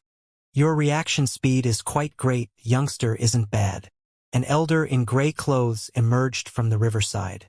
His body was stooped and he had a head full of white hair. His gaze was flickering with radiance. Xianxia felt a wave of anger inwardly. If his spiritual senses weren't sharp enough, he definitely would have been killed right there. This elder was extremely powerful and not simple at all. The divine striking stone felt ashamed. It was aiding in Xianxia's protection, yet in the end, this type of elder came out of nowhere. It immediately shouted, "Old thing, do you still have any face to attack someone of the younger generation?" The elder smiled and said, "This old one was just testing you guys a bit. You guys are extraordinary after all." Xianxia didn't say anything. He carefully observed the other party, and then he became more and more fearful. This old fellow's face was covered in symbols. It was clear that this individual had already been deeply infected by the curse to the extent where it already endangered his life. This was an expert that ignited his divine flame. Xianxia's mind jumped, producing this conclusion. If it wasn't because of the other party's curse, leaving his body in such a terrible state, he would be much more powerful than he was right now. "You already tested what you wished, so you can leave now," Xianxia said. "Little friend, you saw something that belongs to my clan. Please return it," the elder said with a smile. "What thing?" Xianxia asked. "That earthen, fist-sized pill furnace belongs to my martial uncle. Not long ago, he had the misfortune of dying in this heavenly river. Please return it," said the elder. His smile was quite strong. The divine striking stone immediately became angry after hearing this. "Do you not want any face? Is your martial uncle an ancient person? The hidden attack just now is said and done already, but you still want to scheme for the pill furnace. Why don't you just get lost?" When Xianxia fished up the pill furnace, lightning radiance rushed into the heavens, creating quite a commotion, startling this creature that had ignited its divine flame and allowing him to secretly notice it. "Little friend, please be reasonable. This truly is my clan's divine object. I ask you to please return it," the elder said, walking forward. A bit of divine flame radiated around him. He didn't dare to act rashly, because he had been infected severely by the curse. If not for his secret treasure's support, he would have died a long time ago. Shameless! Xianxia only had these two words for him. The other party was clearly lying to steal this mysterious pill furnace. "Hand it over!"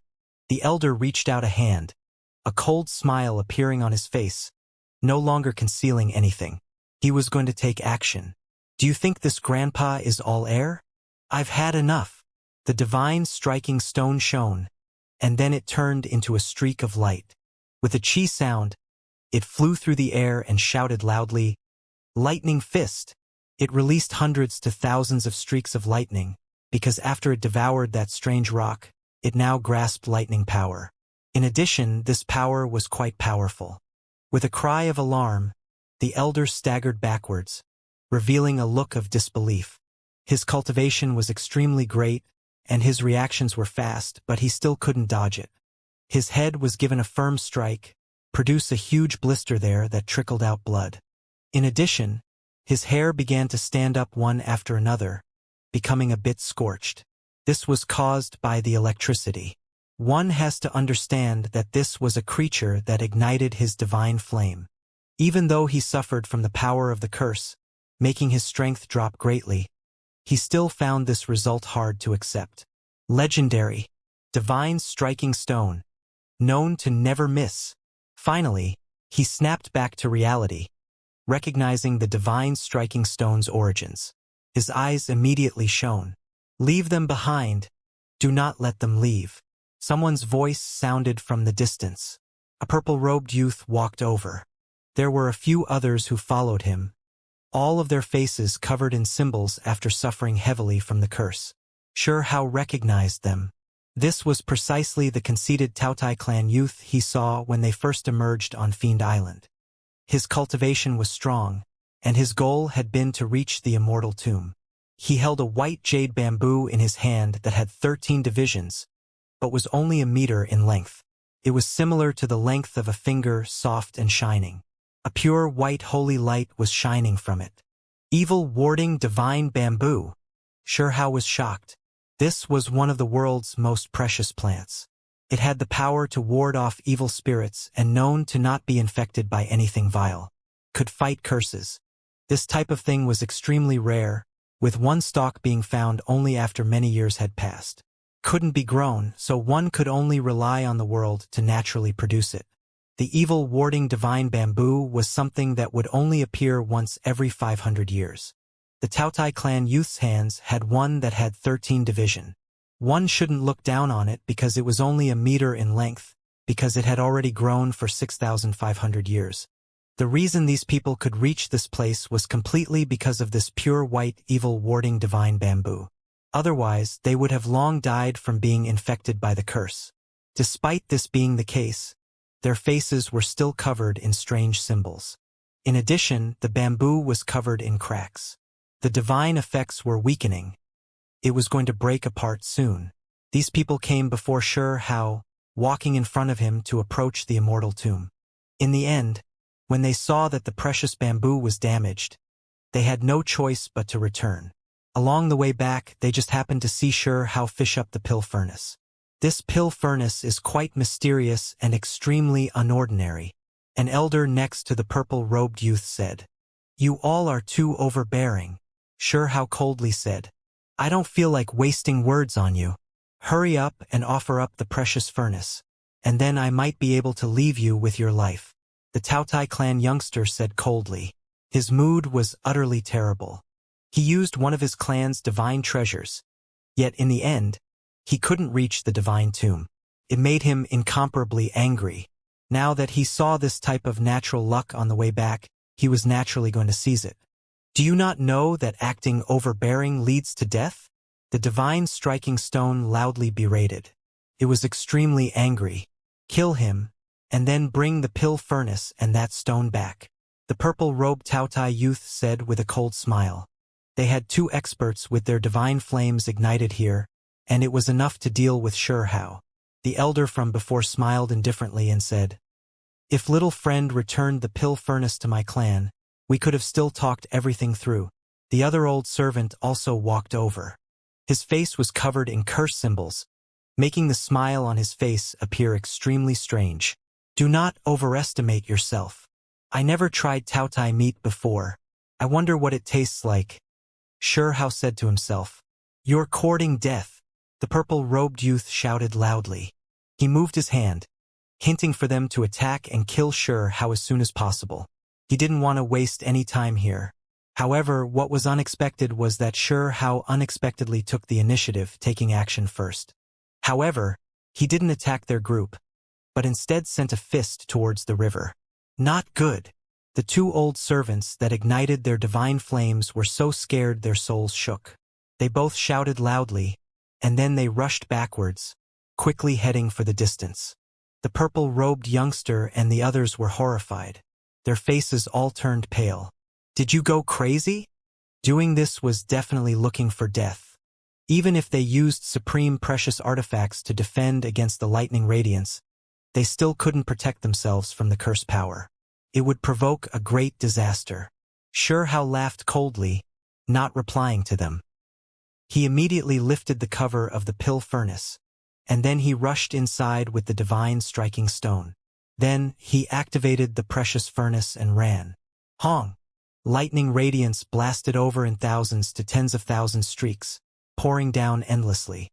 Apart from this, there was also rich curse power that drowned out this place. "Ah!" Miserable shrieks sounded from the distance. It was clear that the purple-robed youth's people immediately turned into ashes, dying there. Meanwhile, Xianxia was also shivered inwardly.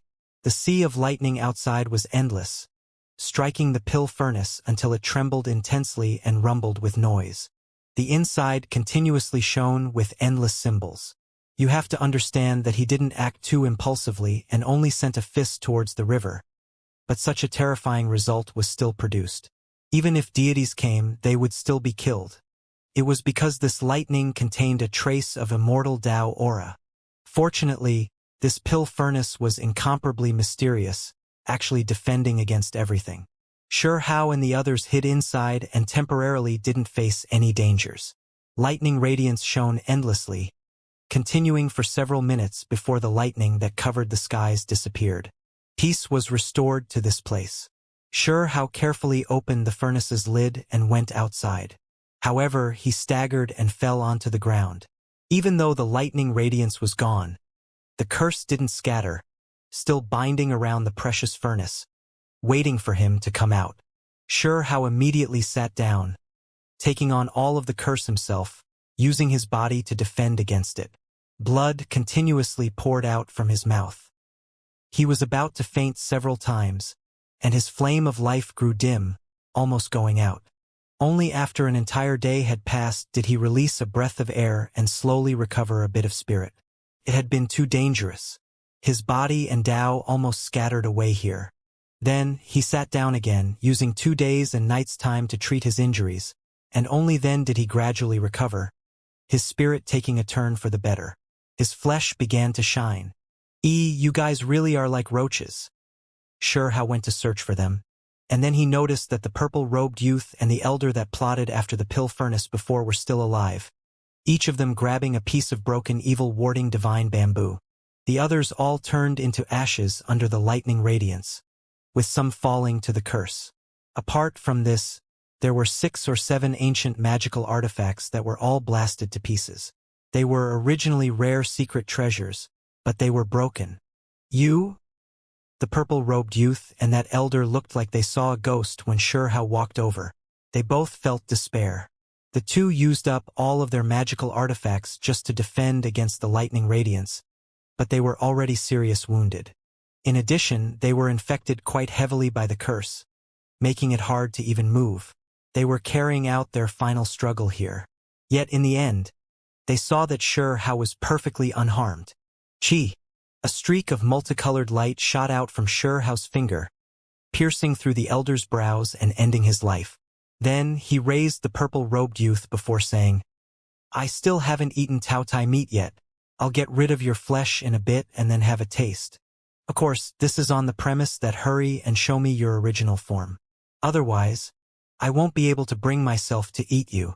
3 days later, Sure Hao finally made his way into the depths of the heavenly river. He vaguely saw an enormous ancient grave. All of the river waters flowed in that direction. Did we reach the immortal tomb? Up ahead was a hazy expanse. Holy splendor flickered about and lightning radiance surged. There were layers of mists as well, making this place hazy and mysterious. Several li out, there was an ancient tomb that was several dozen zhang tall resting there. The heavenly river poured inside and disappeared without a trace. Of course, this scene was quite indistinct and it was hard to see everything clearly. It was because the cursed symbols, holy splendor, and lightning interweaved together, blocking his sight. However, he was sure that they arrived at their destination. Next to Sure Hao's side was a Tao Tai. It was extremely large and covered in purple scales that flickered with radiance. It was full of a bloody energy. The horn on its head was a bit like a dragon horn but also like forked goat horns. It looked like it had seen a ghost. Couldn't believe that it could truly see the immortal tomb. The Tao Tai shivered inwardly. It faced so many difficulties when traveling with its clansmen and even brought the evil warding divine bamboo. But they couldn't even reach this place. This youth never revealed any divine treasures. So why could he resist the curse and come here? It speculated that Sure Hao definitely had some holy evil warding object, or else he wouldn't be able to resist the curse. In addition, it was because of this divine object that he was able to gradually refine away the curse from its body. When it thought of this point, it felt a wave of fury. It was because the reason the other party did this was all for the sake of eating him. The Tao Tai felt like it was going mad. This was truly a type of humiliation. The most powerful aspect of its race was that it could devour all living things. Once it cultivated to the peak, it could even devour the natural laws of heaven and earth. They were always the ones that ate other races' experts, yet today it was the opposite. Someone was going to eat it.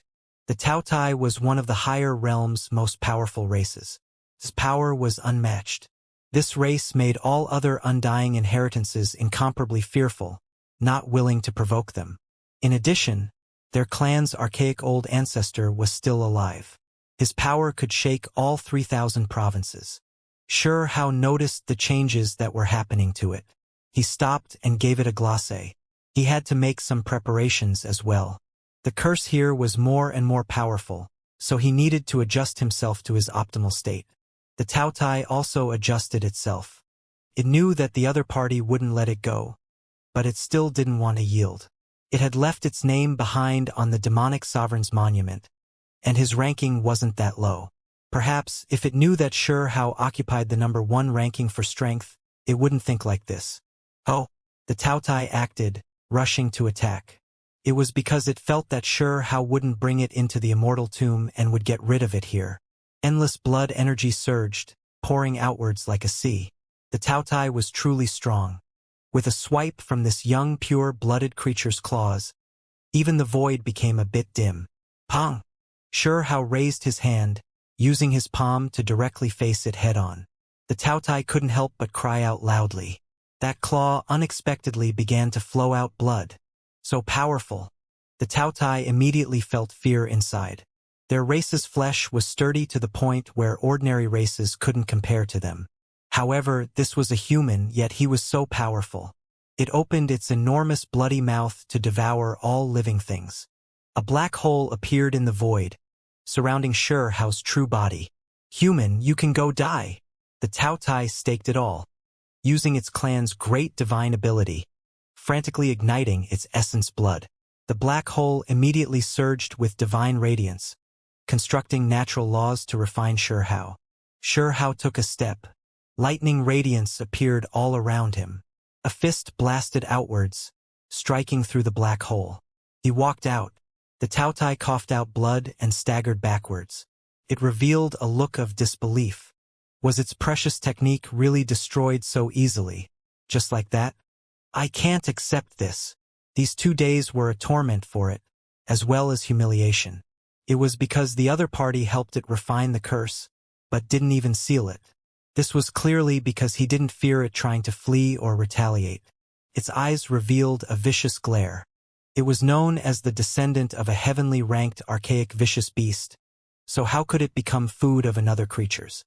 Unleashing sealed power, the Taotai roared loudly. Chains appeared one after another around its body. Those were formed from symbols, appearing like divine chains, binding its skeleton and flesh. Kacha! In that instant, these chains all collapsed. A wave of symbol light rushed into the heavens. In that instant, the Taotai spat out a mouthful of essence blood, suffering severe injuries. However, its power increased greatly, becoming quite a bit stronger than before. Its race had a secret technique that constructed symbols and saved divine force, suppressing oneself. When they released it all at the critical moment to attack a higher cultivation realm, they could immediately succeed. Xianxia was shocked and said, I underestimated you. Only like this will you not leave me disappointed. I suppressed myself to light a divine flame, but now, my own Tao foundation was destroyed. You have to pay the price. The Taotai roared. Its blood energy surged as it threw itself over viciously. Its entire body was covered in beautiful symbols. With a raise of his hands or raise of his feet, the void would tremble and rumble with noise. This time, it exchanged several dozen attacks with Xianxia. The battle became more and more intense. It was extremely ferocious. In the end, they broke through 100 exchanges, erupting completely. This powerful? Xianxia was shocked. Right now, he felt that this was worthy of being a legendary Taotai. However, when these words rang through the Taoyu's ears, it was like a type of mockery. It released a low roar and said, As the Taotai clan's young supreme being disciple, No one has ever dared to look down on me like this before. All of its body's pores opened, flowing out blood. It ignited itself, completely going crazy to fight Shurhao to the death. Shurhao was moved. The Taotai clan had a young supreme being that was rumored to sweep through 100 races without encountering any that could match it. He had heard of it before, but since they already became enemies, he couldn't let the enemy before him go anymore. Let's end this, Shurhao said coldly. He didn't want to stall any longer. He had to adjust himself to the optimal state and enter the immortal tomb. This Taotai freed himself from his own shackles, and after unleashing the seal, he truly became several times stronger. After exchanging 150 attacks in a great battle against Shurhao, he was ultimately killed by a streak of lightning. It was unwilling. It threw itself forward in an incomparably vicious and sinister manner. However, in the end, its eyes grew dim and then it collapsed. What a pity! I could not obtain the Taotai race's devouring divine ability. Shurhao shook his head. There were restrictions placed on all of these powerful clans' sea of consciousness. Once outsiders tried to search for it, it would self-destruct. The moment this Taotai died, its true primordial bone shattered as well. Shurhao sat there, calmly adjusting his breathing, adjusting every part of his body to the optimal state. Then he brought out the pill furnace, temporarily transferring the precious medicines into the heaven and earth pouch. He used his precious techniques to gather the water vapor in the air and produce water. After washing the Taotia's flesh, he then placed it into the pill furnace to stew it with his own Tao flame. What a pity it is that I couldn't find my grandfather. Otherwise, we could have eaten a great meal fit for a dragon's son. Shurhao said to himself. He had never eaten Taotai flesh before, but from the sparkling meat inside the pill furnace and the brilliant multicolored light, he knew that this was definitely nourishing and holy in nature. This type of heavenly ranked vicious beast was a well-known race among pure-blooded creatures. Their entire bodies were treasures and could be considered great flesh medicine. So fragrant! Several hours later, Shurhao began to gorge himself, eating until his mouth was flickering with multicolored light. The meat was extremely tender, and when it entered his mouth, it contained a unique type of fragrance. It tastes too good. It truly is a rare delicacy. Shurhao was completely infatuated with this meal. The Taotai flesh was extremely tender and delicious, truly worthy of being called a wonderful meat dish.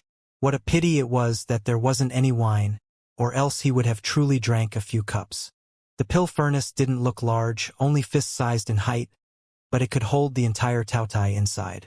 The inside was roiling with spiritual essence. All of the great medicine's essence were slowly cooked inside. Shurhao wolfed down his food. He looked extremely delicate and pretty, but now he was like a great stomach king. He devoured a small half of the Taotai in one go, making his entire body radiate holy light. In the end, he already couldn't suppress it anymore.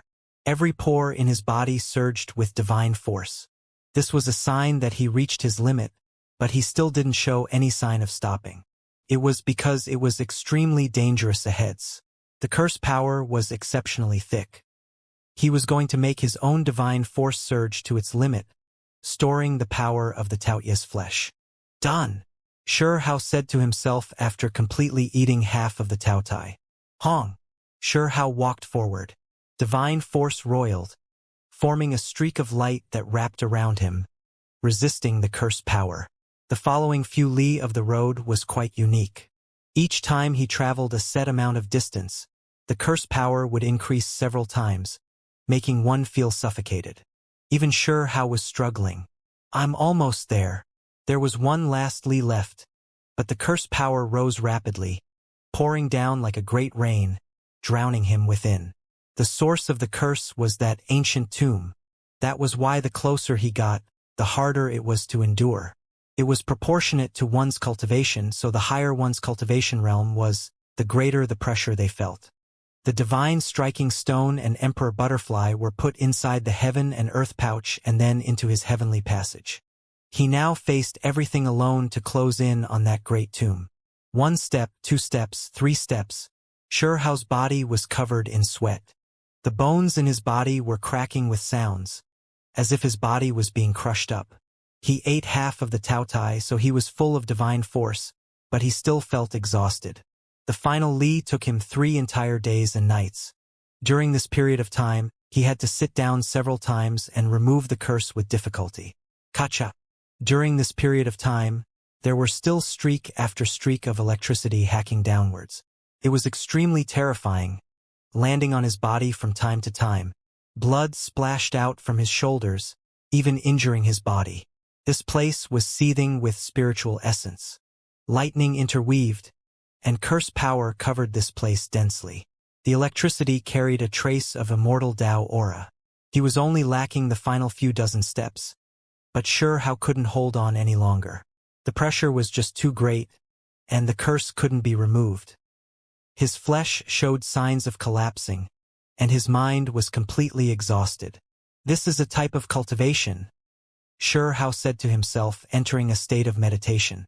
He sat down to resist these powers, treating this as a life and death self-improvement. His mental state changed, making him clear-headed and calm. He treated this like a type of refinement, carrying out a transcendence of the self and understanding the power of the lightning in the void. One step after another. The final several dozen steps took Hao another 3 days. He finally reached the Great Tomb. It was created from piles of yellow earth, existing here for endless years already.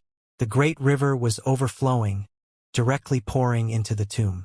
This place had endless symbols flickering about and a terrifying great Tao aura.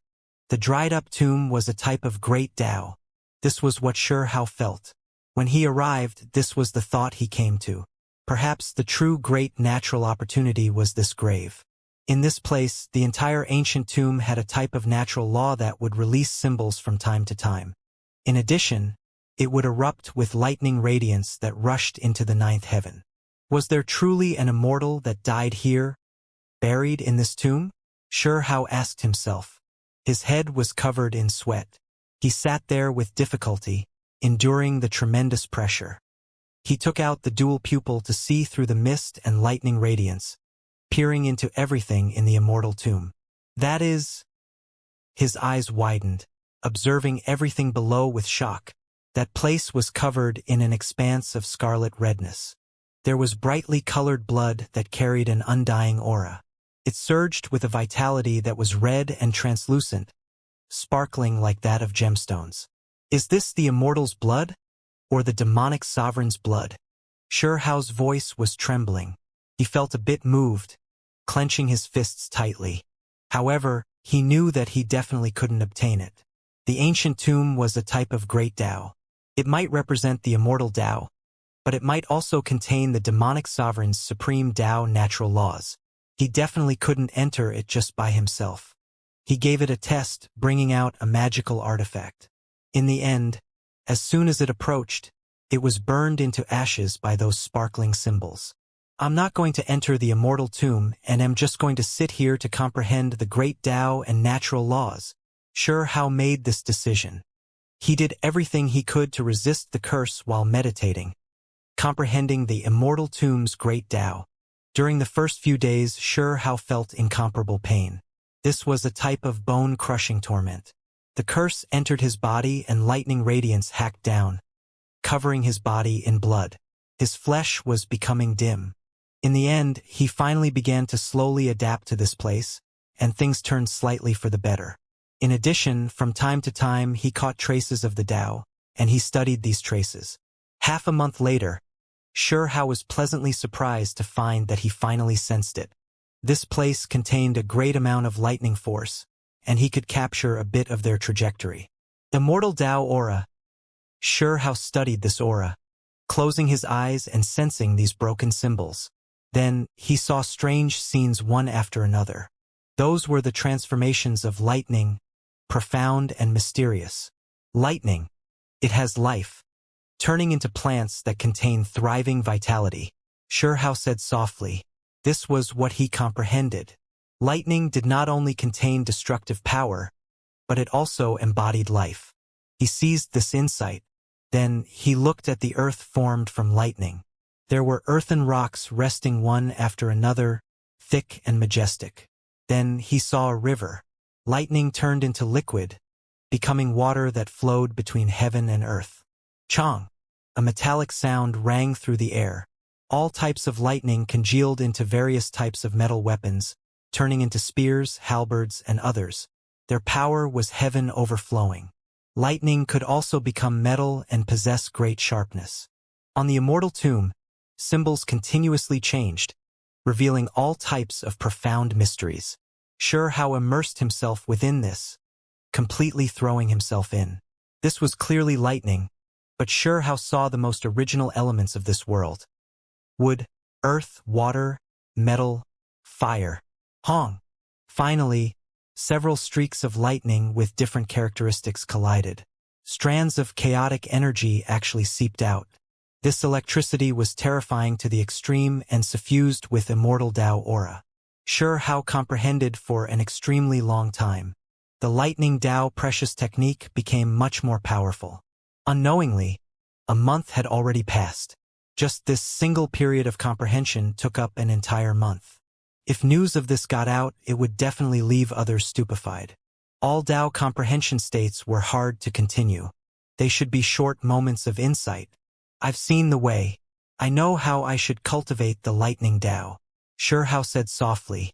This month of Tao comprehension allowed him to see the most foundational changes of the lightning Tao, but also the most valuable changes.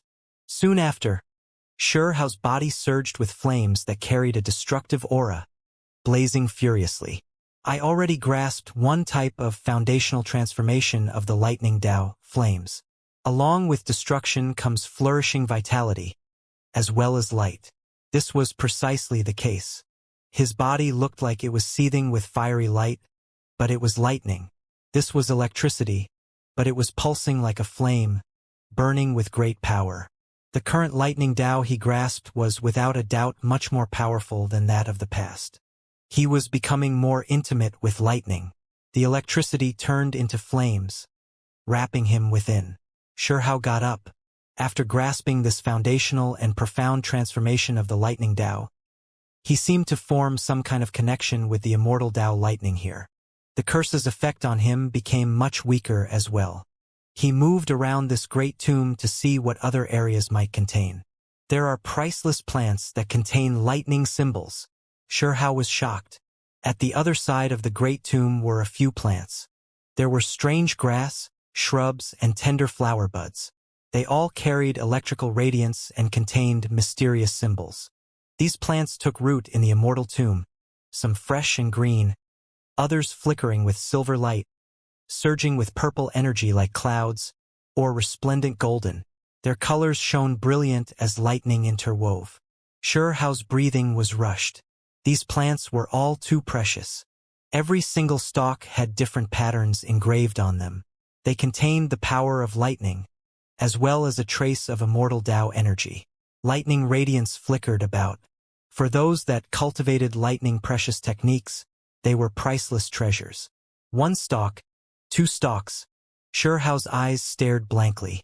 This large expanse contained over 100 plants. With so many medicinal herbs, it was several times more precious than even the medicinal field of a heavenly deity. Unfortunately, he couldn't pluck any of them, because these plants grew on the immortal tomb, a place he couldn't walk on at all. Xianxia found it difficult to calm down. The stalk of strange golden grass he dug up before allowed him to quickly cultivate the Thunderfall Sparrow's precious technique, possessing divine efficacy. Now, more than 100 similar plants stretched out before him. This was even more of a fantasy than a legend. If he could pick them, he would definitely be able to push his lightning Tao technique towards the peak. Worthy of being the immortal tomb. This tomb had existed for endless years already. It was covered in immortal Tao lightning energy. After the endless passage of time, there were actually plants that grew here one after another. Of course, if there was an existence buried under the great tomb, then the value would be even greater. Could it be that there truly is an undying existence buried inside this tomb, that immortal? Xianxia said to himself. The highest point above the tomb was dyed in red true blood. It was sparkling and translucent, radiating scarlet multicolored light like that of gemstones. After the endless passage of time, it still released an exuberant aura of life. The legend had existed for too long. No one could prove its authenticity anymore.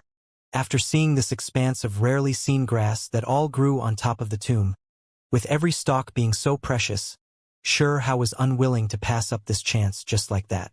He truly wished to pluck a few, but how was he supposed to get close? Stake it all. There were a few stalks that weren't that far from the grave and not on the tall slope either. He focused his attention there and decided to take some risks. Pa! As soon as he got closer, an electrical arc shone, blasting Xianxia tumbling backwards, lacerating his flesh and charring his body black. Blood poured outwards. This was precisely the power of the immortal tomb. Any streak of light it released was destructive. Even though Xianxia's physical body had been trained through hard work and was as tough as diamond, it still couldn't hold on. His current body was already far more durable than heavenly ranked vicious beasts, but under the immortal Tao aura, he was still wounded. However, he didn't feel discouraged. He comprehended the lightning Tao natural laws to make himself as clear-headed as possible, merging with the lightning symbols to become a part of them. Being able to stay in front of this great tomb for a long time and comprehend the natural laws was already quite difficult. If he wanted to scale the tomb, the difficulty was definitely extremely high. He tried several times, but in the end, he was always seriously wounded. Again, Xianxia's viciousness appeared, not willing to give up, continuing on despite repeated setbacks. Hong! He stepped onto the earthen tomb. A streak of crimson light flew over. This arc of electricity wasn't particularly powerful, but it was like a blood blade that could cut everything. It hacked into Xianxia's body. Pew sounded. Blood splashed high into the air. Xianxia's back ruptured, and it was scorched black as well. The lightning Tao symbols flickered about intensely, about to tear him apart. This is for refining the body and accept the lightning Tao's baptism, Xianxia said to himself, enduring the great pain. He used up a day and night's time to take just a single step into the great tomb. He sat down there, consolidating his strength without cowering back. Show! Not long after, a streak of purple energy drifted over, and then it erupted. This was lightning mist. It turned into a sphere of light and wrapped itself around him, making this place erupt with power. Xianxia's hair all stood on end. His body was scorched black, and his flesh was dried up. A layer of dry skin cracked apart. His current situation wasn't good, appearing extremely dangerous. Allowing lightning into the body. He was currently enduring a baptism, and doing everything he could to merge this lightning into his body.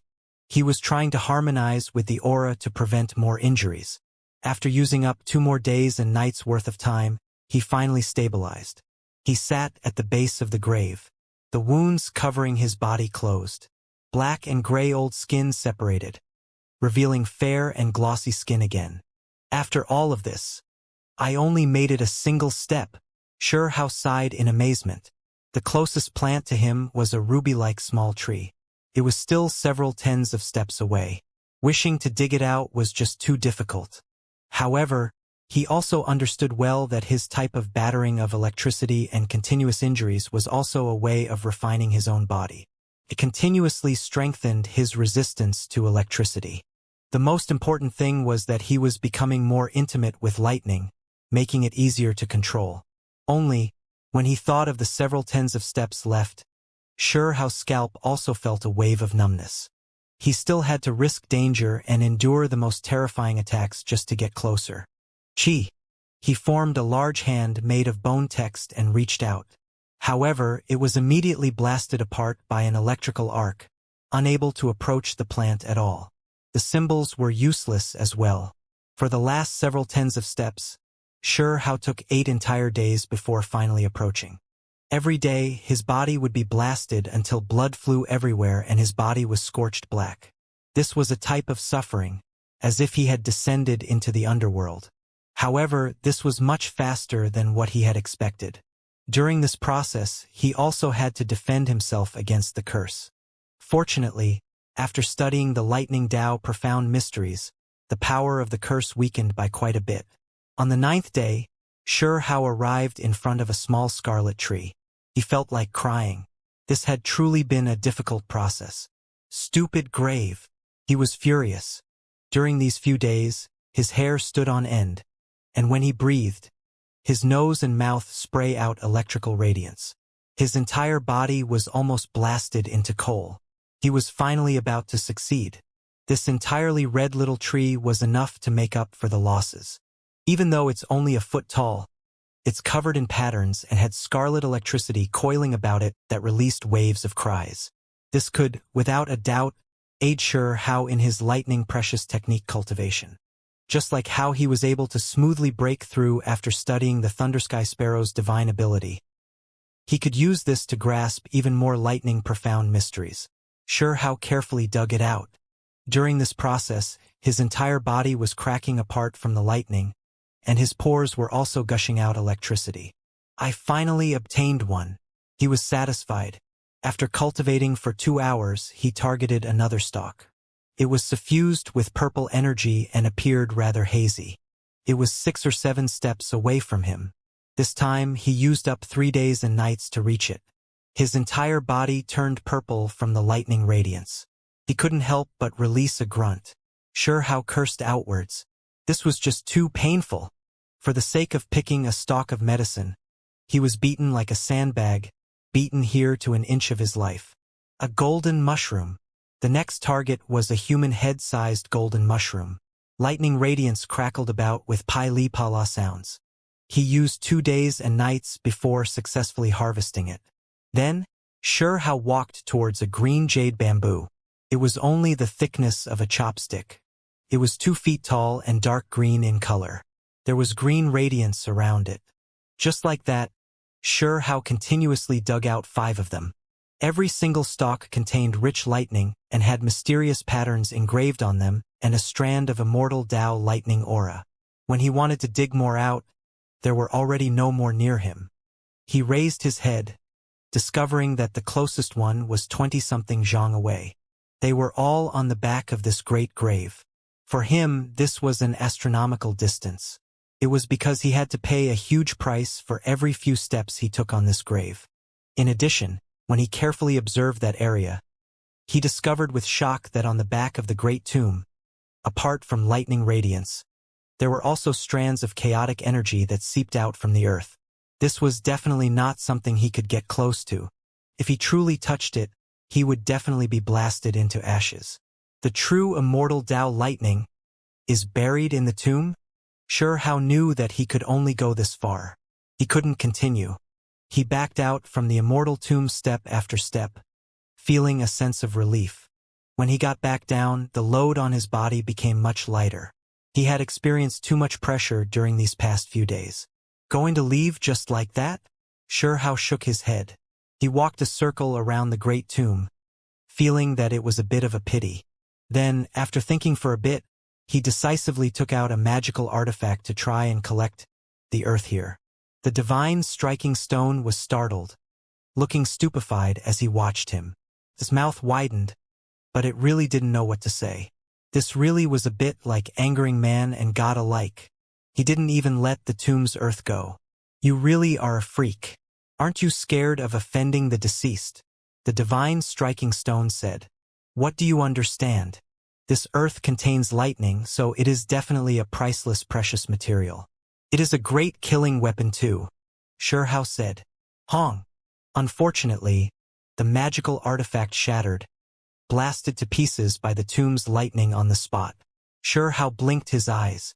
He wanted to bring it, but there was no way. The power inside the earth was too great. What do I do? He watched helplessly, feeling there was no way. What else is there to do? Hurry up and get out of here. You really are going too far, not even letting the tomb's earth go. The divine striking stone curled its lips. Xianxia scratched his head helplessly. He knew how unordinary this tomb's earth was and wanted to bring some away. So in the end, he flung the divine striking stone out from within his heavenly passage and said, Don't you love to eat earth and stone? Hurry up and devour several tens of thousands of gene of it. Motherfucker! The divine striking stone began to curse outwards. It loved to eat, but it didn't want to eat from an ancient tomb. This didn't agree with its stomach at all. What is wrong with you? Every mouthful you eat will make you another portion stronger. Are you truly going to pass up such a great opportunity when it is right in front of you? Xianxia urged. I won't eat it even if you beat me to death. I am a rock with principles. The divine striking stone was quite unyielding. You really aren't going to eat? I can tell you that there is immortal Tao aura inside. There's no going back once you pass it up, Xianxia said. In addition, he demonstrated the results of his most recent Tao comprehension. The divine striking stone was conflicted. It could also feel that the tomb's earth was unordinary. There were wisps of mysterious energy inside. In the end, it clenched its teeth and said, I am a divine stone with principles. My principle is, for the sake of becoming powerful, I'll naturally eat. Xianxia curled his lips in disdain. This fella's principles were really something. Ah! The divine striking stone cried out miserably. Not only was there lightning in the tomb, there was curse power as well. As soon as he ate a mouthful, its entire body was blasted until electricity flickered about and it tumbled through the air. I'm going to die from pain. This was a difficult battle. With Xianxia's help, the divine striking stone resisted the curse and refined the lightning, devouring the earth. This is no good. I want to collect a bit of the earth and use it for battle, Xianxia said to himself. In the end, he clenched his teeth and took out that pill furnace. He tossed the Taotai flesh into the heaven and earth pouch and said, Let's use this to collect the tomb's earth first. I'll properly clean it later. Xianxia began to use the mysterious pill furnace to collect the immortal tomb's earth. This was a huge risk. Every time he collected even a bit, it would place him within an inch of his life. He used up half a month to collect it bit by bit. Eventually, he was finally satisfied, bringing half a cauldron of earth with him as he left. Youngster, you really are vicious, not even letting the tomb's earth go. You really are a freak. The divine striking stone mumbled noisily. After walking a period of time, Xianxia stopped again and stared at that sparkling heavenly river continuously. What do you think about the river water? The divine striking stone went stupid. He stared with a dumbstruck expression. Only after a long time had passed did he said, Don't tell me that you want to take a bit of this river water too. Don't you think the value of the river water is high? Xianxia said rather naturally. Then, he rubbed his hands and pulled up his sleeves in preparation of collecting some river water. The divine striking stone was stunned. He felt that this youngster was truly incurable. If news of this ever gets out, I don't know you. Okay? This is too shameful. This was, without a doubt, a type of torment. Collecting the heavenly river's water was definitely an extremely dangerous task. Xianxia was blasted until his flesh cracked apart. Miserable shrieks rang out unendingly. Dumbass. You brought all of this onto yourself. The divine striking stone took joy in Xianxia's disaster. After using up several days, Xianxia would only obtain a small amount of water, but he would still be blasted until he hovered between life and death. He continuously stomped in anger and cursed endlessly, feeling extremely unsatisfied.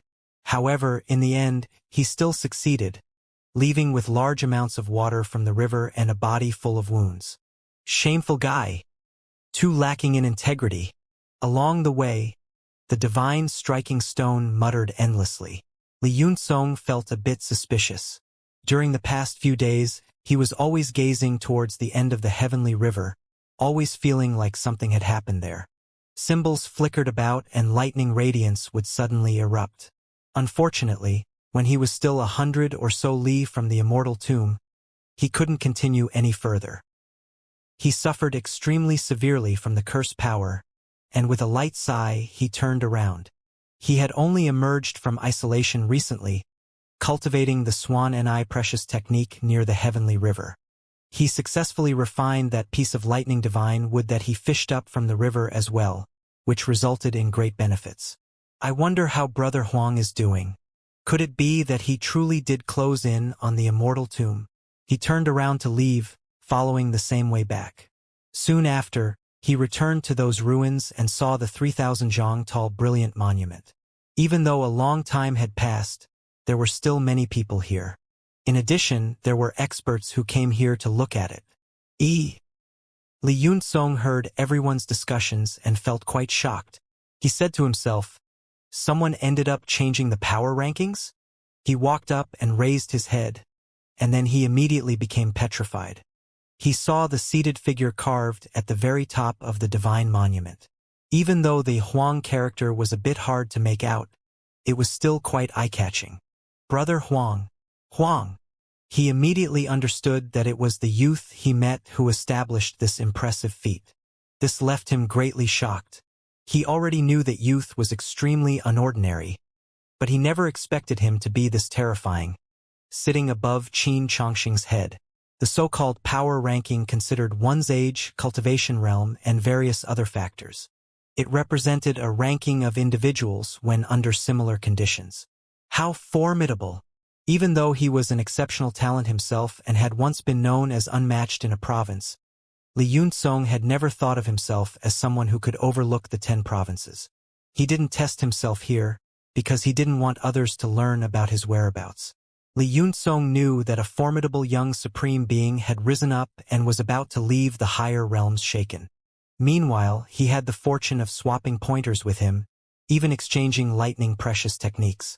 This youth was like a great resplendent star that would gradually rise and overlook all 3,000 provinces. Wu, a few suspicious individuals came to Fiend Island. They most likely came for Huang. 3 months have passed already, yet no traces of him have been found. Huang, where did he go? Could it be that he reached the end of the heavenly river? It's best if he doesn't appear, or else he might be in great danger. Everyone discussed this. They came from different sections. During the most recent period of time, Immortal Mountain's experts all hurried over. They searched around nearby to see what kind of person this Huang was exactly. Apart from this, there were people from other great sects who rushed over. With the appearance of such a mysterious individual who could overlook 10 provinces, a great sensation was unavoidable. A few undying inheritances wanted to rope him in. Are you still alive? One could imagine how miserable the elder felt back then. He suffered a disaster at Immortal Mountain. If he obtained news of the lower realms matters after that, his heart would definitely be in great pain. Grandfather, where are you? I have to find you. He didn't want his grandfather to feel grief and wished to let Grandpa 15 know that he was still alive, that he could even fight against exceptional talents and that he was going to rise up in the higher realms. Shuhao's eyes were cloudy with mist. He stood here for a long time. After thinking for a while, he decided to set this place as the center and search everywhere around it. Grandpa 15 definitely didn't reach the end of the immortal tomb, because Shuhao already reached the end, yet didn't find anyone. There weren't any traces of anyone else. Grandfather definitely didn't turn around out of fear of being caught by Black Prison's people. Either, in that case, it was most likely that Grandpa 15 followed the heavenly river for a while, and then after feeling that the curse power was too great, decided to leave, thus breaking out. When he thought of this, his mind jumped. There were many powerful creatures when one stayed far from the heavenly river. They all understood lightning techniques with no lack of experts who lit their divine flames among them. They were extremely dangerous. Grandpa, we will definitely reunite. Shuhao left the riverside and descended from high up in the sky, flying into Fiend Island's great earth. This was because the heavenly river flowed in the sky.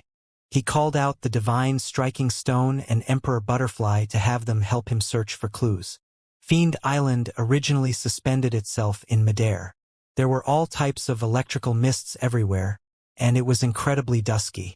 It was vast and boundless as well, so searching for a single person would undoubtedly be difficult as well as dangerous. Not far out, a pair of golden eyes lit up. Then, a loud cry sounded. A dazzling and brilliant streak of electricity flew over. This was a strange snake that was entirely golden in color. It was 100 zhang in length with black horns on its head. On its back was a pair of transparent wings. This creature that had reached the supreme expert realm hiddenly attacked Shuhao. How didn't recognize what kind of snake this was, only knowing that it was extremely poisonous and that its lightning precious technique was unordinary. He didn't dodge and instead used this chance to test out his several months of cultivation. He allowed that electrical arc to enter his body and merge with his body's lightning symbols. He wasn't even injured at all. Too weak, Hao said. With a raise of his hand, a streak of flames surged from his palm, and then it was flung out. With a hong sound, this strange snake was killed, blasted into charred coal. When lightning turned into flames, all of its destructive characteristics were unleashed. This was the greatest harvest Hao received from the immortal tomb. He was able to see his direction of cultivation. He continued along his way, but in the end, before traveling very far, he met a few other strange golden snakes. None of them were weak. One of them, after being killed, left behind a sparkling golden stone in its original spot. The inside contained electricity and flickering symbols. This was an extremely precious material. On this fiend island, there was a small portion of creatures whose bodies contained this type of crystal. They were precious materials for refining weapons, so in the outside world, they were extremely precious. When the 8th strange golden snake was killed, Hao felt as if something wasn't right. 2 suns suddenly erupted with brilliance in front of him, appearing exceptionally dazzling in the void. Heavens! Hao's fine hairs all stood on end. A fluctuation of life suddenly erupted from the mountain range. That was actually an enormous snake that was hiding here, and right now it revived and stared at him. It was too thick. This snake stretched itself over the great earth as if it hadn't moved for several hundred years. Dust had accumulated on its body, and right now, its mouth shot out an enormous streak of lightning radiance. Deity. Hao's expression changed. He summoned electricity, turning around and immediately leaving, rushing towards the heavenly river. Hong! The great earth split apart. The black horns on the strange snake's head shone, sending out lightning that collapsed many mountain peaks nearby. The transparent wings on its back moved, bringing it into the heavens, chasing after Hao. In the end, when it approached the heavenly river, it hesitated after feeling the curse power and could only helplessly retreat. After experiencing this disaster, Hao became much more careful. That strange snake just now was formidable, almost crossing into the true deity boundary. It was extremely terrifying. "Grandpa, you have to be okay." He went on his way again. After encountering such a dangerous situation in Fiend Island, he became extremely worried. Several days later, Hao entered another region. He found a silver sky centipede that was 100 zhang long. It stretched out on the ground, devouring lightning mist and spreading its poison outwards. Its divine flame burned about it in an abnormally terrifying manner. This place wasn't called the dangerous region for nothing. He met another divine-level ancient bug. Hao made a detour around it, not startling this divine bug that was currently cultivating. The more he explored this dangerous area, the more terrified he felt. These creatures were not few. They devoured lightning radiance and absorbed electromagnetic mists as they rested here. There was nothing he could do about them. Hao continuously searched, crossing over many mountain ranges. He encountered great dangers several times. Even though there were no trees and it was all mountain rocks, they similarly hid enormous beasts and ferocious birds. He was shocked. Multicolored light sparkled, as if large numbers of fireflies were flying about here. It was extremely beautiful and gorgeous. However, before Hao even approached, a resplendent symbol flickered out and a world-shaking angry roar erupted. It was a group of silver butterflies that numbered in the thousands to tens of thousands. They moved their wings together and displayed their might at the same time, unexpectedly crushing a mountainous golden vicious beast to pieces, blasting it apart with electrical radiance. Hao sucked in a cold breath of air. The butterflies that looked weak, when grouped together, were actually so powerful. There are so many butterflies. If I could command them all, then it would be so great. I would have them all help me look for grandfather. Hao said softly. Suddenly, from his hair, the emperor butterfly shone, unfolding its body. It nodded towards him and then flew towards the group of silver butterflies. Careful! Xianxia became astonished. He never expected that the emperor butterfly would act out on its own like that. However, the results were completely unexpected. As soon as the emperor butterfly got closer, countless silver butterflies dropped to the ground, unexpectedly trembling in fear in its presence. Xianxia was stunned. The emperor butterfly was still a larva that hadn't grown up yet at all. Yet it already had such great might. No wonder there was that legend that said that an emperor butterfly appeared in the archaic era. With a light shake of its wings, the most powerful heavenly ranked creatures of the world were blasted to pieces, turned into ashes. This race's power is too great. In the end, all of the silver butterflies flew up, rushing in all directions in search of clues. Even though it was like this, Xianxia still quickly called the emperor butterfly back, fearing that a few divine-level silver butterflies might appear. If they suddenly attacked them, the results would be too horrible to even think about. Soon after, Xianxia encountered another race, golden beetles. This was also a group of creatures that numbered in the thousands to tens of thousands and huddled together like golden kernels. They covered the sky. In the end, the emperor butterfly flapped its wings. With its appearance, these creatures all expressed their allegiance as well. Forget about Xianxia, even the divine striking stone was shocked, feeling that this was a bit inconceivable.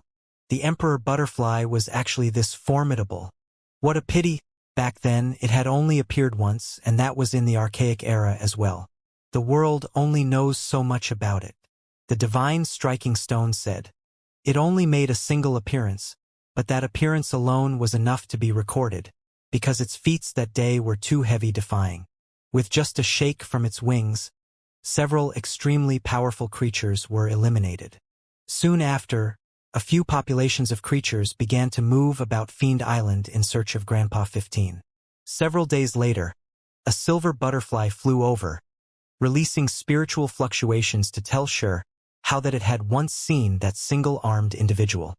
There were some silver butterflies that left on their own, departing far from their clan's area of residence.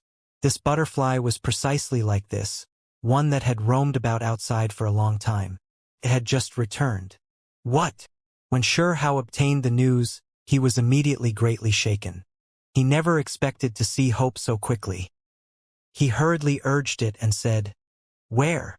The silver butterfly guided the way. It also told them that it saw him a bit over half a month ago. Xianxia was both startled, happy, and worried. His grandfather was still on Fiend Island after all. He followed the silver butterfly for a long distance and finally reached their destination. "Grandfather, please tell me you took care of yourself. I am coming." Soon after, several golden bugs flew over, transmitting with their divine senses that they saw Grandpa 15 just ahead. There were also other people tracking his traces. "There are still people trying to find my grandfather." Xianxia's eyebrows jumped. He naturally rushed over immediately, full of worry that they were enemies. Just like that, he searched through this place. 2 days later, they received precise news that there were people who treated Grandpa 15 unfavorably, pursuing him here. Of course, there was another group of people who were searching without any malice. "The group of people that don't have bad intentions should be related to my father," Xianxia said softly. Despite this being the case, he still found it hard to calm down. There was a group of people pursuing Grandpa 15. This made him extremely angry, wishing to rush there as soon as possible. Soon after, he received bad news. The group of people that had good intentions were not able to find Grandpa 15 and already left. "Use every means possible. Have to find him as soon as possible." Xianxia's voice was shaking. He began to panic, feeling fear that something bad happened to his grandfather. This was a great pursuit. It had to be said that the emperor butterfly was extremely useful this time, having a group of creatures without deities overseeing them, obeying its command and aiding in the search. "Found him. We are getting close." For days later, Xianxia's chest rose and fell violently. There was a group of earth silkworms who resided in this mountain range who had clues to Grandpa 15's whereabouts. These earth silkworms could move through earth, and they also grasped lightning. A day ago, they had seen several men and women pursuing an elder. Hurry! Xianxia clenched his fists. His eyes stood vertically. He felt both agitation and anger. His body couldn't help but begin to shake. Several hours later, Xianxia noticed signs of a middle-aged man and woman. Their speed was neither fast nor slow, and they were following traces left behind by others, also searching for something. Right now, these two were talking softly, discussing something among themselves. He is quite formidable. Even though he came from the lower realm, he is quite the individual. Indeed not simple, actually breaking free from our entrapment several times. This time we discovered him again. It absolutely must not be a spiritual body. After hunting him down for so long, it should be time for him to die. Xianxia operated the divine force recorded in the 10,000 spirit diagram, placing his body in a near non-existent state. He was silent like a ghost as he chased after them. He was extremely nervous inside, fearing that something unexpected could happen. Finally, he reached the destination. Up ahead was a wide open space, but symbols would surge from time to time. Someone laid down a great formation, sealing this place up. There were 6 experts there, both men and women among them, surrounding a single-armed elder inside. Together with the man and woman who just arrived, there were 8 people. There were unexpectedly existences that ignited divine flames among them. Divine flame blazed about, appearing extremely terrifying. "I want to know, why are you trying to kill me?" the single-armed elder said. He was weather-beaten and worn out. His face revealed an expression of great changes. His body was covered in bloodstains as well. "It is because you have a good grandson who has 2 immortal bones, and someone does not wish you approve of your connection with him. They do not wish for you to use your strange ideology and way of conduct to discipline him," one of them said. "My grandson." The single-armed elder's voice trembled. He raised his head towards the sky, his pair of tiger-like eyes containing tears. With a bit of sorrow, he said, "I still have another grandson." "Another grandson? You are talking about the lower realm, right? He's already dead, buried a year ago," another individual said coldly, expressionless and callous. It was clear that the single-armed elder already heard about this information a while ago, knowing about this matter. However, he still staggered, feeling greatly pained, as if he was dealt the heaviest blow. "Don't feel so sad. You still have a healthy grandson who has 2 bones within him. In the future, his power will definitely shake all 3,000 provinces, becoming number 1 under heaven." An old woman who ignited her divine flame said, "Xianxia has immortal mountain. He does not need me to worry about him." The single-armed elder felt a bit disappointed. He was originally a man of steel, but right now he was powerless. Carrying grief, he said, "My grandson, how could you die?" Xianxia came. When he saw this elder so broken-hearted and grieved, his aged face full of hardships, his eyes couldn't help but turn red. Hot tears rolled down his face. "Grandpa, I am still alive." When he saw the world-shaking great demonic god whose power dominated all of Stone Country and now had white hair, an aged face, heaps of wrinkles, and great sorrow, hot tears rolled down Xianxia's eyes. He tightly clenched his fists. He knew that the reason why the elder was like this was because he heard about Xianxia's death. This left him with huge psychological shock, making his entire person age much more. He was inwardly grieving and mourning. Xianxia's face was covered in tears. He shouted loudly inwardly, "Grandpa, I am still alive. We are about to reunite soon." He didn't act rashly, because there was a creature that ignited a divine flame here. He prepared himself. He was going to unleash a strike and cut down the most powerful expert, ending the disaster ahead. "You are quite the fella as well, breaking out several times and escaping." "Not simple at all," an old woman said. A light green flame burned around her. This was a divine flame that ignited after a life form underwent high levels of rebirth. "You can die without any regrets. You have a descendant with 2 immortal bones. In the future, He will definitely dominate the higher realms and shake the 3,000 provinces with his power.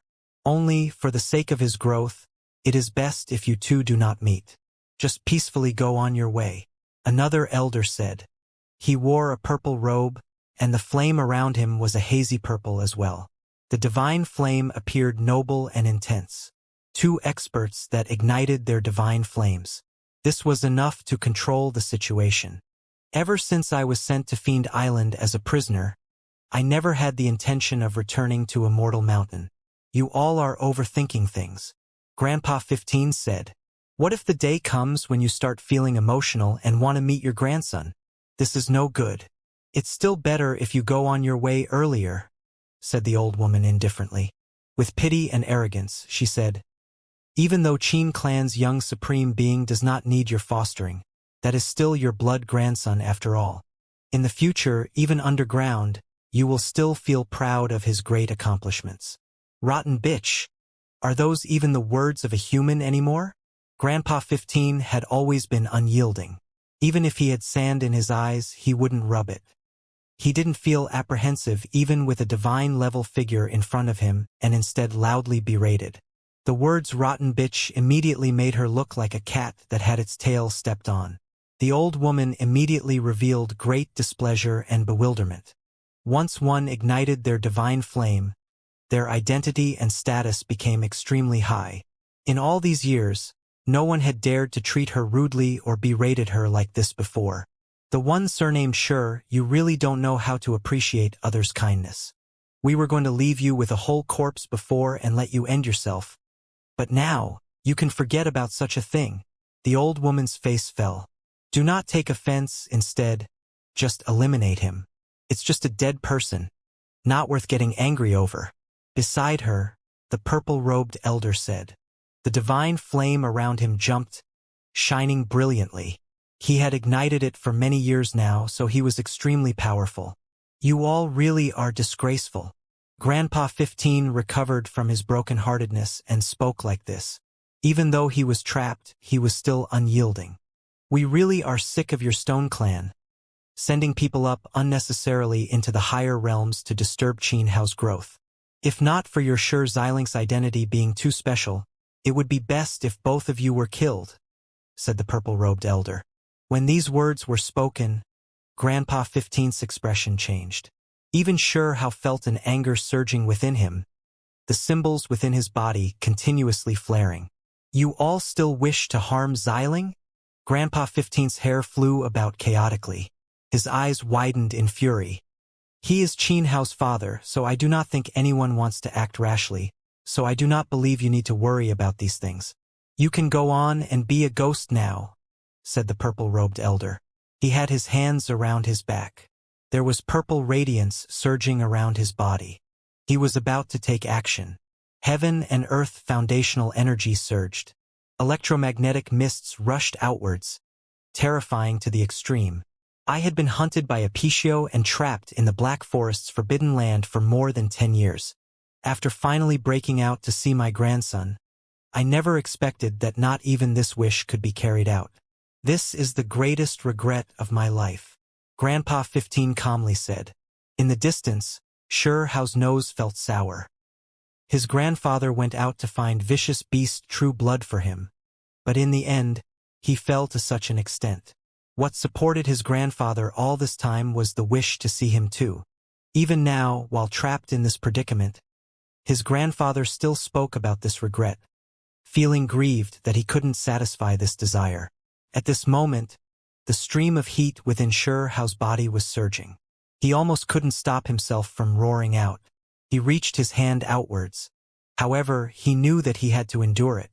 There were divine-level experts here, so he had to kill them in one strike. Otherwise, not only would he not be able to save his grandfather, he himself would be in danger too. The old woman's eyes flickered with cold light, dealing another mental blow. That descendant of yours in the lower realm really was formidable, killing 7 deities alone, destroying the plans of a few great sects of the higher realms, truly quite formidable. Unfortunately, he still died, and he had been buried for more than a year already. The higher realms is a place where exceptional talents contend for supremacy and heavenly geniuses rise up, But none of this has anything to do with him anymore. In addition, even if he is alive, so what? There are countless geniuses in these 3,000 provinces. Immortal Palace's young great one, Heavenly Country's exceptional direct disciple, and your other grandson, Qin Hao with 2 bones. There are more than 1 or 2 of these individuals. These are the true supreme beings. Even though that grandson of yours was unordinary, even if he entered the higher realms alive, he still wouldn't be able to stir up any waves. Since you miss him so much, then go to his side already, said the purple-clothed elder. He raised his hands. Symbols flickered about his palm, and purple energy pervaded the air. This should be the true body, right? Someone muttered in a soft voice from the side. We'll find out after killing it. The others walked up, blocking all sides to prevent Grandpa 15 from escaping. My Hower, just from how he abandoned his supreme being bone in the end and told his younger brother those words. If he is still alive, he will definitely move unhindered through all 3,000 provinces. Grandpa 15 said in a low voice. He felt extremely lonely. Then, he fiercely raised his head and surged with war intent. He was never someone who would yield. Even if he wasn't a match for the enemy, he was still going to fight it out. You can just go die already. The purple-robed elder's eyes were cold like purple blade radiance. He seemed extremely terrifying in the great mist. Now is the time. Hao's eyes erupted with divine radiance. When the other party revealed killing intent and focused all of his attention on Grandpa 15, he moved. In that instant, lightning erupted. Hao was powerful like a true dragon, rushing out from the darkness, every inch of his flesh erupting with spiritual essence. Symbols covered his body, and divine force surged like the sea. Moreover, in his right hand was a true deity divine artifact, Demon Fall Pestle. It was polished from a piece of primordial precious bone that was pure white like jade. There were endless symbols engraved within. At this moment, it boosted Hao's lightning power to a horrifying level. Deafening thunder crashed down, shaking up heaven and earth. Hao was just too fast. He activated the lightning while moving, streaking across the heavens like an undying arc of immortal light. No one was able to react in time, not even the old woman or purple-robed elder. At this critical moment, no one expected there to be an assassin hiding in the darkness. Lightning radiance tore through the sky. A youth with disheveled hair emerged, his pupils releasing shocking radiance that pierced through the mist. In his hands was that precious pestle. When he descended, he was like a heavenly deity. Hong! Lightning hacked down. His entire body was covered in endless dazzling lightning radiance. It was so blinding that they couldn't open their eyes. That Demon Fall Pestle in particular released a thick streak of lightning, distorting even the void. It carried a trace of immortal Tao aura that could not be described with words and was difficult to defend against. Careful! Many people's faces became pale. They couldn't help but cry out. However, when they cried out, that streak of lightning already descended, hacking down on the purple-robed elder's back. With a Hong sound, he was blasted flying, half his body directly exploding. Blood splashed everywhere chaotically. Everyone was horrified. The most powerful expert among them, an existence that had ignited a divine flame, had the left side of his body blasted apart. In just a single strike, he was almost dead. Ah! The purple-robed elder cried out miserably. This strike was too heavy. It was a lightning Tao natural law that drew support from a true deity magical artifact. It forcibly blasted his body apart. If not for his strength being great and the divine flame protecting his body, anyone else would have definitely died, having both their body and soul wiped out. Nothing would have been left behind. At the same time, the old woman also cried out because Hao brought out a pill furnace that also displayed might. While carrying lightning, it turned into a fist-sized little sun that was dazzling, pierced through the right side of her chest. With a pung sound, her right arm was blasted to pieces. Blood continuously dripped out. Unfortunately, her life wasn't taken. She rejoiced, because most of Hao's attention had been placed on the purple-robed elder's body. The purple-robed elder's strength was greater than hers, making him Xiao's first target to eliminate. However, it was also because of this scattered attention that neither of these two great deity experts died from this hidden attack, escaping disaster. This change of circumstances was too sudden. Regardless of whether it was Grandpa 15 or the others, none of them expected this. "Who are you?" the purple-robed expert roared. Purple flames burned around him, surrounding his entire body. His injury was extremely serious. Half of his body was blasted apart. On the other side, the old woman's injuries were relatively better. Her chest was ruptured, and her left arm was missing. Xiao didn't speak a single word. While holding the demonfall pestle, he directly blasted apart some symbols on the ground. With a flash, he entered the Great Formation, arriving by Grandpa 15's side to protect him. Only at this moment did the lightning symbols disappear and restore peace to this place. However, the atmosphere was so tense that it made everyone feel suffocated. This happened too suddenly. All of these transformations were too fast.